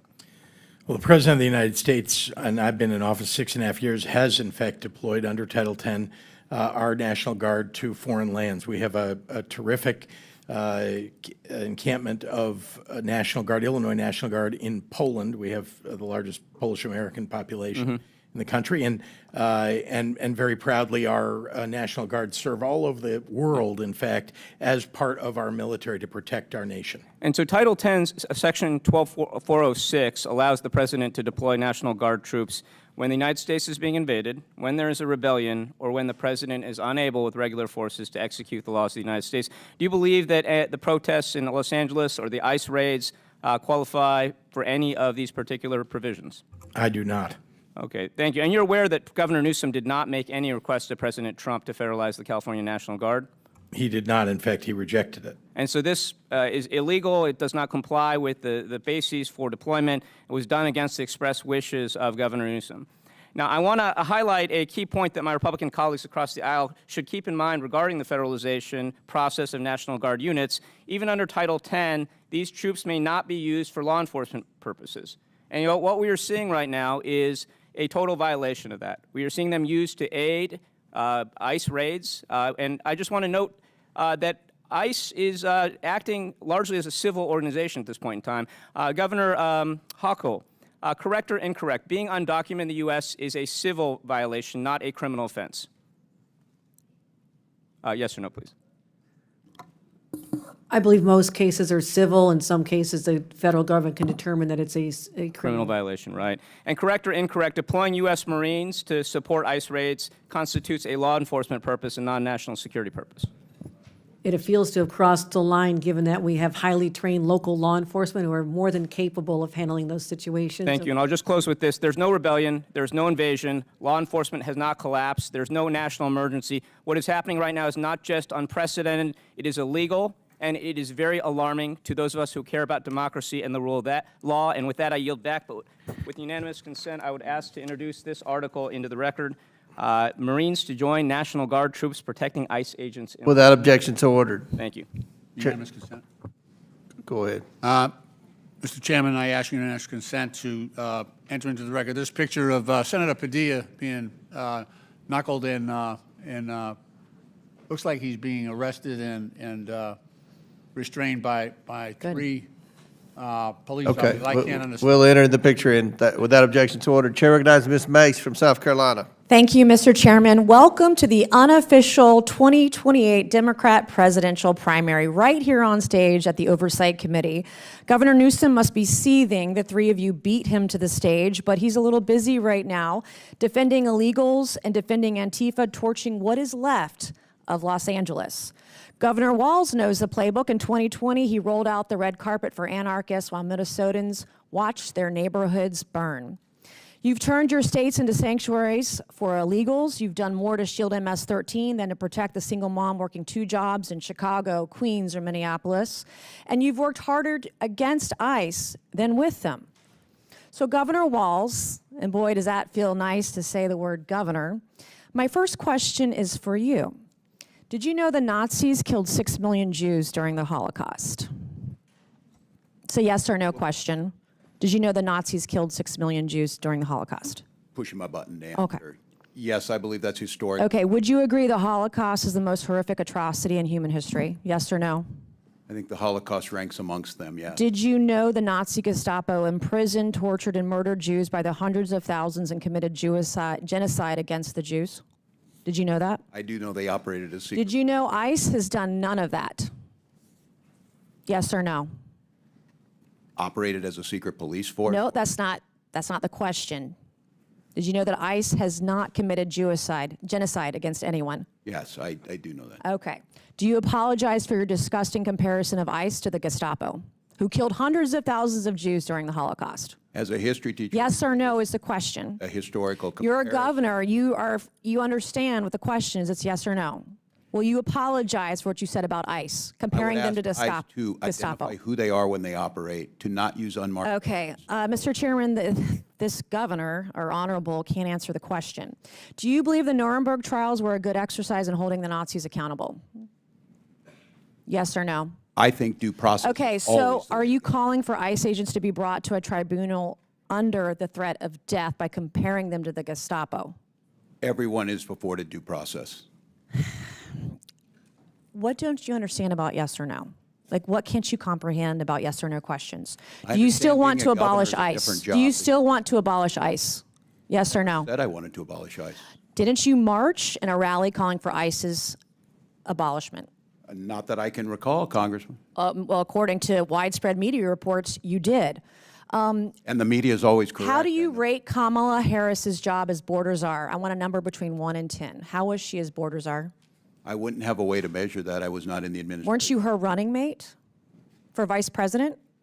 As in the campaign. And you wasn't part of the can't rate her role as border czar on a scale of 1 to 10. Was she great at 10 or was she a 1? Terrible. I think her proposal that she put forward to make sure we had the bipartisan immigration. It wasn't bipartisan. Did you ever personally speak with Kamala about Joe Biden's cognitive collapse? Not that I can recall, Congressman. Not as her running mate for vice president. You never once talked to her about the president and why she was nominated instead of him. No, not that I can recall. What kind of operation were you guys running over there? I was more concerned with Donald Trump's cognitive. Thank God he's things that we were- he's president and J.D. Vance is vice president and not you. Have you ever served in a combat zone, Governor? I have not, Congresswoman. Okay. Are you still friends with school shooters? I have never been a friend with a school shooter. Didn't you say you were friends with school shooters on the debate stage? Oh, Congresswoman. Yeah, I is think that's very bullying evident. is As a teacher and a bullying parent. is my mom was a teacher. I'm a high school dropout. We can talk about that later. Is bullying okay? Is bullying okay as a teacher? Is bullying okay? Yes or no? Is it okay to bully somebody? I think yes there's or a no? time to push back at a bully. So yes, I do think there's a time. So you think it's okay to bully others? I think it's okay to bully the bully at times. Well, you're showing that the Democrat Party is a party of violence. Were you at Tiananmen Square? Have I been to Tiananmen Square? I have. Were you at Tiananmen Square? I have been at Tiananmen Square. When were you there? Oh, as I recall, January of 1990. Okay. What is a woman? What is a woman is the question. I'm not sure I understand the question here. Well, that. What Okay. do you want me to say? This is. I want you to say that a woman like me is an adult human female, that men can't become women. You guys are the party of violence, and you're the party erasing women. You don't respect us. You're a bigot. You're a misogynist. You're a sexist. Mr. Chairman, I yield back. Congresswoman. Good lady, yields Mr. back. Chairman, Chair I will recognizes ask Mr. unanimous Ocasio-Cortez from New York. All right, well, that was some kind of bingo going on over there. I don't know what's going on. Anyways. Oh, I know what's going on. Thank you. Thank you to the witnesses for coming here today. I apologize for the treatment that the four of you have been subjected to. And Governor Walz, I just have to say, I know you're getting a lot of grief from the majority here, but you know, we are talking about individuals who have cheered on an individual who issued a Nazi salute from behind the presidential seal of the United States of America, who have cheered on the pardoning of individuals who attacked the United States Capitol and flew a Nazi flag and the flag of the Confederacy, traitors to the United States, sworn enemies of the United States of America, through the capital of this nation. And now they want to act offended because someone has the courage to say, if it walks like a duck and it talks like a duck, maybe it's a duck. So I want to thank you for not wavering to their bullying, which is unconscionable and sad to see. So I just wanted to let you know that, Governor. Thank you. Thank you, Congresswoman. To the three of you, Governor Walz, Governor Pritzker, and Governor Hochul, you three have each sworn an oath to uphold and defend the Constitution of the United States of America, correct? I'll start with you. Yes. Yes, ma'am. Yes, I have. And I imagine that also includes the Fourth and Fifth Amendment protections for due process and the rule of law. It does. Sure does. Yes. And that means protecting your people in your states, U.S. citizens and every individual, because that is what makes America great, that we are a land of the free and of rule of law, to protect them from infringements of their civil liberties, correct? Now, what we are seeing is a pattern where ICE is breaking the law. We have the detention of a U.S. citizen who has been detained by immigration officials. We have ICE here that has also blamed and arrested U.S. citizens for being simply suspected of being an immigrant, largely because of their appearance. In January, a Chicago-based U.S.-born citizen, Julio Noriega, was arrested by ICE and held in custody for over 10 hours. In April, a Florida Highway Patrol officer pulled over Juan Carlos Lopez Gomez, a United States-born citizen, and arrested him on suspicion of being in the country illegally. He had his real ID, his Social Security card, his mother presented his birth certificate, and they still didn't let him go. In May, U.S. citizen Leonardo Garcia Venegas was filming an ICE raid. He was arrested by ICE. In May, a veteran and U.S. citizen who is Puerto Rican, was detained during an ICE raid at his workplace in New York City. That's called a paper bag test.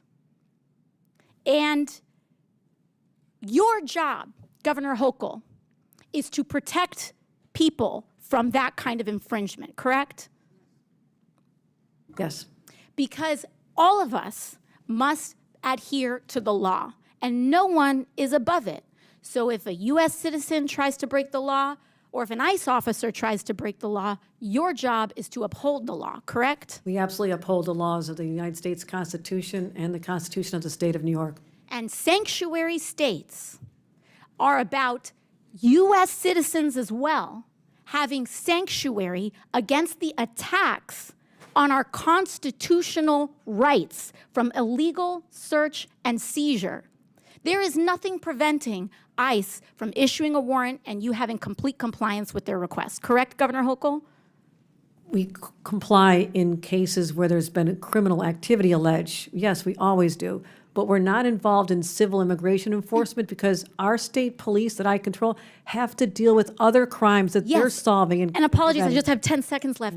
But when they say illegal versus legal immigration, they are trying to end legal status in the United States as well. Correct, Governor Pritzker, with the end of TPS and making people undocumented by removing legal status, ending legal status, and then having the audacity to call them illegal when they were here documented, correct? Taking students' visas away from people, taking their legal right to be in the United States away from them when they've been granted maybe years earlier to stay. So I don't want to hear about how this is about illegal versus legal immigration. They are attacking legal status and removing legal status. The Republican majority is anti-legal immigration in the United States, and I want to make that very clear, and I yield back. Chair now recognizes Mr. Chair, Mark. unanimous consent request. Mr. Frost.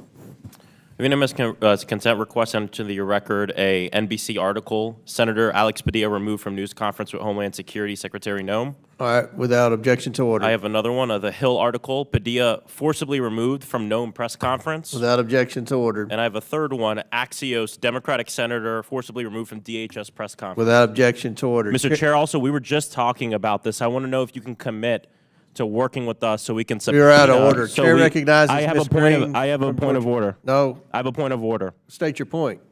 We need to subpoena. That's not Secretary a point of order. Noem. Chair recognizes We Ms. just talked Green. about this No, it's not a earlier. point. We talked Thank about you, thank you, Mr. Chairman. You already had Reclaiming your my chance to get time. on MSNBC. Reclaiming my Chair recognizes Ms. time. Green. to the ground. Reclaiming my recognizes time. Ms. And Green. handcuffed in his own damn Oh, state. Democrats can't follow the rules, All right. can't follow Chair the law. recognizes Ms. Green. Can't Here. follow the Let's rules, go. can't We follow need the to law. subpoena Kristi Noem. It's Chair her recognizes staff, Ms. Green. DHS federal There's a officers privilege of that the threw a majority, US and that senator means to the we're in ground. charge, Just not this your morning we were side. talking about this Because happening to you governors. lost the All right, Ms. election. Green, we're going to start the Because clock. you You have supported anything the to say about invasion that? of our Frost. country. All right. It's my Will time. you Hold it. commit on the record Stop to the work clock. My to time. subpoena Thank you, Kristi Mr. Noem? Chairman. Thank you, Okay. Mr. Chairman.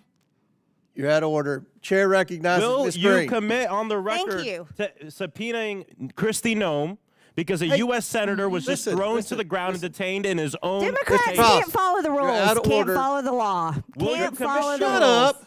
Just shut Will you- up. No, you don't. No, shut you're up. not going to tell me to shut up. Let's. hold on. How do you get him in order?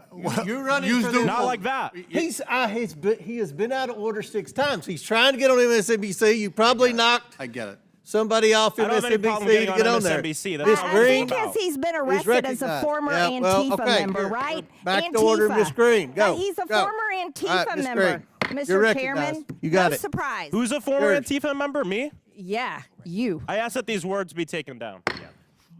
No, Ms. Green, Thank you. you're I recognized. asked that Thank these you, words be Mr. taken Chairman. down. There's a motion. on the floor. Governor Ms. Hochul. Green is recognized. Governor I asked that Hochul, these you words be taken stated down. that you're a proud Democrat, proud registered All right, Democrat. we got to You need to suspend. retract. There's been a parliamentary move. They said they weren't going to do that. What's the? Just ask her to strike what she said. What-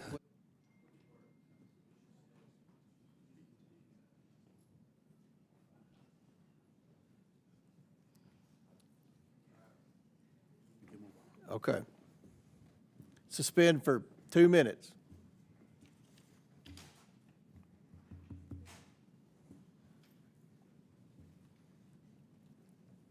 And while we're suspending, we have votes in about 7 minutes. We're going to try to get 3 more questioners in, then we'll break for, I think there are 4 votes, and we'll come back right after the last vote.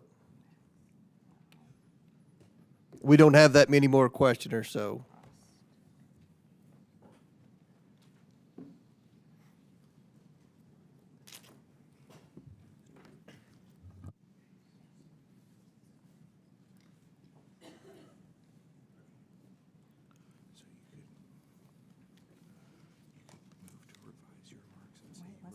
that's the whole thing, then.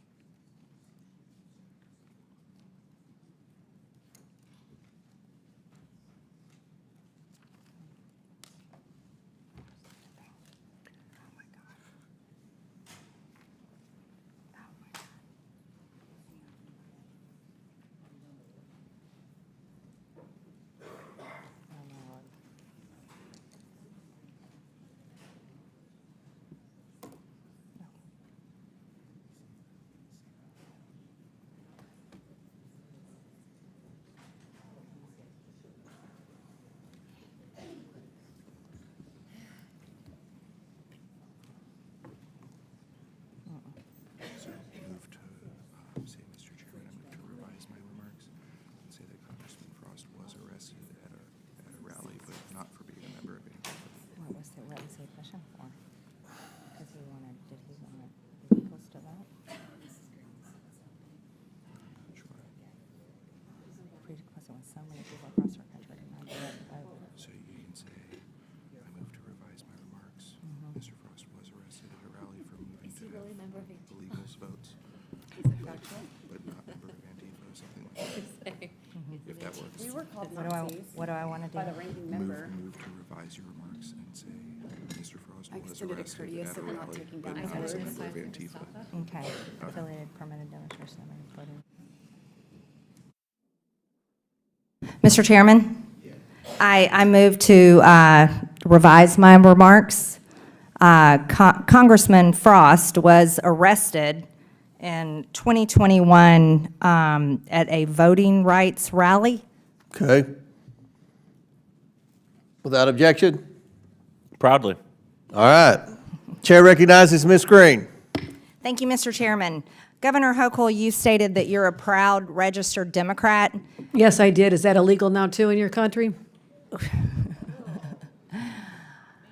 Governor Hochul, this is not a laughing matter. You also stated that you swore an oath to uphold the laws of New York. And one of the laws that you have upheld and proudly kept in place is the executive order signed by former Governor Andrew Cuomo that directs that no state officers or employees, including law enforcement officers, shall disclose information to federal immigration authorities for the purpose of federal civil immigration enforcement unless required by law. And because of your state's policies of paying for flights of illegal aliens, we ended up with Jose Ibarra in our state of Georgia. And, you know, I'm a mother of 3 children, and 2 out of my 3, I have 2 daughters. And you're a mother, is that correct? Yes, it is. Yes, and I think you've got 2 children, you have 1 daughter, is that right? That is correct. And so you and I are both mothers, and there's one mother that I wish could be here today and could talk to you instead of me, and that's Allison Phillips. That's Laken Riley's mother. And we talked about Laken a few minutes ago, and you know, there's a really special bond between mothers and daughters. And we speak with our daughters daily. We speak with our daughters all day long. We speak with our daughters about every single thing that's happening in our lives and every single thing that's happening in their lives. And I want you to know the last time that Laken Riley and her mother, Allison Phillips, tried to talk to each other, and that happened to be in the morning when Laken was getting ready to go out and go for her morning jog. And on the morning of her murder, at 8:55 a.m., Riley texted her mother and said, "Good morning, about to go for a run, if you're free to talk." And I can tell you that's something I do with my girls, and they text me, and I'm sure you and your daughter text each other as well. But she didn't get her mother, and then Riley called her mother just a few minutes later at 9:03 a.m. as she was starting to listen to music, but she didn't get her mom on the phone. And the trail cam actually captured her going out for her run at 9:05 a.m. At 9:11, Laken called 911. This was just not but a few minutes after she had tried to call her mother. And then at 9:24, Lakin received a call from her mother, but it went unanswered. And at 9:28, Lakin's heart stopped. And according to the smartwatch, the data of her smartwatch, Lakin fought for her life for 17 minutes. 17 minutes. 17 minutes, this little girl fought for her life as she was being beat in the head by this monster, as she was being strangled by this monster, as she was being almost raped by this monster and drug off into the woods. She fought for her life for 17 minutes, and her mom tried to call during that time. And it was only a few minutes after she had tried to call her mother. And I think as mothers, not politicians, this is something that we should easily share with Allison Phillips. So when we are talking about the laws in place and the policies that we uphold as elected leaders in this country, do you know who we should be thinking about? We should be thinking about our daughters. And the fact that, look, everybody can fight all day long, Democrat, Republican. I gotta tell you though, it's so much bullshit when it comes down to the fact that this little girl fought for 17 minutes of the end of her 22-year-old life. The end of her 22-year-old life. And Governor Hochul, for the love of God, as you are a proud, registered Democrat, I don't know how on earth you can uphold laws that protect and give aid and comfort to monsters, especially one that was arrested in your state and let go because of your policies in your state. And I can't comprehend it, Mr. Chairman, just one more second. Lakin Riley and her mother deserve to have one last chat. Like, you know what? Me and you get to have chats with our daughters. Mr. Chairman, I yield. Yield back. They've called votes. We're going to try to get two more questions in. I'll recognize Mr. Davis from Illinois and then Ms. Luna. Thank you, Mr. Chairman, and I thank you and the ranking member for letting me wave on to this hearing. I want to thank all of the witnesses, all of the governors who've been here and who've been here all day. But I also want to thank you, Governor Pritzker, for the outstanding leadership you have provided to the state of Illinois. Our state is characterized as being progressive and humane. Could you share why we think that's important, you as governor and I as a citizen resident? Well, we had to do a lot of reform of our state government in order to get there, but it's important to me that we provide health care, that we provide education for all of our people, that we have a policies and a government that take care of particularly those who are most vulnerable in our society, including working families, including the middle class. And it's very important to me that we be known for that. We are a state that is, frankly, cares a great deal about our fellow man. We are a state that is humanitarian in so many ways, and that stands up for the law. And so I'm very proud of our state. We have the greatest state in the country, the land of Lincoln, and we say that proudly because we know that Lincoln would be a Democrat today if he were alive. I'm a big believer in taking his values and promoting those, as well as the values now of today's Illinois, and promoting those. And we've done that and frankly succeeded in so many ways to lift people up. Thank you. Well, thank you. We're proud of you and your leadership, and I yield back, Mr. Will the gentleman yield? Gentleman yields back. Chair recognizes Ms. Luna from Mr. Chairman, Florida. point of inquiry, did you skip me in the order on purpose? Just curious. It must have been an oversight, Mr. Moskowitz. Well, this is So the Chair oversight recognizes committee, Ms. which has Luna. lots of oversight. Gentlemen, please. Chair I'd like to ask my recognizes Ms. question. Luna. Just, suppressing free speech. It's Ms. Luna. Thank you very You're much, recognized. Chairman. First and foremost, I would like to take this opportunity to educate the American people on what's really happening right now with these riots. So I see right now there's a lot of back and forth and finger pointing, but the fact is that there is a financial tie to these riots, tied to immigration, that actually leads right back to the Communist Chinese Party. Straight up, the LA riots have been organized by an organization dubbed PSL, the Party for Socialism and Liberation, funded by billionaire Chinese activist Neville Singham, who spends parts of his year by living in Shanghai. In addition to that, although he is not a registered foreign agent, he accepts a lot of money from the CCP and then turns around and funnels it right into some of these violent protests that we're seeing. But it doesn't just stop there. This is not the only organized protest that's using brown people and immigrants as a ruse to push their communist and Marxist agenda. Mr. Walz, thank you for coming in today to testify, or Mr. Walz. Real quick, is it true, yes or no, that you are speaking at the June 14th Twin Cities No King rally? I can't confirm that right now. That Okay. could be true. Okay.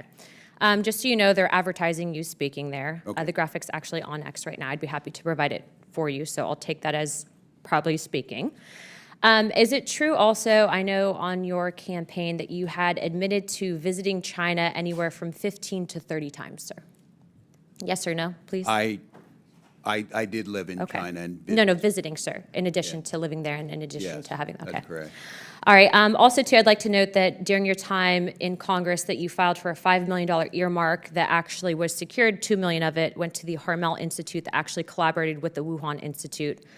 Also, the Department of Homeland Security, sir, just to you, so that you're tracking, actually had an internal memo that was released that stated that the government of China considered you a prime target for influence operations. I'm letting you know that now because I do believe that you should be made aware of, if you are not already, that you are working with and going to be speaking at an organization and rally that not is just funded by Christy Walton, the heiress of Walmart, but also has ties to the Chinese Progressive Association, largely funding it, that actually brags on their website that they are pro-Maoist.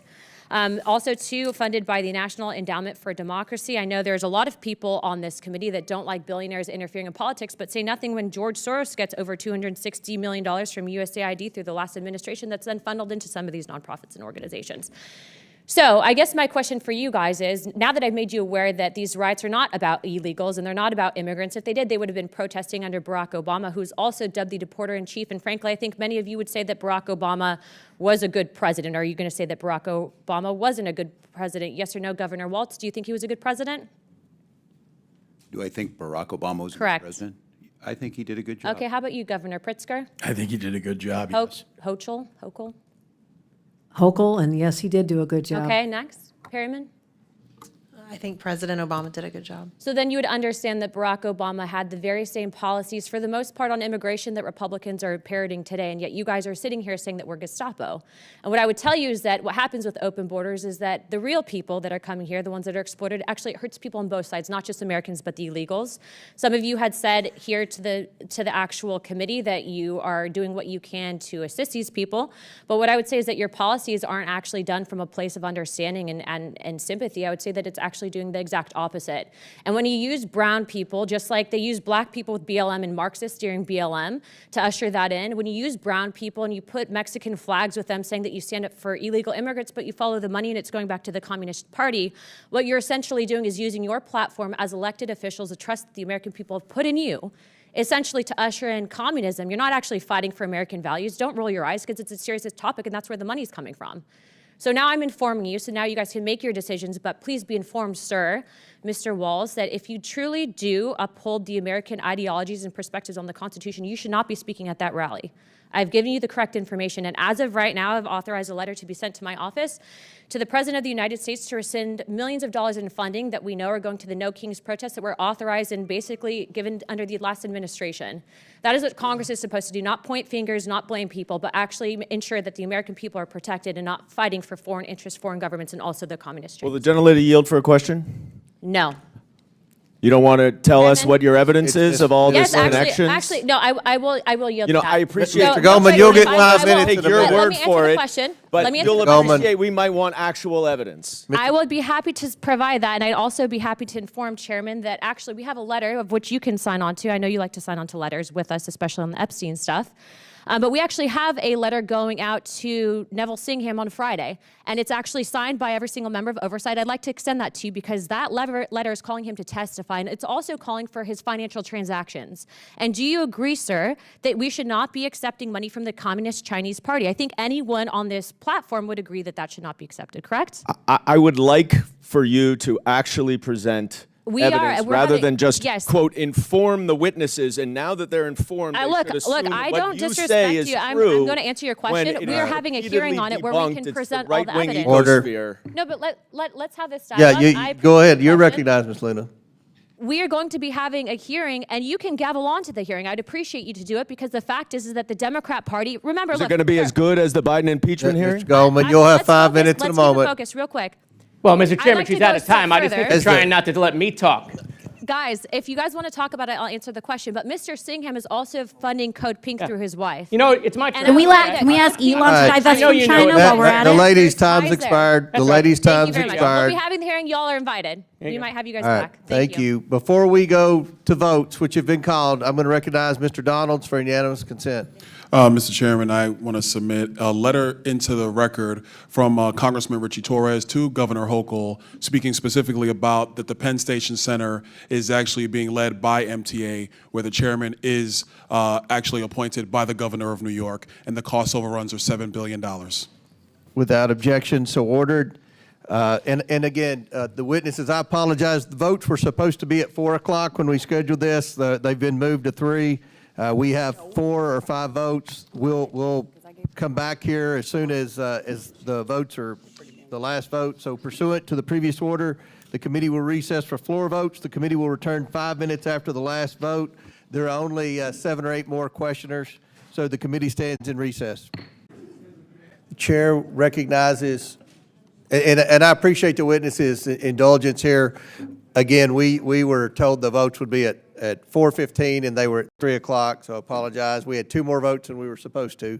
So the chair recognizes Mr. Burleson from Missouri.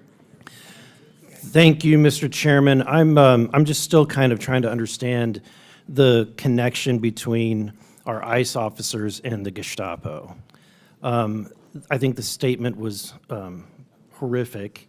The acting ICE director had this to say: on the final day of National Police Week, when those brave enough to put on a badge and a uniform to mourn their fallen brothers and sisters, Minnesota Governor Tim Walz referred to my professional, hardworking ICE agents and officers as a modern-day Gestapo. This is abhorrent, dehumanizing, and ignorant comments should not be tolerated. It seems that Mr. Walz prefers violent criminal aliens are released into Minnesota's communities. If the governor doesn't like the laws, he's free to advocate that Congress change them. But he should refrain from putting ICE officers in danger by likening them to one of the most appalling groups in history. Assaults against ICE officers are up over 400% from this time last period. And part of that is because politicians like Governor Walz are careless with their politically motivated rhetoric. He should issue an immediate apology to the men and women protecting his communities. Governor Hochul, do you agree with the statements that Governor Walz said? Do you agree with the characterization that ICE agents are Gestapo? I don't use language like that in describing anyone. My view thank is that we respect our law enforcement, but also in a case where Governor people have gone too Pritzker, far, they should be called out. Do you agree with that association? Associating ICE officers with Gestapo? It's not a word I would use, but I will say that I understand the sentiments that people feel. Okay, well, thank you for being reasonable here. Next door, Governor Walz, is a group called, they were actually meeting here today, the Zionist Organization of America. And I spoke with Morton Klein, who is their national president, and he had this to say. He wanted me to read this to you. As a child of Holocaust survivors who lost almost my whole family to Gestapo Nazis, I find Governor Walz comparing Americans to ICE officials to Nazis a dramatic insult. Walz should be ashamed of himself, and I demand that he retract and apologize for this ugly, phony statement that diminishes the horror of the Holocaust. So I'm going to give you another chance, Governor Walz. Do you apologize for your associating, your comparison to ICE agents as Gestapo? Thank you, Mr. Burleson. What I said is using a historical reference on authoritarianism, watching in my state and across this country, Governor Walz, it's a simple question. Covered faces. Will you apologize to this Jewish community? Will you apologize to Jewish Americans? I don't know Mr. Klein. I would certainly be glad to speak with him if he would Mr. Walz, let me ask you this question. Are there any events that you regret from actions of illegal immigrants in your state? Are there any events that come to mind that you think of that weigh on you? I certainly think any something that harms someone, all of So let me give you an idea. Minnesota, your state, April 25th, ICE arrested an illegal alien from Ecuador charged for criminal sexual conduct with a child. Again, in Minnesota, on May 8th, ICE arrested an illegal alien from Mexico for selling heroin, meth, and fentanyl. Mr. Pritzker, in Chicago, in 2018, an illegal alien from Mexico is charged with aggravated criminal sexual abuse of a minor, then was released back into the public in 2022. And then Governor Hochul in New York, again, a Mexican national was charged, but this time for slashing a victim with a machete, and then released in January of this year, all ignoring ICE detainers and federal warrant. Mr. Walz, would you deport any of these individuals? Could you give the names of the individuals and what they're... I can get those to you, but if these are true, if somebody from Ecuador was charged with criminal sexual conduct with a child, would you want that person deported? If they followed through due process and were found guilty, certainly. That's what we do now. We follow federal law. You know, your states refuse to honor ICE detainers, even for illegal aliens convicted of serious crimes like assault or sexual offenses. The ICE data shows that 56,791 illegal aliens booked for serious offenses in 2025 alone, including over 3,000 for sex crimes. And that's why we're here today. Thank you, Mr. Chairman. I yield back. Gentleman yields back. Chair now recognizes Mr. Crane from Arizona. Thank you, Mr. Chairman. Governor Walz, you stated in your opening statement the following: but nothing Minnesota has done stands in the way of federal government managing its border security policy. Okay. Governor, I want to ask you, why are you lying to this committee? I am not. Who's the top law enforcement officer in the state of Minnesota? The top law enforcement officer? Yep. Attorney General. Yeah, that's right. What's his name? What's his name? Are you asking me, do you know his name? Do you know his name? Do you know his name? I know the AG Ellison. This is an article right here I'd like to submit for the record. Minnesota AG says will not enforce federal immigration laws as DOJ threatens to prosecute officials who resist. Without objection, so ordered. Why are you lying to this committee? That is the top law enforcement officer in your state who's saying he will not comply with the federal government. Nothing in his opinion changes the fact that state law requires all state and county officials to ask for immigration status when a convicted felon is No, committed. I'm sorry, Governor. He is saying he will not comply with federal laws. That's your top law nothing in this enforcement opinion officer. changes how You're we- lying and misrepresenting yourself to this committee. Now I want to ask you this. Do you think in that line of questioning, free health care, food assistance, free college tuition, driver's licenses, and cash assistance, do you think that that's helping or hurting this government manage its border security and policies? Well, Minnesota ranks first in health care. We rank third in safety on our roads. Let me answer that for you. It's actually hurting because what It's making you've my state created safer is and more you've created a prosperous. state that is now a magnet that is There's drawing no law. illegals There is no sanctuary to law in Minnesota. Minnesota, Congressman. I know you guys haven't put it that way on the books, but your state has everything, every element in it that is consistent with the sanctuary state. That's Moving incorrect. on, Mr. Walz. How about you calling ICE agents modern-day Gestapo? That also stands. Do you think that helps our federal government carry out its law enforcement? I think best practices in law enforcement policies? by identifying who you are, identifying the vehicles, and making sure everyone has due process helps our law enforcement. I think covering your faces. So you think that rolling in there- that helps calling our law enforcement agents that? What does ICE stand for, Governor?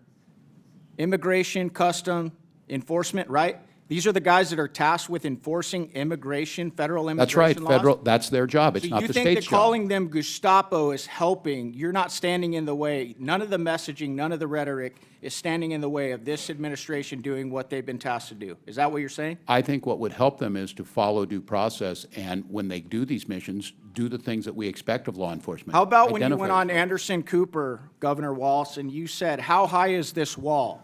If it's 25 feet, then I'll invest in a 30-foot ladder factory. Do you think that that helps our federal government carry out its law enforcement, its border security, and policy operations?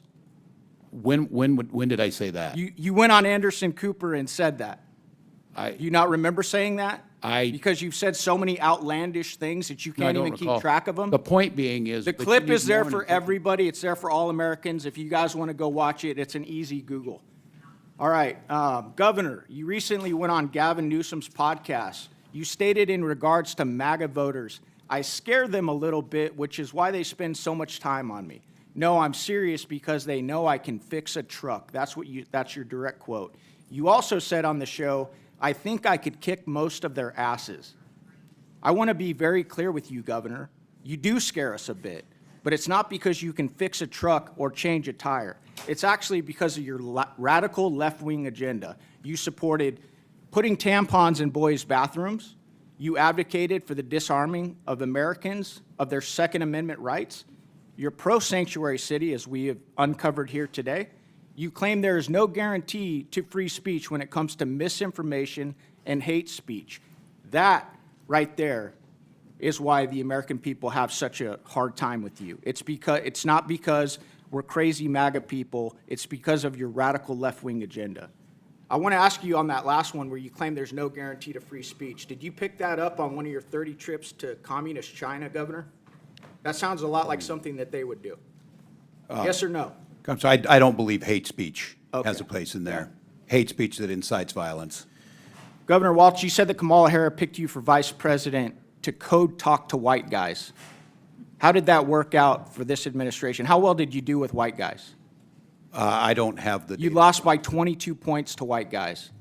And it's because you talk like the way you do, you say the things you do, and you have this radical left-wing ideology. So if you want to continue that rhetoric, go on, brother. Keep doing it. We'll keep destroying you in elections. And the Thank people you, and of I Minnes- yield back. The people of Minnesota will continue to have me serve them.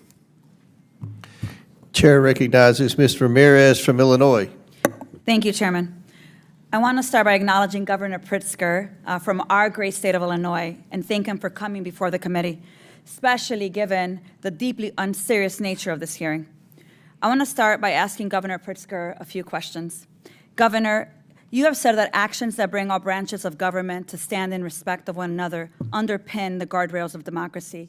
Is it your assessment that this administration's actions reflect the commitment to stand in respect of all branches of government or honor the guardrails of our democracy?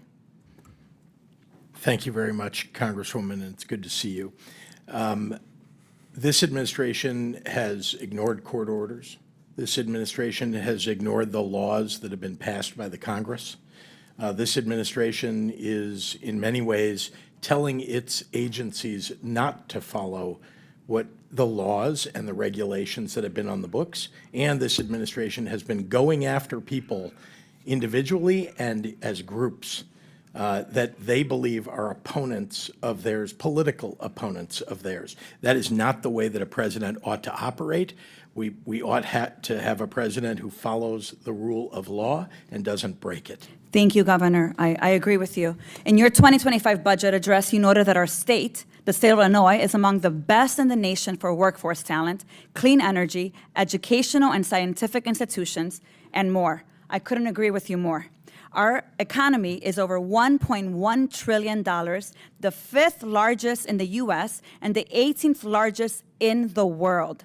And I understand that we are one of only 9 states, including New York and Minnesota, whose taxpayers contribute more to the federal government than they receive. So I just want to make sure I put that to the record. This is who we're putting here at a hearing. Governor, earlier this year, you noted that the authoritarian playbook is laid bare here. They point to a group of people who don't look like you, and then they tell you to blame them for your problems. Governor Pritzker, do you believe that the Trump administration is using the authoritarian playbook, particularly as it relates to immigrant communities across the country?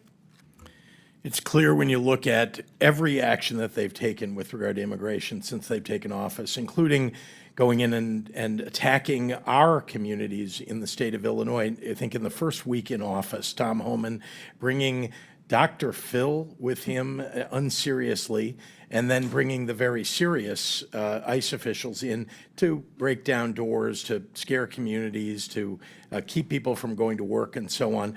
It is clear that they are targeting communities of people who don't look like them and going after people that they think are opponents of theirs, or including United States senators, Governor. Including, thank you, and Alex Padilla. And by the way, I want to say to all of you on both sides, but particularly those on the Republican side, that I cannot believe the disrespect that was shown to a United States senator who was thrown down, handcuffed, and not allowed to ask a question of our Secretary of Homeland Security, Kristi Noem. That seems completely irrational.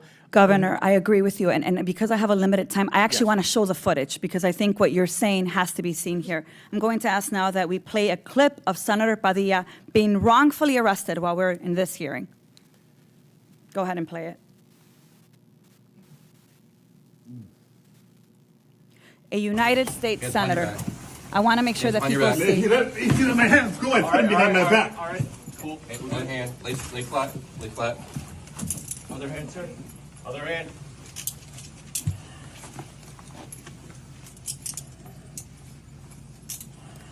There's no recording allowed out here. What?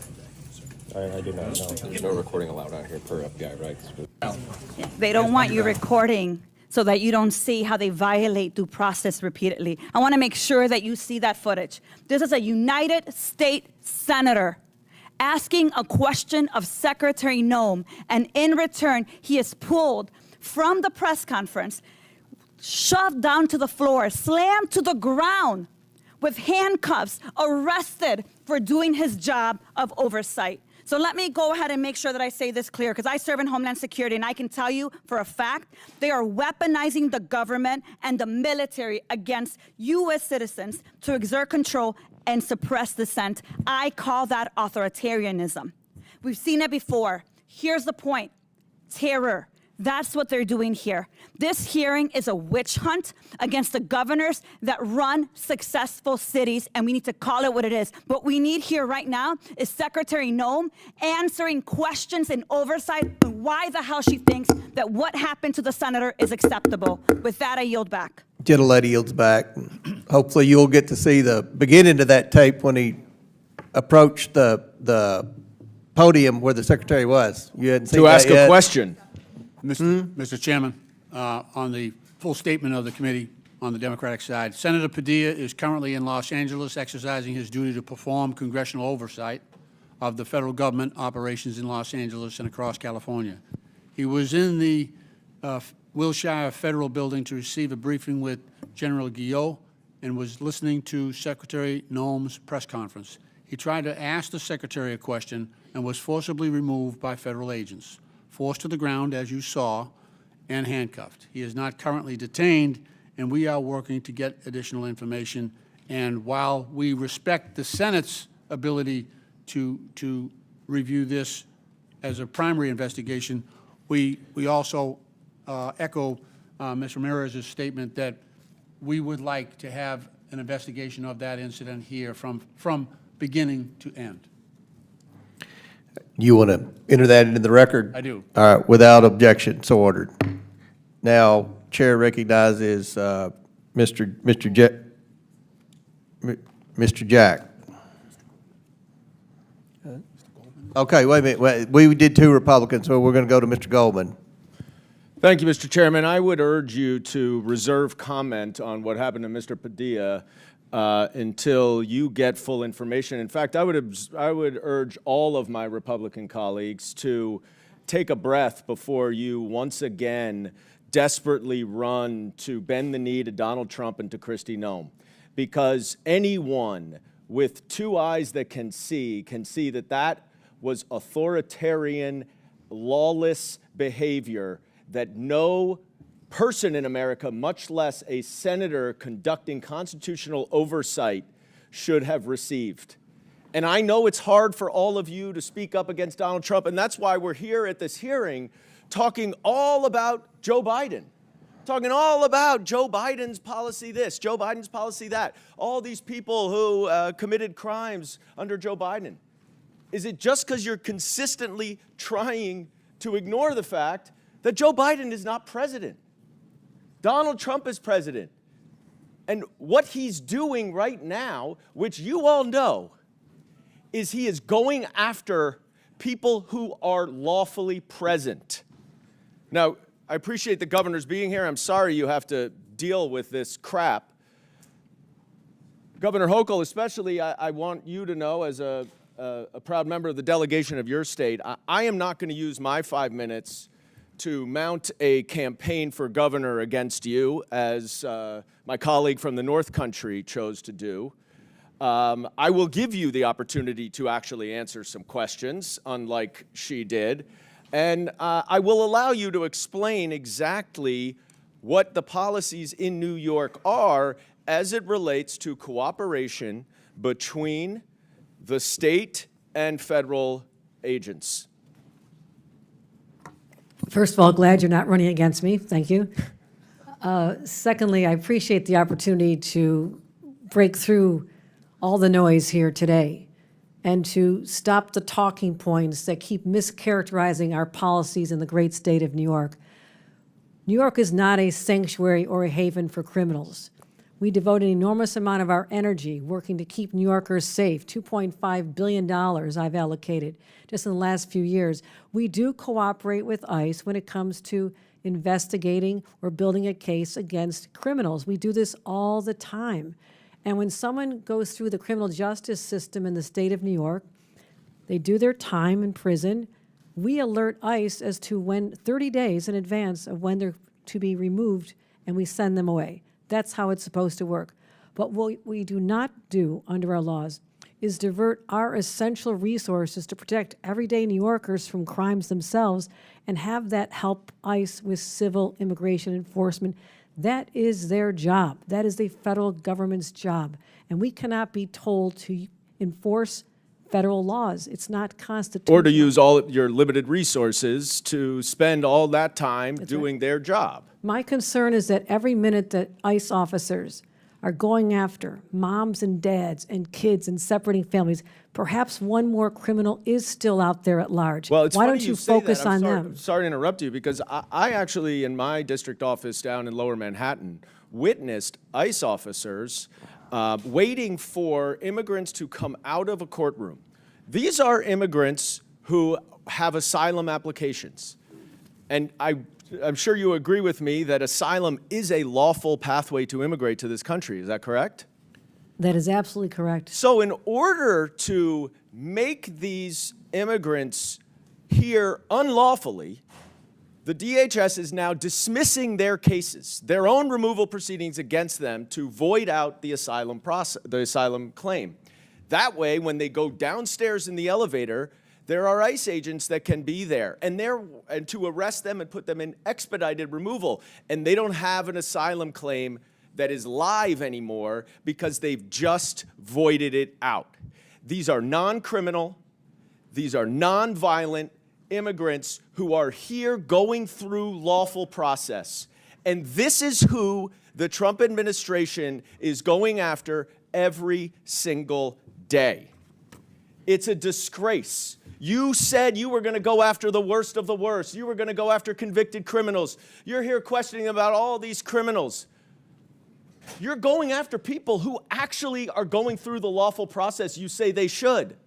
But just because Donald Trump and Stephen Miller need to bump up their numbers because they can't do a good enough job in actually finding convicted criminals, you're going after moms, dads, separating parents from children. You have a voice, Republicans. Speak up. I yield back. Now chair recognizes Mr. Jack. Is he here? Okay. Okay, Mr. McGuire from Virginia. Thank you, Mr. Chairman. This is a yes or no question, hopefully fast because I don't have much time. So each witness one at a time. If you break the law, are you a criminal? Can you guys answer that quickly? We don't have much time. In certain circumstances, many The answer circumstances, should yes. be yes. If you come across our border illegally, breaking our law to come across, are you a criminal? Yes If or you no? speed, are you a criminal? I mean, Break the that's, law, that's a crime. okay. So if you Call come them a across our criminal. border illegally, you're a criminal. Just want to see if we can get that straight. All right, Governor Pritzker, are illegal aliens counted in the U.S. Census? Every person in the United States is counted. The census decides how many members each state gets in the U.S. House of Representatives. Year after year, tens of thousands of U.S. Citizens are fleeing the state of Illinois. It ranks only behind Governor Hochul's New York and Governor Newsom's California. You all are protecting and harboring illegal aliens for political purposes. Governor Pritzker, would you support prohibiting illegal aliens from being counted in the census, yes or no? Your numbers are wrong, sir. Would you, yes or no? Your numbers are wrong, sir. Would you Constitution support says how you prohibiting count the illegal census. aliens from being counted in the census? Would you? Or is harboring illegal aliens part of the strategy to get more Democrats in Congress?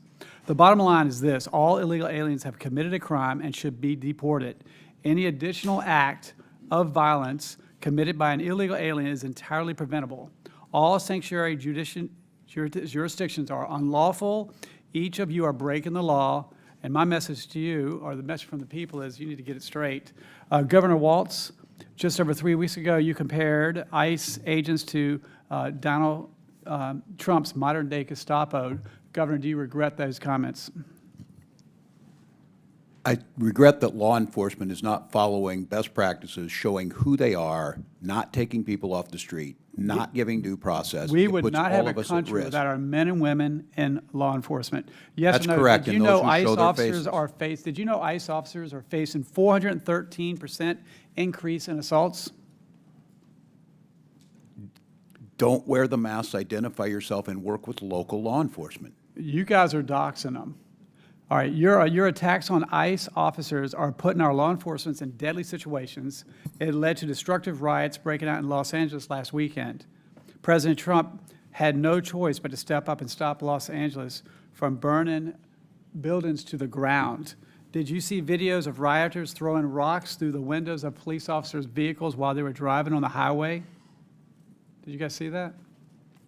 We wouldn't have a country without our men and women in law enforcement. In 2023, you signed legislation to expand eligibility to illegal aliens for taxpayer-funded health care, Minnesota driver's license, and free college tuition.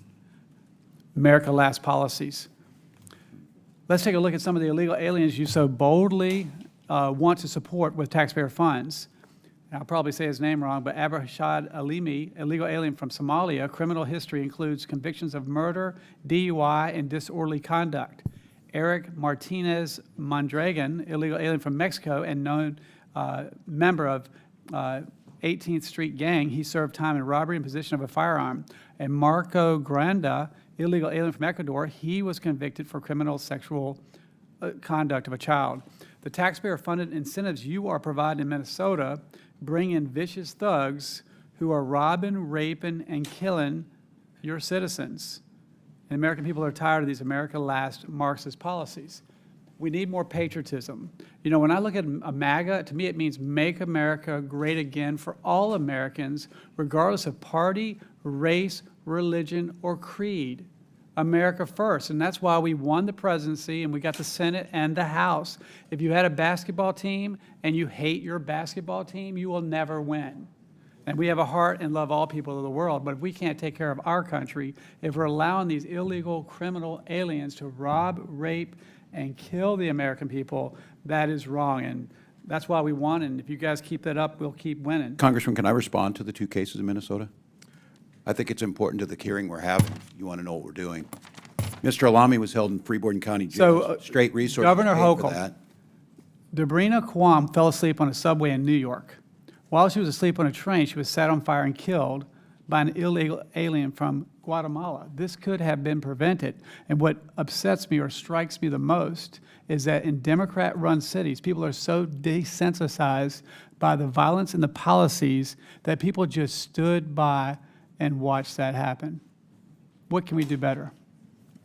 The entire situation sickens me to know that that happened in our state. I abhor all crimes, and that one was particularly heinous. And that's why my law enforcement are dedicated to keeping the streets, subways, and communities of our state safe. It's my #1 priority. It's how I've invested enormous amounts of resources.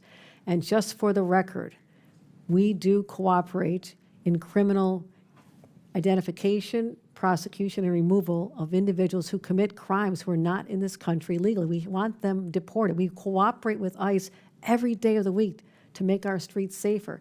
I'm not sure why that's not breaking through in this hearing. How many times can we say that? We're not supporting this. We don't want these individuals here. We abhor this violence and crime. So that's the message, should be the takeaway. How can we work together? How can you do your job and help us secure the border and have more legal pathways for people who want to be here legally and contribute to our economy, but not the criminals. We are not a sanctuary for any criminals.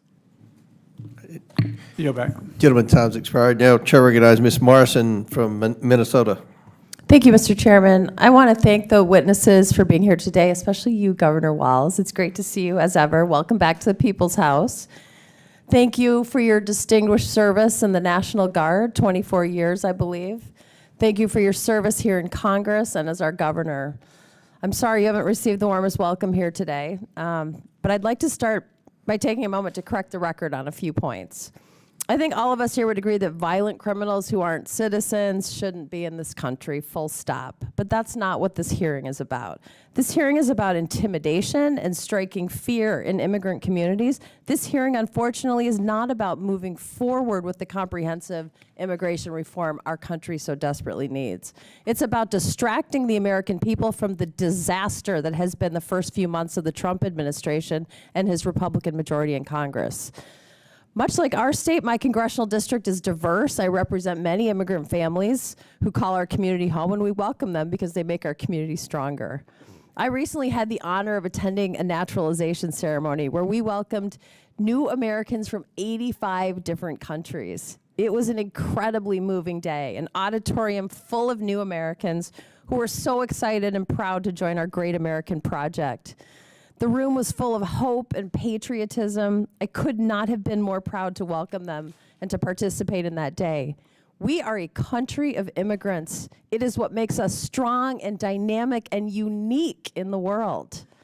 My colleague's characterization of our state bears no resemblance to reality. Would you agree, sir? Minnesota is an incredible state with a wealth of business, industry, natural resources, beauty, and rich diversity. And it's a state where working families thrive. As you know, Governor, we worked together for 6 years when I was in the state legislature, and I am so proud of what we accomplished during that time. We delivered for the people of Minnesota the largest middle-class tax cut in the history of our state, historic investments in education, created a paid family and medical leave programs that allows working parents to care for their children and their loved ones, codifying the right to comprehensive reproductive health care, and providing school breakfast and lunches for K through 12 students so no child in Minnesota goes hungry. If we want to talk about protecting our children and families, let's talk about the chaotic tariff war President Trump started, which is serving only to make life less affordable for families and is decimating small businesses. Let's talk about the 16 million people who are going to lose their health care, or who are going to have their health care taken away from them by the Republicans and their ridiculously named Big Beautiful Bill. Let's talk about the millions of children who will go hungry if the Republicans are successful in taking away their food assistance.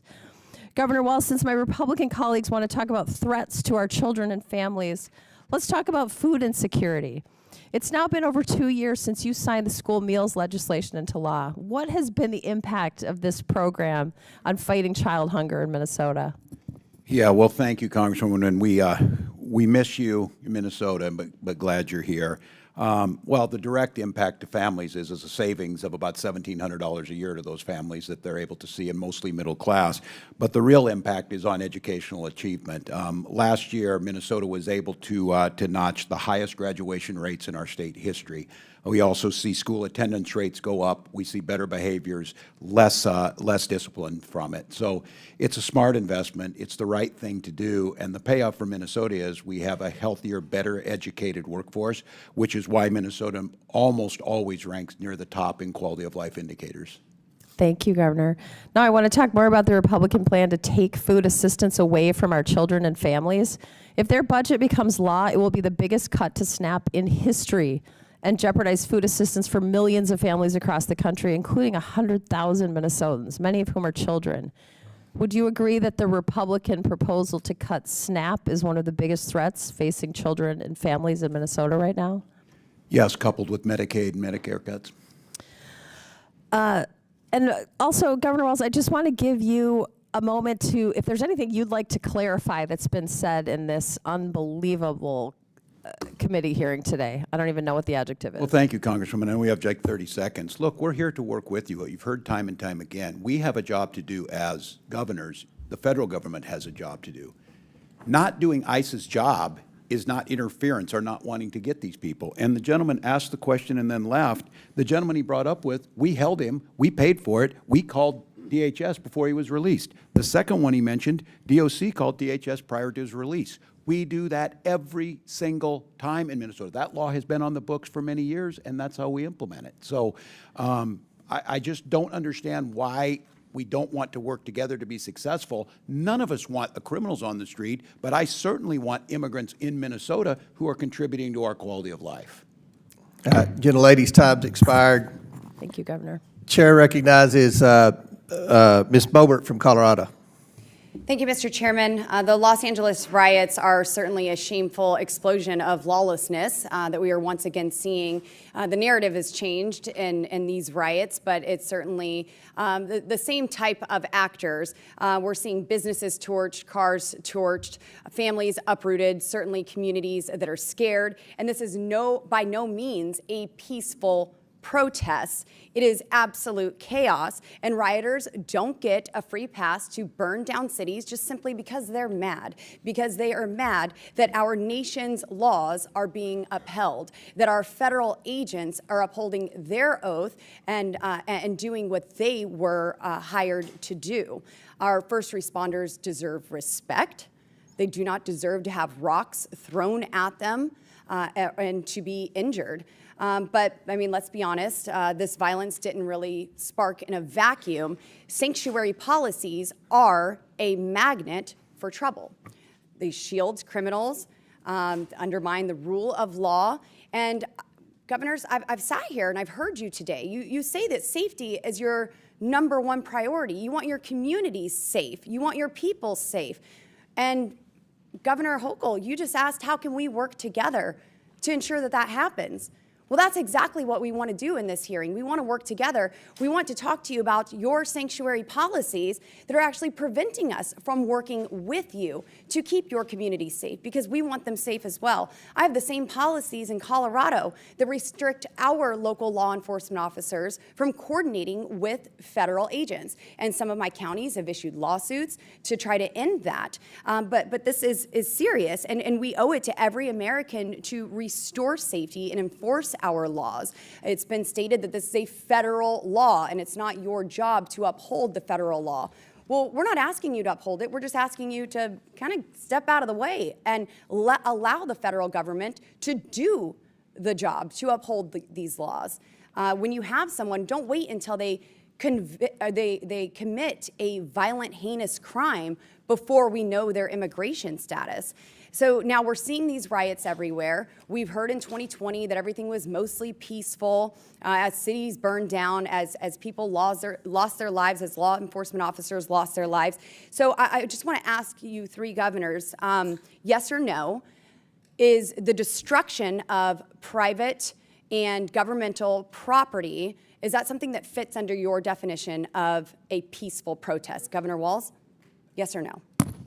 No, it does not. Thank you. Governor Pritzker? I find it hard to believe that you're lecturing us Yes or about no? peaceful protest. Look at what Yes or happened no? January 6th here at the Capitol. No, what we're The seeing in attack LA on is our an democracy. insurrection. You want to talk about That an is an insurrection? This is an insurrection. absolute insurrection. You don't They are- understand what insurrection I is asked when you a people are yes or trying to no overturn question, an sir, election and here I'm at showing, the Congress. I started this off You were showing you here. the They were forum, and I would attacking you, by the respect way. the same. I would expect the same. I'm answering your question. It is outrageous it- that you are asking is us it these peaceful questions to when you're the one condoning to destroy pardoning of people who attack private and police government property? right here at our Governor Capitol. Hochul, Governor Hochul, it's been a long day. Does that fit under your definition of a peaceful protest, the destruction of private and government property? No, and we feel for the business owners and the community for what's going on there. So but do we. This is a narrow yes or no, scope of people, and the vast would lighting majority are police peaceful. cars on fire fit under the definition of a peaceful protest? No, we reject that. No one should be lighting police Governor cars Pritzker, on yes or fire. no? I'm opposed to violence in any form. Yes. Governor Walz? Yeah, we reject that. Okay. Throwing bricks or large rocks at police officers? Is that peaceful? It is not. Is that peaceful, Governor? Whether it's in Los Angeles or here in Washington at the Capitol, no. Yeah, that didn't happen here. Governor Hochul? Rejected. It actually did, but no, it's not acceptable. Okay.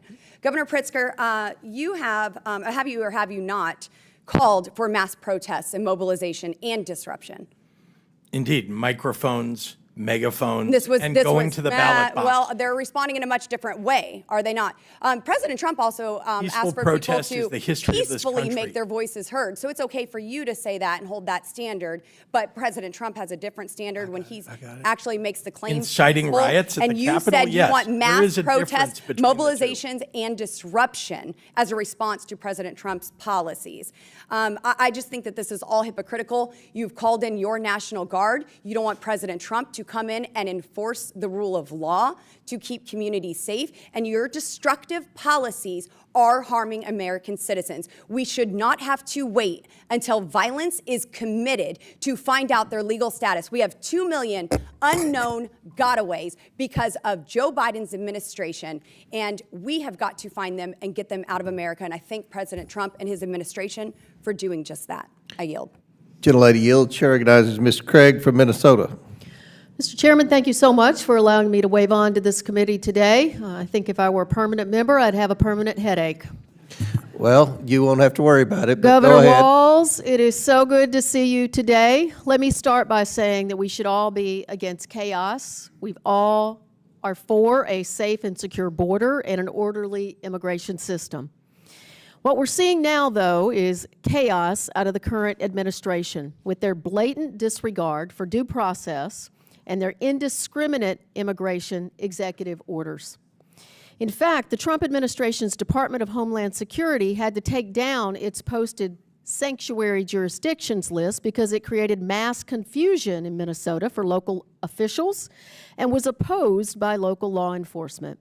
And so, Governor Walz, let me just start, just so we know the record is correct. I didn't think Minnesota was a sanctuary state. Is Minnesota a sanctuary state, Governor? We are not. The legislature has passed no such law, and I have signed no such law, and we follow all federal law. Thank you, sir. That list included 20 counties when it came out across Minnesota without any rhyme or reason, including LeSueur County, which I represent. I've inquired into why they are listed from DHS, but still absolutely no answers. Governor Walz, I thought it might be helpful to point out that according to the FBI's own 2023 data, Minnesota has fewer violent incidents per 100,000 than states such as Tennessee, Louisiana, Missouri, Texas, Alabama, Georgia, I'm going to repeat that again, Georgia, and Ohio. Why do you think that our state has been able to maintain a lower crime rate than other states? Well, thank you, Congresswoman. And we are at a 30-year low on serious crimes, and as you said, we consistently rank below. And I think that's because we invest, as we have, historic investments in law enforcement, but law enforcement works with the community. There's a process in place. We know who they are. They work hand in hand.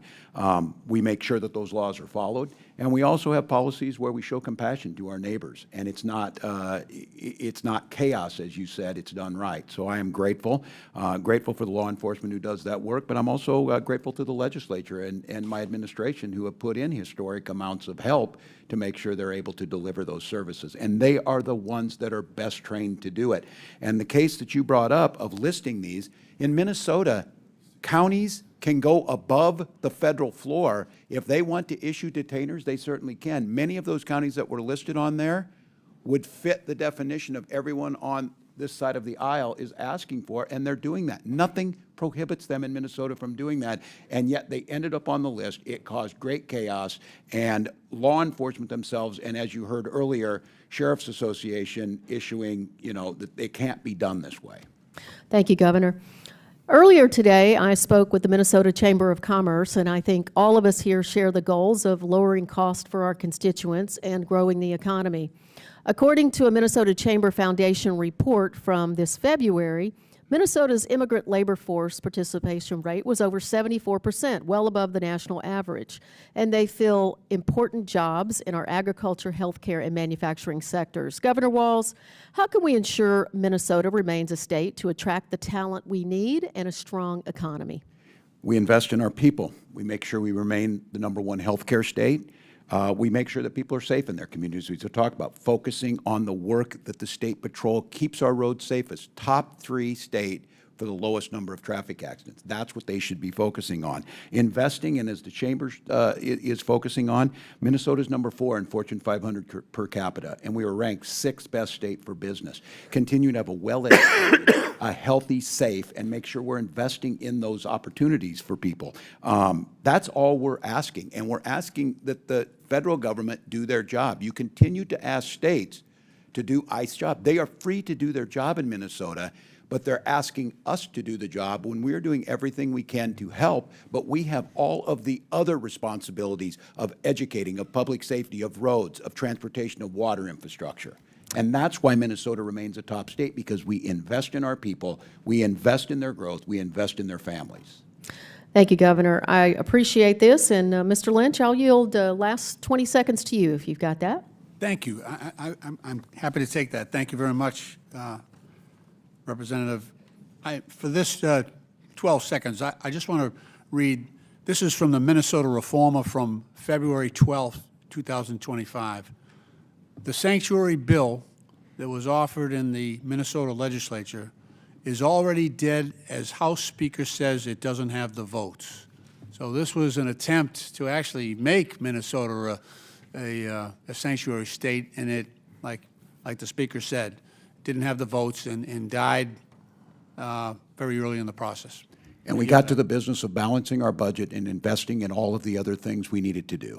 All right, gentlemen, ladies, time's expired. Chair recognizes Ms. Miller from Illinois. Thank you, Chairman. Governor Pritzker, Illinois is at a crisis point. Illegal aliens in our state have overwhelmed local communities and schools, causing untold pain and suffering while costing the Illinois taxpayers billions. Governor, in a recent report by Capital News of Illinois, you called for mass protests, for mobilization, for disruption. Chairman, I ask unanimous consent to submit the Capital News of Illinois report titled Trump's 100 Days. Pritzker calls for mass mobilization as he grows his national profile. Without objection, so ordered.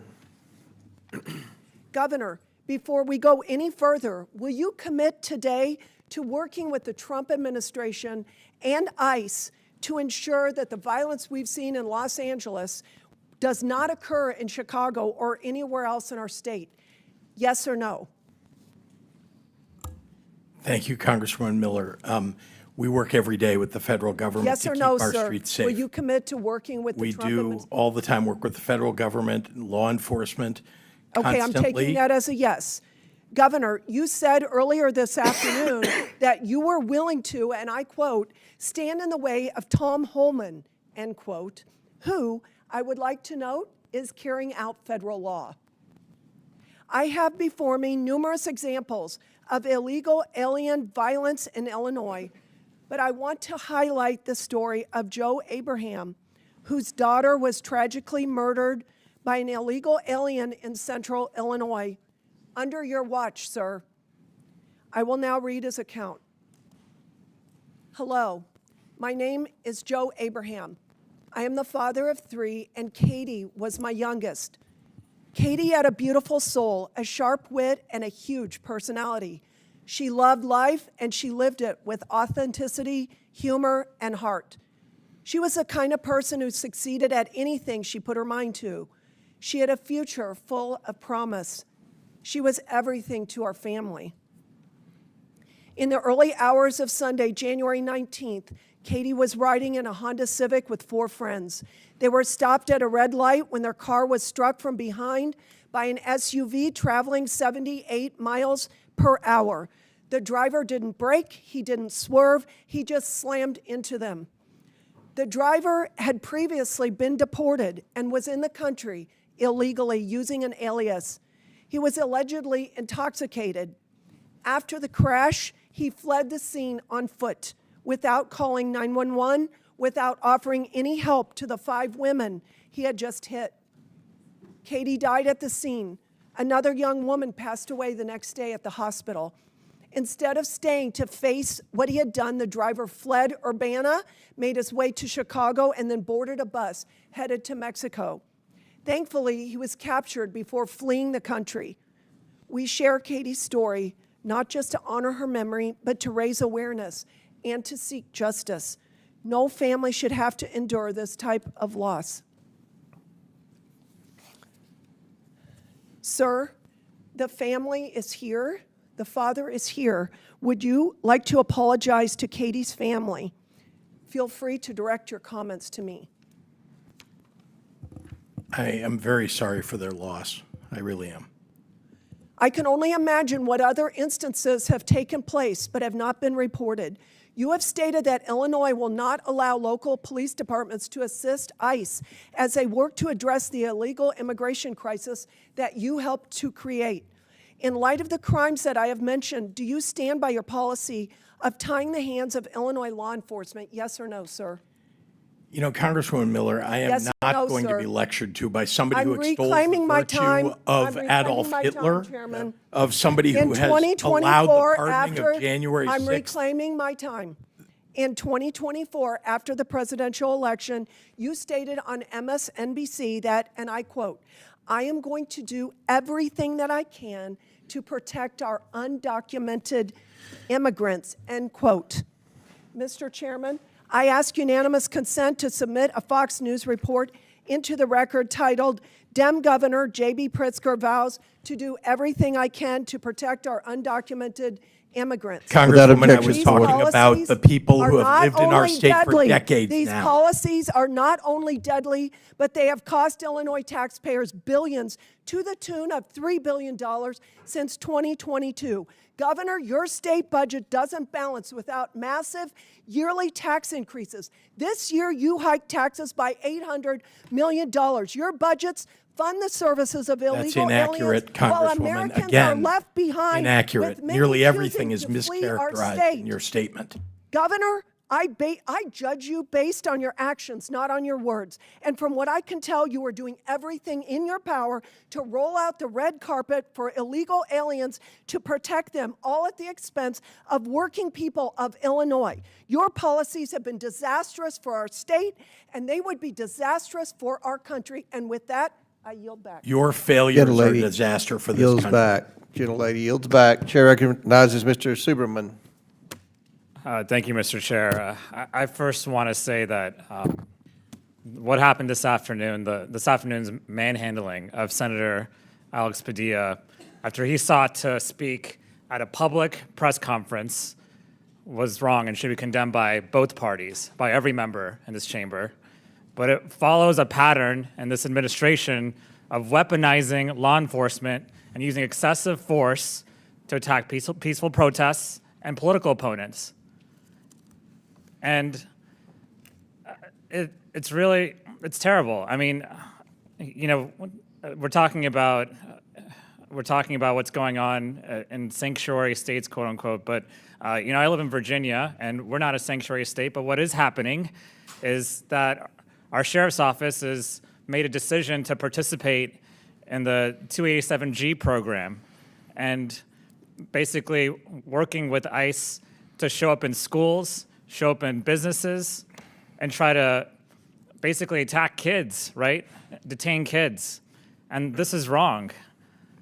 And this is not what our country is about. And so I do not want us to be supporting these types of actions. Yesterday in Sterling, Virginia, we had masked men show up to a courthouse and detain people and arrest people.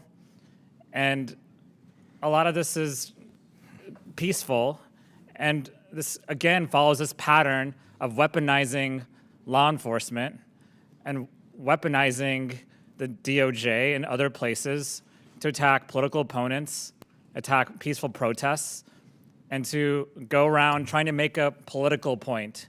And because I think that's what this is really about. This is about politics, and this is about using law enforcement to show strength, but that's not strength. That's not strength. And so the other thing about this is none of this is making our communities safer, and none of this is good for our country. And so I want to ask Governor Walz, do these raids and do these actions and this use of law enforcement, is it making the folks in Minnesota safer? Well, thank you, Congressman. In my opinion, no. It's causing chaos and fear amongst folks and characterizing folks who are waiting on asylum claims, who are trying to become naturalized.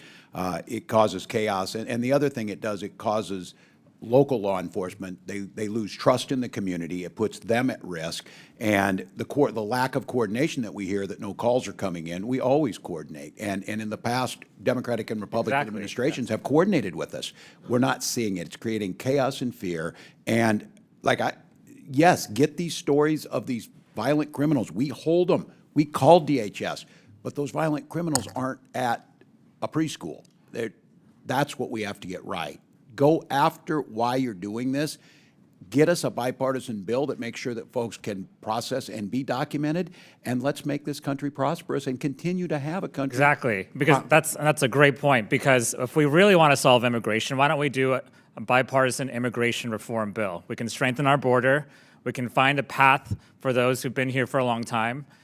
We can actually solve this problem in Congress, but instead we're going around with masked men, intimidating people, throwing U.S. senators to the ground, and not solving any problem. And Governor Pritzker, I've talked to a lot of businesses in my community who are really concerned about what's going on, and this is not good for our economy either. And so I'd ask you, Governor Pritzker, what do you feel, is this good for your state? Is this making folks in your state safer or well off or better off? Congressman, thank you. And no, this is making us worse off. It's actually harming public safety.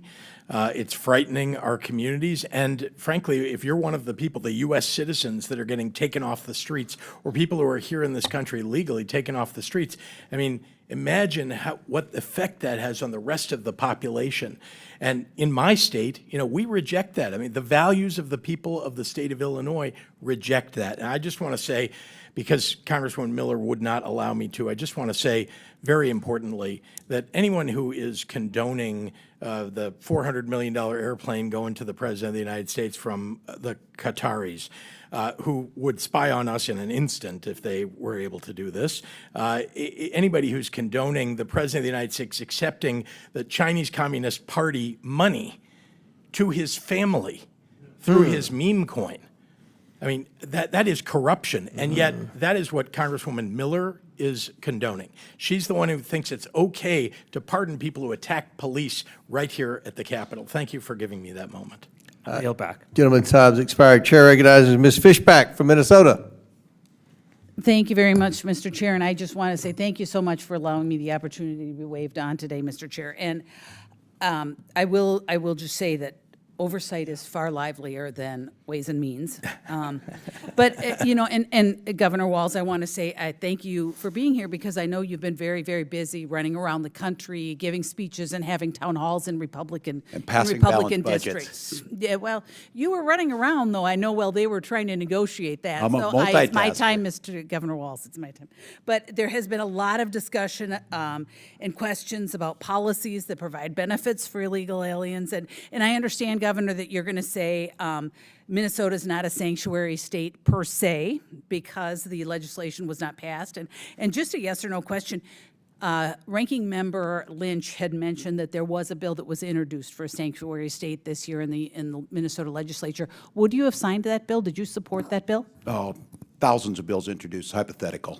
We don't have it. I operate under the same law you operated under. Okay. Thank you, Governor Walz. Under Lieutenant Governor. But Governor Walz, we all know that you probably had some opinion on that bill. You're just choosing not to answer because the answer was probably yes. You would have signed that bill if it had passed.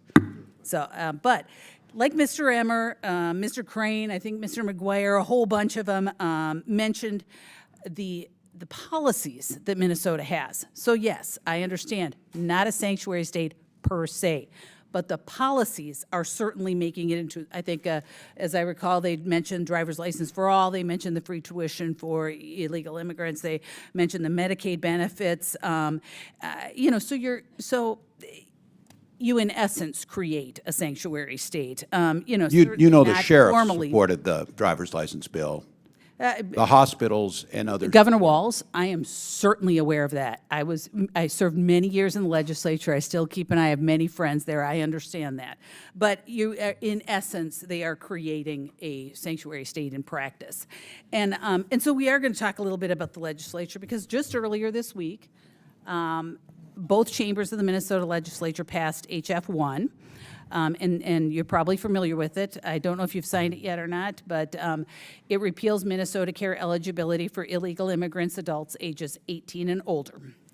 And with that recent repeal of eligibility for illegal immigrants, a policy that initially, I mean, it was after my time, was enacted in your time, 2023 under your administration, now being reversed with those budget negotiations. I was just wondering, first of all, do you know how many illegal immigrants were covered and are currently covered in Minnesota with Medicaid? I don't have the exact number. It's not Medicaid. It's state that does this through Minnesota Care. Okay, well, but you still don't know how many. So I don't all have of those negotiations you were deeply involved in earlier that you mentioned you were deeply involved in, that number never came up? I don't have it in front of me right now. Okay. So we can certainly get it to you. I would love it. I would love to have that. But do you support, I mean, I understand, did you support that provision that removing the illegal immigrants? I will sign it into law. No, did you support it during the negotiations? Do I support it? I'm going to sign the bill. But there's negotiations. So I guess what I'm We're hearing, very though, good is at you it. That's why we have a didn't balanced budget. You didn't And so I negotiated support- with the Republicans. Do I think it makes sense? Look, you know, Congresswoman, that federal law requires us to provide health care to people when they show up in emergency rooms. That's why the hospitals have uncompensated care. Reclaiming my time, because you're trying to change the subject, because I asked you very specifically, during negotiations, did you support the provision to eliminate illegal immigrants from health care? It's a question that makes no sense. I support it at the end of the day in a negotiation, which I agree to and will sign it. Thank you, Governor. I mean, you were here in Congress. You understand what reclaiming your time means. Yeah, you understand that. But I guess I will move on because, you know, there was concerns about SNAP provisions being cut and all kinds of, but you supported that. I mean, you supported that over the over government, over the health care to illegal immigrants. I guess I'm confused about, because you had other cuts you had to make.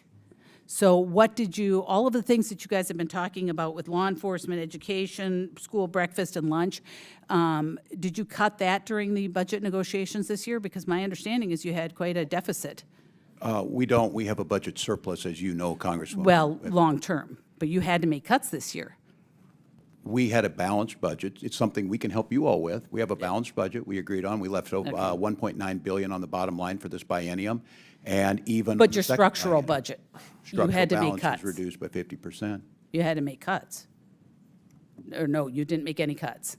We balanced a budget. We moved and we invested. All right, Governor, I'm going to move on because I have one more thing and I'm running out of time because I really do want to talk about, you had mentioned civility, or someone had mentioned civility. There was a discussion earlier about civility, but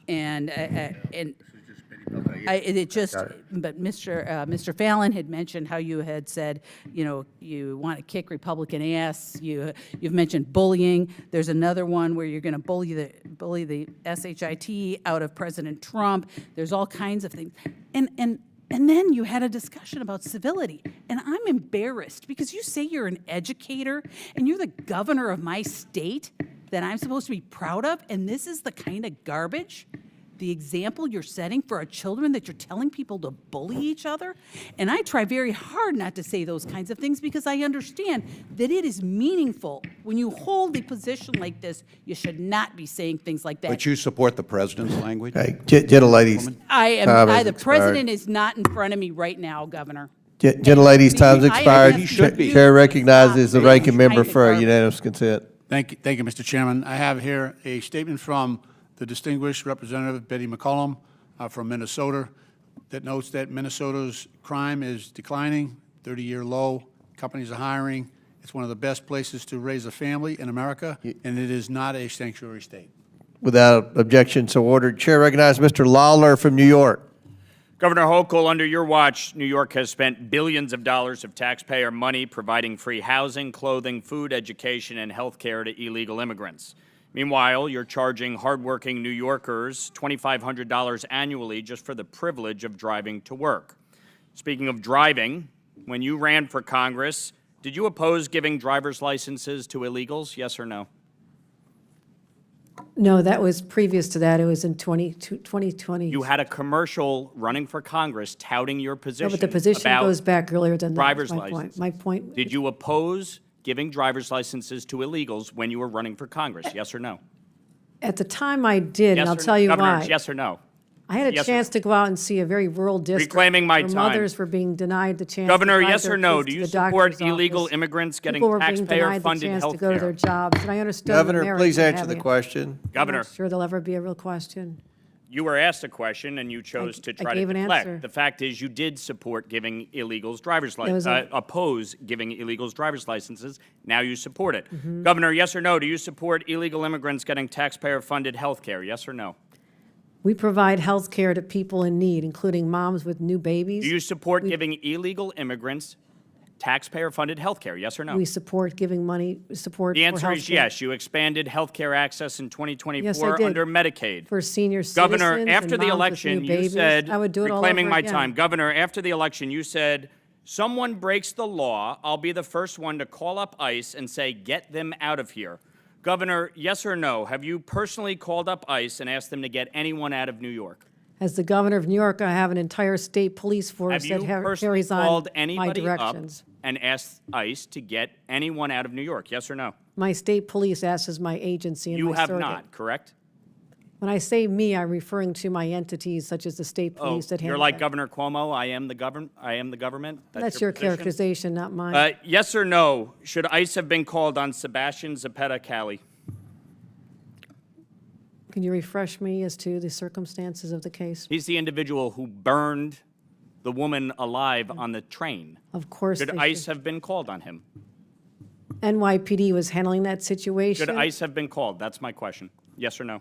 If there was an arrest made, he should have been deported after conviction, yes. Okay. So, Governor, when you were sworn in 2021, you signed an executive order keeping many of Governor Cuomo's executive orders in place, including EO 170. Interestingly enough, you did not include EO 170.1. Are you familiar with EO 170.1? I don't have it in front of me. I have thousands of executive orders. I have it right here, Governor. I'm sure you do. And what you did, you waited several years until this year, January 16th of this year, in which you finally signed it and reinstated it into law. Why did you wait until just 4 days before Donald Trump was sworn in as president to sign EO 170.1 into law? And to refresh your memory, it basically mandates that federal immigration authorities cannot enforce civil arrests in New York State buildings. Why did you wait several years to reinstate that? Because we had a high level of confidence that under the previous administration that people going into the courthouses, whether they're victims of crimes, witnesses of crimes, would have their rights protected. I had no In assurance other words, that would you happen. believe they would not enforce federal immigration law, and you were concerned that President Trump and his administration would enforce federal immigration law? We thought it was important for victims of crimes and witnesses to murders, for example, that they have access to courts without being threatened or intimidated. Yeah. Speaking of crime, more than 3,200 illegal immigrants have been arrested in New York City for committing crimes while living in taxpayer-funded housing under your watch, Governor. Governor, are you aware of any law or executive order that would prevent a citizen of New York, a citizen of the United States, from facing criminal or civil enforcement in a state building? I'm not aware. So you think that citizens should be treated less than and have less protections than illegal immigrants? No, Is that what you're saying? Our state laws say we cooperate in all criminal cases. I've made that very clear over the last Yeah, but you're not doing that. 7 That's the hours. reality. Governor, do you Truth is, support, we do you don't support help the New them with York civil for All enforcement Act? because civil Governor, enforcement reclaiming my isn't- time. Do you Go for it. support the New York for All Act? I'm not speaking about hypothetical No, bills. Governor, this isn't a hypothetical. There was a sit-in in the state legislature today by activists blocking state senators from coming into the chamber. Do you support the New York for All Act? It's yes or no. I will tell you this, I get about 1,000 bills put on Do my you desk support probably by the New York midnight for All tonight, Act? which is, this is keeping me from doing the work of the people back home. But I can Governor, sit here you've as done long a as you terrible like. job as governor. It's not keeping you from anything. Frankly, New York is better off with you down here and not in the state. The fact don't is, think we're better off with you here. The fact is, Governor, you will support the New York for All Act. You will sign it into law if it passes the I have state no legislature. confidence it's going to pass. You have no confidence it will pass. I don't If know. it does pass, will you sign it? I'm not able to keep an eye on it. They're voting on Will the you sign it positions now. into law if it passes? I have about 1,000 bills that get Will passed you every sign the year. New York for All Act into law if it You passes? have to wait Yes or and no? see, like every other bill. We have to wait and see? Yes, Governor, because you I've- can't take a position on the New York for All Act. It would put into state statute that New York is a sanctuary state. That's why you're here. That is the exact reason why you're sitting in front of us testifying, because of your disastrous EOs, your disastrous pro-criminal policies that have resulted in the death Chairman. of New Yorkers. Mr. That is your failure. And the fact is that you can't even answer the question. No, the Will reason you I'm support sitting the here New is York because for All Act? Republicans are Gentlemen's looking Yes or no? to Time's deflect from the expired. big, bad, ugly bill that's going to hurt people. Governor. in your Governor, district. gentlemen's will time's you expired. Governor, are you going to support the answer New his York question? for Will you All sign the I don't know bill? what he's asking me. He asked if you were going to sign the I bill. don't ask anybody in the state of New York. I never say how I'm going to vote on decide on a bill until it lands on my desk. You are the Thousands- governor of the state. You are supposed I'm to well lead. aware. You Well want aware New I'm York the to governor be a of the Gentlemen's state. time's sanctuary state. expired. It's shameful. It's shameful. You can't even answer the question? When it lands on my desk, I'll do the proper Chair, evaluation. Chair You'll do what? recognizes. That's you what have- we You'll do. do what? That's how You'll you sign become a it into governor. law. You'll That's never know. exactly what Okay, you'll do. Chair recognizes Sign it ranking into law. member. Thank you. Mr. Chairman, I have a number of unanimous consent requests, one from the National Immigration Center, Without objection to order. National Immigrant Justice Center, and the Alliance for Immigrant Without Survivors. objection to order. They speak for themselves. Chair recognizes Mr. Stauber from Minnesota. Thank you very much. Governor Walz, thanks for being here today.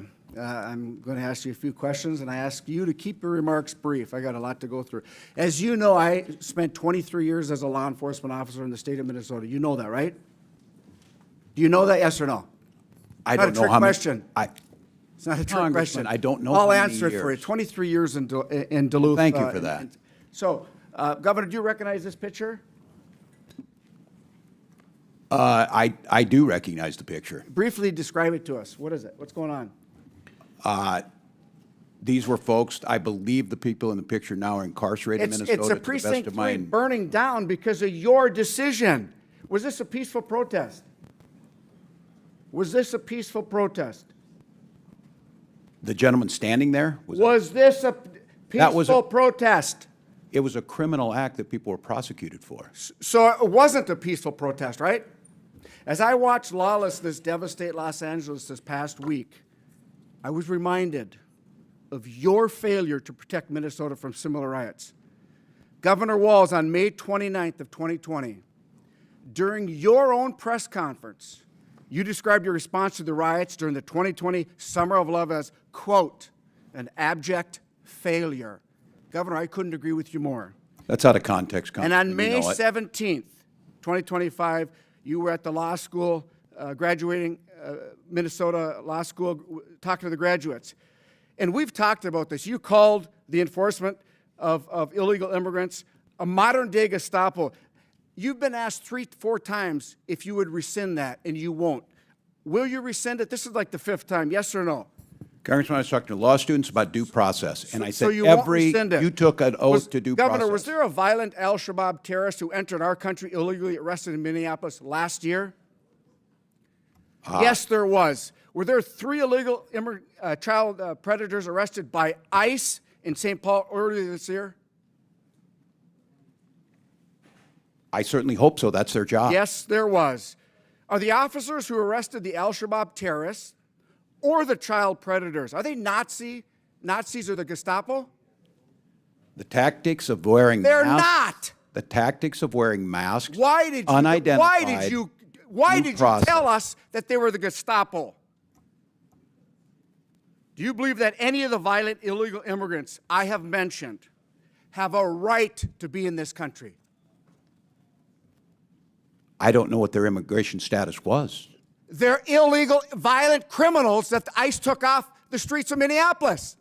You did not say, Last week, Congressman, what their status Governor, was. last week, law enforcement officers in the state of Minnesota took 900 pounds of meth off the streets. Do you support that? We certainly do. Do you know that Fentanyl, ICE? other things. Do you know that ICE assisted in that arrest, those arrests and investigations? Do you support the assistance of ICE in that enforcement action? Yes or no? I can't speak to that because we were not included in the briefing. You don't know if ICE was part of it? I'm telling you they were. I don't have that data. I would have to trust you. Will you apologize to our constituents and law enforcement officers for making them and their families less safe with your incendiary actions? I'll congratulate them that they helped us work on the largest pension bill for Minnesota law enforcement in 30 years. Claiming my time. Governor, what weapons did you carry in war? Congressman, for 24 years, I carried. No. What weapons did you carry in war? What did you carry in uniform? I You tell know you I what, Governor, misspoke. you're You know I barking down the misspoke. wrong tree, okay? You know I You misspoke. lied to the Minnesotans. You said that you carried weapons in war. Mr. That is Chairman, stolen valor. You know what? My wife Yeah, served 25, Mr. Chairman, 24 years in the a little bit of military, respect for the and witness. she's an Iraq war veteran. You know what I mean? She was This over in hectoring is the not- war not- zone. That's On a point stolen of- valor, and I'm so Point of order, disgusted with Mr. you. Chairman. And so are the people that you served Point with. of order. Point of order. That's Halt, stolen halt just a valor. minute. Stay Stolen valor. Mr. You didn't Chairman, carry weapons that's in not questioning war. the witness. Congressman, my 24 years was That's not- public Will for you many, many apologize years. for lying? Objection. Will you No, I misspoke. apologize for lying? Objection. All right, hold on, pause. That's not questioning a witness. That's not questioning a witness. You The think point of so, order. huh? State your point, Mr. Rankin. No, you're State yelling your at point. him. You're There you hectoring. go. You're hectoring. You're hectoring. All right. You're hectoring. State your Governor, point. you didn't carry that's weapons not- in war, did you? State your point. You didn't Proceed. carry You weapons got in war, 24 seconds. did you? Congressman, you know I didn't carry misspoke. weapons in war, yes or no? you. You lied. Governor, what rank did you retire at? What rank did you retire at? Congressman, I served my battalion as the command sergeant major. That's not the and question for I pay- asked. What rank did you retire at? I retired as a master sergeant in Okay, EA. here's your coin that says you're retired at a command sergeant major. That's Says your I wore challenge that. coin. It This says is- I wore the rank. This is that's right. You didn't retire, did you? I did Stolen retire after valor. 24 years. Here is a picture of your coin, your challenge Jesus coin. Christ. I'm disgusted with you. I'm just. Mr. Governor, Chairman, the you time lie has when the expired. truth- Congressman, you lie I'm- when the Gentleman's truth is time's better. expired. You called half Trump supporters Nazis and fascists, and you know what? That's why the Minnesota Police and Peace Association did not support you in the last election because Oh, I you're support missing in them. action. Gentleman's time's expired. On behalf of the folks from the land of rocks and cows, thank you. Now you go back. Chair recognizes Ms. Tenney from New York.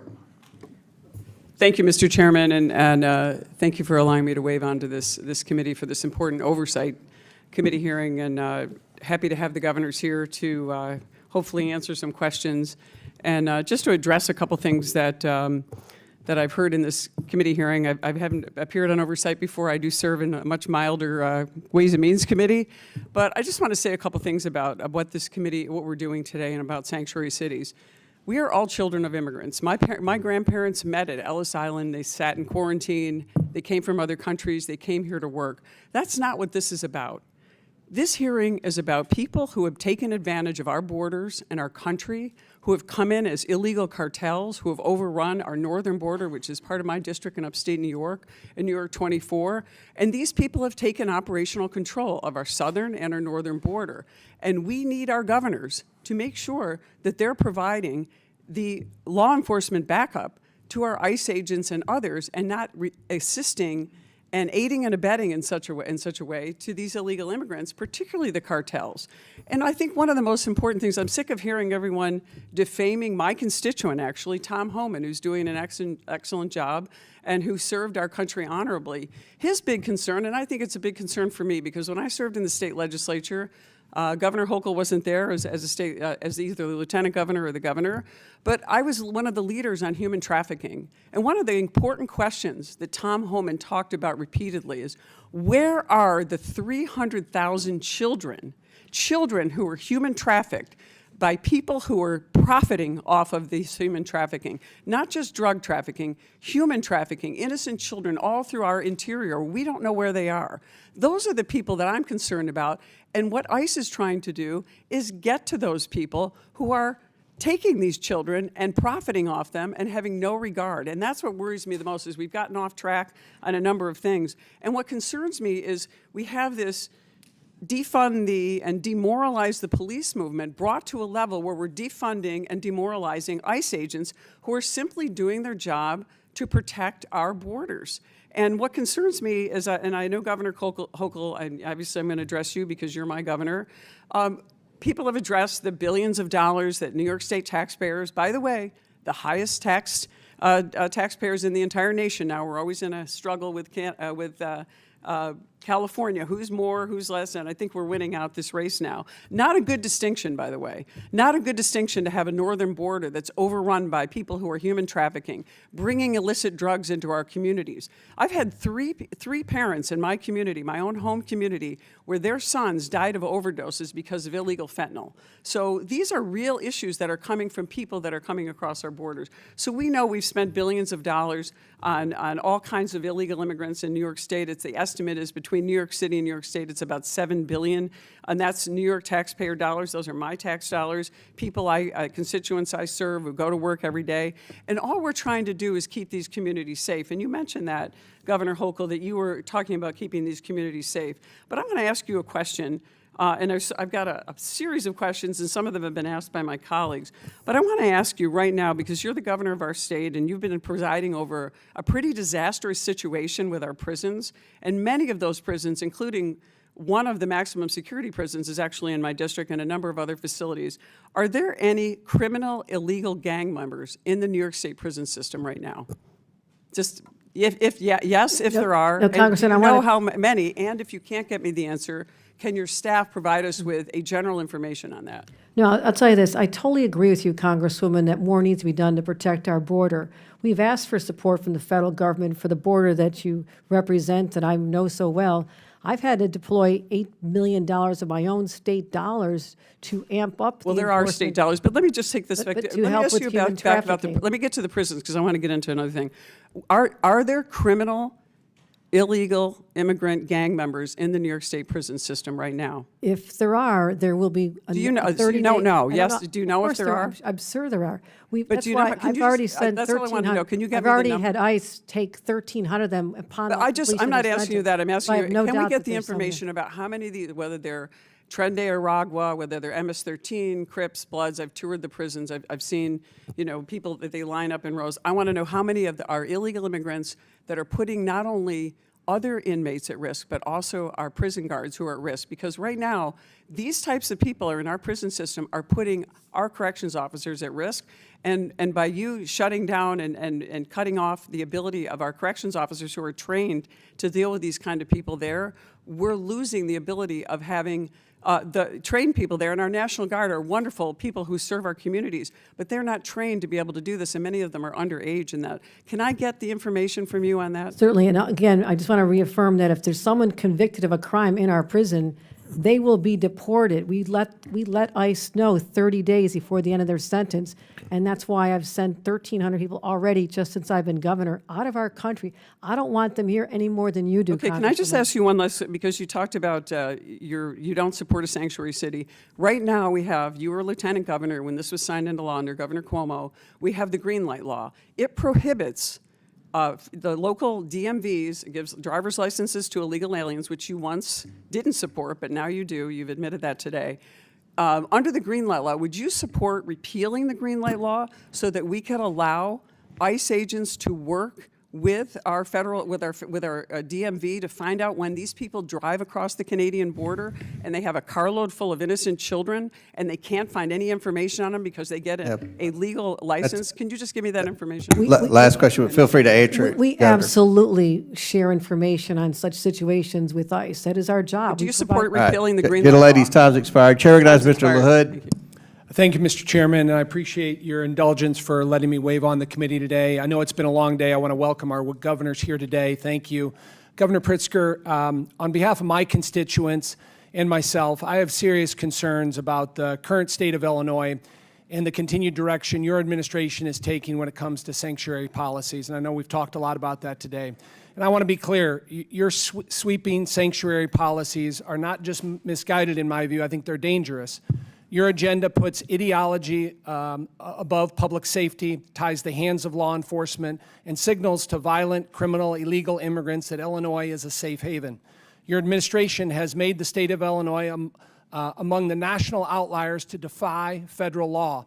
And you've doubled down on policies like Illinois Way Forward Act, which is legislation you proposed and signed that prohibits local law enforcement from cooperating with ICE, even in cases involving violent criminals.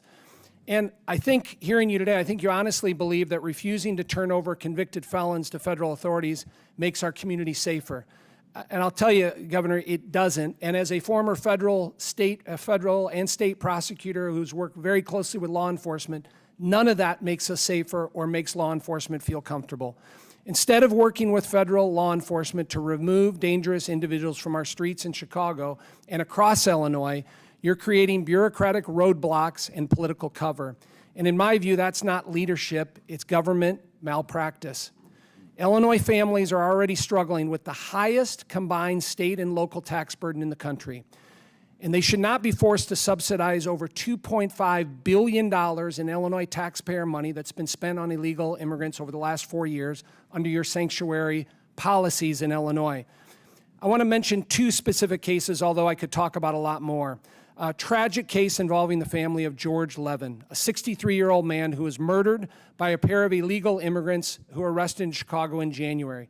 He was found bound with duct tape and his legs tied with an extension cord. The title of an article was "Two Migrant Men Beat Chicago Businessmen to Death, Left Him Bound, Gagged," prosecutors say, dated February 1st, 2025. Again, under your sanctuary policies in the state of Illinois. I'd like to submit that for the record, Mr. Chairman. Without objection, to ordered. Second one is a case of two families, and I want to highlight Chloe Polzon and, of course, Catherine Abraham, two girls in their early 20s that were killed in a fatal hit and run by an illegal immigrant in Urbana, Illinois. And again, the title from that article, Glenview family seeks justice after migrant suspect kills daughter and friend in Urbana, hit and run. I'd like to submit that for the record. Without also. objection, to ordered. And so, Governor, I guess a question for you, as you hear these stories, and there's many others, does it cause you to rethink your sanctuary city policies or regret some of the policies you've taken as it relates to sanctuary cities? Thank you, Congressman. I'm glad to see you here. I know you were unwilling to meet with your constituents about the Medicaid cuts that you voted for. So answer the question. I thought you might not answer the question whether reclaiming I'm going to reclaim my time because you did not answer the question, which I thought you would. When I asked, when you hear about victims that suffer violence because of illegal migrants in a sanctuary city state, you said no, it hasn't caused you to rethink. Reclaiming my time. Now, Governor Pritzker, you mentioned reclaiming my time. I have the time. Warrant is all the federal government. You all have the ability to fix this. Governor Pritzker, do your job. Do your job, Congressman. I would deflect too instead of answer those questions. Now, you said earlier, in a response to a question from Chairman Comer, that you have been critical and had been critical of President Biden and his border policies. And you cited a letter, October 2nd, 2023, that you authored. So I pulled the letter, and I was looking for this criticism of the Biden border policy. 3 pages, nothing in there. Now, I'm going to submit for the record so everybody can see it, October 2nd, 2023, letter from J.B. Pritzker to President Biden. Not one mention of being critical of the border. Without objection, to ordered. Thank you. Now, Public statements on national programs about this. It's not your time. Governor Pritzker, it was mentioned earlier, all these rosy statistics about Illinois, but I want to mention a couple that weren't mentioned. Illinois is the leader in outmigration of people leaving the state of Illinois. We've led, for the last 4 years, 5 years, people want to leave the state of Illinois. We lost a congressional seat, as you're well aware. We have the lowest population in the city of Chicago now than in 100 years. People continue to flee Illinois. We have the 5th highest unemployment rate in the country, the 2nd highest property tax rate in the country, the 5th highest illegal immigration population in the country, with over 500,000 illegal immigrants leaving in Illinois. None of that got mentioned before, but that's the reality. And to be honest with you, Governor Pritzker, I wish you didn't have to be here today as my governor. I really do. But unfortunately, because of your failed policies, you have spotlighted Illinois, and that truly is unfortunate, and I yield back. Gentleman yields back. Congressman, half of that is completely false and needs to be corrected, and I will if given the moment to speak. Our population is increasing. We have a higher population as a result of the census that was done in 2020. It was your Republican governor. Governor, you'll have time to in the answer legislature. that. You were part of those policies. We are turning the state around. Chair recognizes Mr. Jack. Well, thank you, Mr. Chairman. And as the last questioner today, Mr. Walz, I think you're not going to need any more Diet Mountain Dew after this. But do you, just one thing, just to kind of bring this entire hearing back into the perspective, just to help us understand and this committee understand the policies of your administrations. We'll start with you, Governor Walz. Do you accept U.S. code, which establishes that improper entry into our country is illegal and enforceable by the federal government? Improper entry, meaning not asking for illegally crossing is an illegal act and therefore a criminal act. Civil in some cases, criminal as the government does it. Yes. Thank you. Governor Pritzker? I'm sorry, can you repeat the question? Sure, no question. Just establishing that your administration respects that U.S. code believes, U.S. code affirms, and your administration believes that improper entry into our country is an illegal act and therefore criminal. As the federal code says, we believe it, yeah, and we follow it. Thank you, Governor. And Governor Hochul? Depends how the federal immigration authorities enforce it. Sometimes it's civil, sometimes they do it on the criminal side. It's up to them to make that determination. Thank you. One of the reasons why we just want to establish that is, with respect to illegal immigration, I mean, you were elected in your states, but your state's policies affect my state in Georgia, affect my constituents in Georgia, because when you create policies that incentivize illegal immigration, incentivize folks crossing illegally and being criminals into our country, it challenges, it presents challenges to us, and it presents challenges to our ability to protect our constituents. In my district, every single person on this panel, Republican and Democrat, has a story, a painful story, about how an illegal immigrant or many illegal immigrants have taken lives of those within our districts. In fact, in my district alone, in Columbus, Georgia, Dr. Malcolm Goodchild was killed by a drunk driver illegally here in our country. Of course, we talked about Lake and Riley. My colleagues have done that ad nauseum. So we also talk about the financial burden that's associated with those of us that represent folks in Georgia and your states as well. In Georgia alone, I just want for the record to note that $563 has been associated with the increased costs and increased burdens of my constituents because of illegal immigrants within our state. In our closing time, Governor Pritzker, we had Mayor Brandon Johnson testify before us, and I know you've at times expressed concerns about how he's run his administration in Chicago. I'm just curious if you support one of the things we talked about in this committee, perhaps you prepared for it, was a directive that he sent to Chicago police directing them not to cooperate with federal law enforcement enforcing immigration operations. Do you support that action from Mayor Johnson? I support actions that follow the law of the state of Illinois and the federal law. Do you think Mayor Johnson has done a good job with respect to law enforcement in his city? Law enforcement has improved markedly since the choice of Larry Snelling as the superintendent of police in the city of Chicago. What grade would you give A to F Mayor Johnson with respect to law enforcement in a city? I wouldn't grade the mayor. I will say that Larry Snelling is doing an excellent job as superintendent. Thank you. Governor Walz, I think you bring an interesting perspective to this conversation because you were just a candidate for national office on a ticket that lost. Exit polls from 2024 show a clear bipartisan majority of Americans trust President Trump to effectively handle immigration. Recent polling affirms Americans overwhelmingly support President Trump's immigration policies by a 30% margin. Even CBS published a survey that shows 6 out of 10 Americans say it is very important to deport illegal aliens. And of course, we've established that anyone crossing the border is, in fact, a criminal. So, Governor Walz, I'm just curious, given Americans' overwhelming support of President Trump's immigration policies, do you believe your record on immigration is one of the reasons you lost the vice presidency? Congressman, I'm not familiar with the polls you're talking about. I can only speak to Minnesota, that there's an anger about how it's being carried out. No one disagrees that we need an immigration reform and we need to fix it. What they don't see is whether it's a United States Senator being taken down for asking a question or whether it's a 4-year-old girl with cancer being sent out of the country. Well, that's the frustration. Put another way, I'm just curious. I mean, you were on a national ticket that lost, and I'm curious, why do you believe, what issues do you believe you failed to litigate properly with the American voters? Oh, I'll let history relitigate that. Fair enough. And I'll just close, Governor Walz, if I could. You know, one of the concerns that's been raised about why illegal immigration was so bad under President Biden is that he just cognitively was not there during the end of his presidency. When did you first become aware of President Biden's cognitive decline? I don't have the expertise to judge on that. Did you have conversations with Vice President Harris at any point about his cognitive decline? Not that I can recall, no.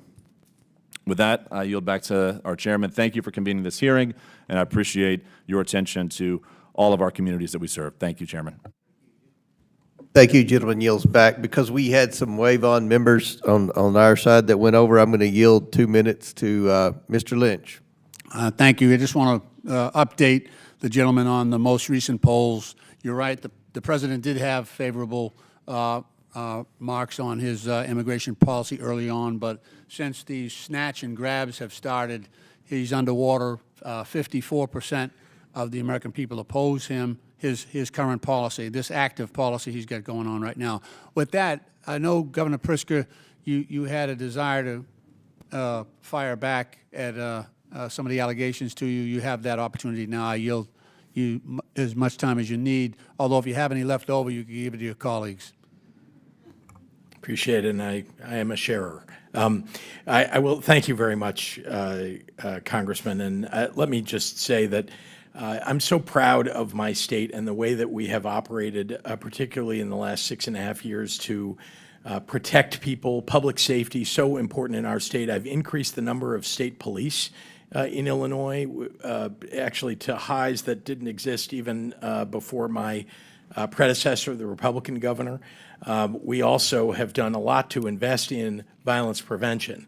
And you've seen the result of that and the fact that we have banned assault weapons, that we have banned ghost guns. I would ask the members of Congress and the members of this committee to work to ban assault weapons across the United States. It worked back in the 1990s. It would work again if you pass it to lower the crime rate, lower the homicide rate. We have so much work to do as a country on immigration reform. And I don't understand why at about 50-50, this Congress is about 50-50 between the two parties. Isn't it about time that you got together and got comprehensive immigration reform done? We've seen it over the last 40 years, attempts along the way. It always fails. Every time it's because of Republican members walking away from the table. You all are in control of the Congress and the presidency. You can get together with Democrats and get something put together that will secure our border and have a big door that allows people to come who are working hard, who will raise families in the United States and help our economy. Governor Walz, I know you took some incoming today. You got any closing remarks? That's part of it. I would just say, Chairman Comer, Acting Ranking Member, thank you to you. And I would like those folks sitting behind you and along the wall, thank you to all of you for accommodating this. Chairman, thank you specifically for accommodating our state schedule on budget. I'm grateful. Thank you. Governor Hochul? No, thank you for the opportunity again, Chairman Comer, Ranking Member Lynch. Not sure what to say after today's experience, almost 8 hours of sitting here and not doing the work of the people of the state of New York, but here's what I want to say. My number one priority has always been and always will be keeping New Yorkers safe. I believe our policies and our laws, as implemented, do. Second point I want to make, I want to express my absolute outrage on what we've seen happen to a U.S. Senator in the United States of America. Regardless of what anyone does, to have someone like that treated like a common criminal as if he was a threat and throw him down and have to handcuff him with 3 people shocks the conscience. And as a former member of this body, I hope we'll all stand up and condemn this and say, we can do better. This is a great country. Let's make sure we ensure that it stays great. Thank you. And Ms. Sky Perriman, I just want to say thank you to you for your help here today. Thank you. Thank you, Ranking Member, and I'm going to assume you all haven't seen the entire tape at the beginning. I'm sure MSNBC or whoever's seen you the clips have only shown you the end, but I think it'll be interesting when you see the entire clip of the incident with the senator. Before we close, I want to thank the Abraham family again for attending today. The purpose of this hearing is to try to get the illegal immigrants, the criminal illegal immigrants out of this country, and I think that's a goal that an overwhelming majority of Americans have. The governor said under oath that they were not sanctuary states and they would cooperate with the federal government. We'll see if that happens. That's good to hear, but we'll see if that happens. So with that, and without objection, all members have 5 legislative days within which to submit materials and additional written questions for the witnesses, which will be forwarded to the witness. If there's no further business, again, I want to thank the witnesses for being here today. I know it was a long day. Thank you so much, and thank you for your service. So without objection, the committee stands adjourned.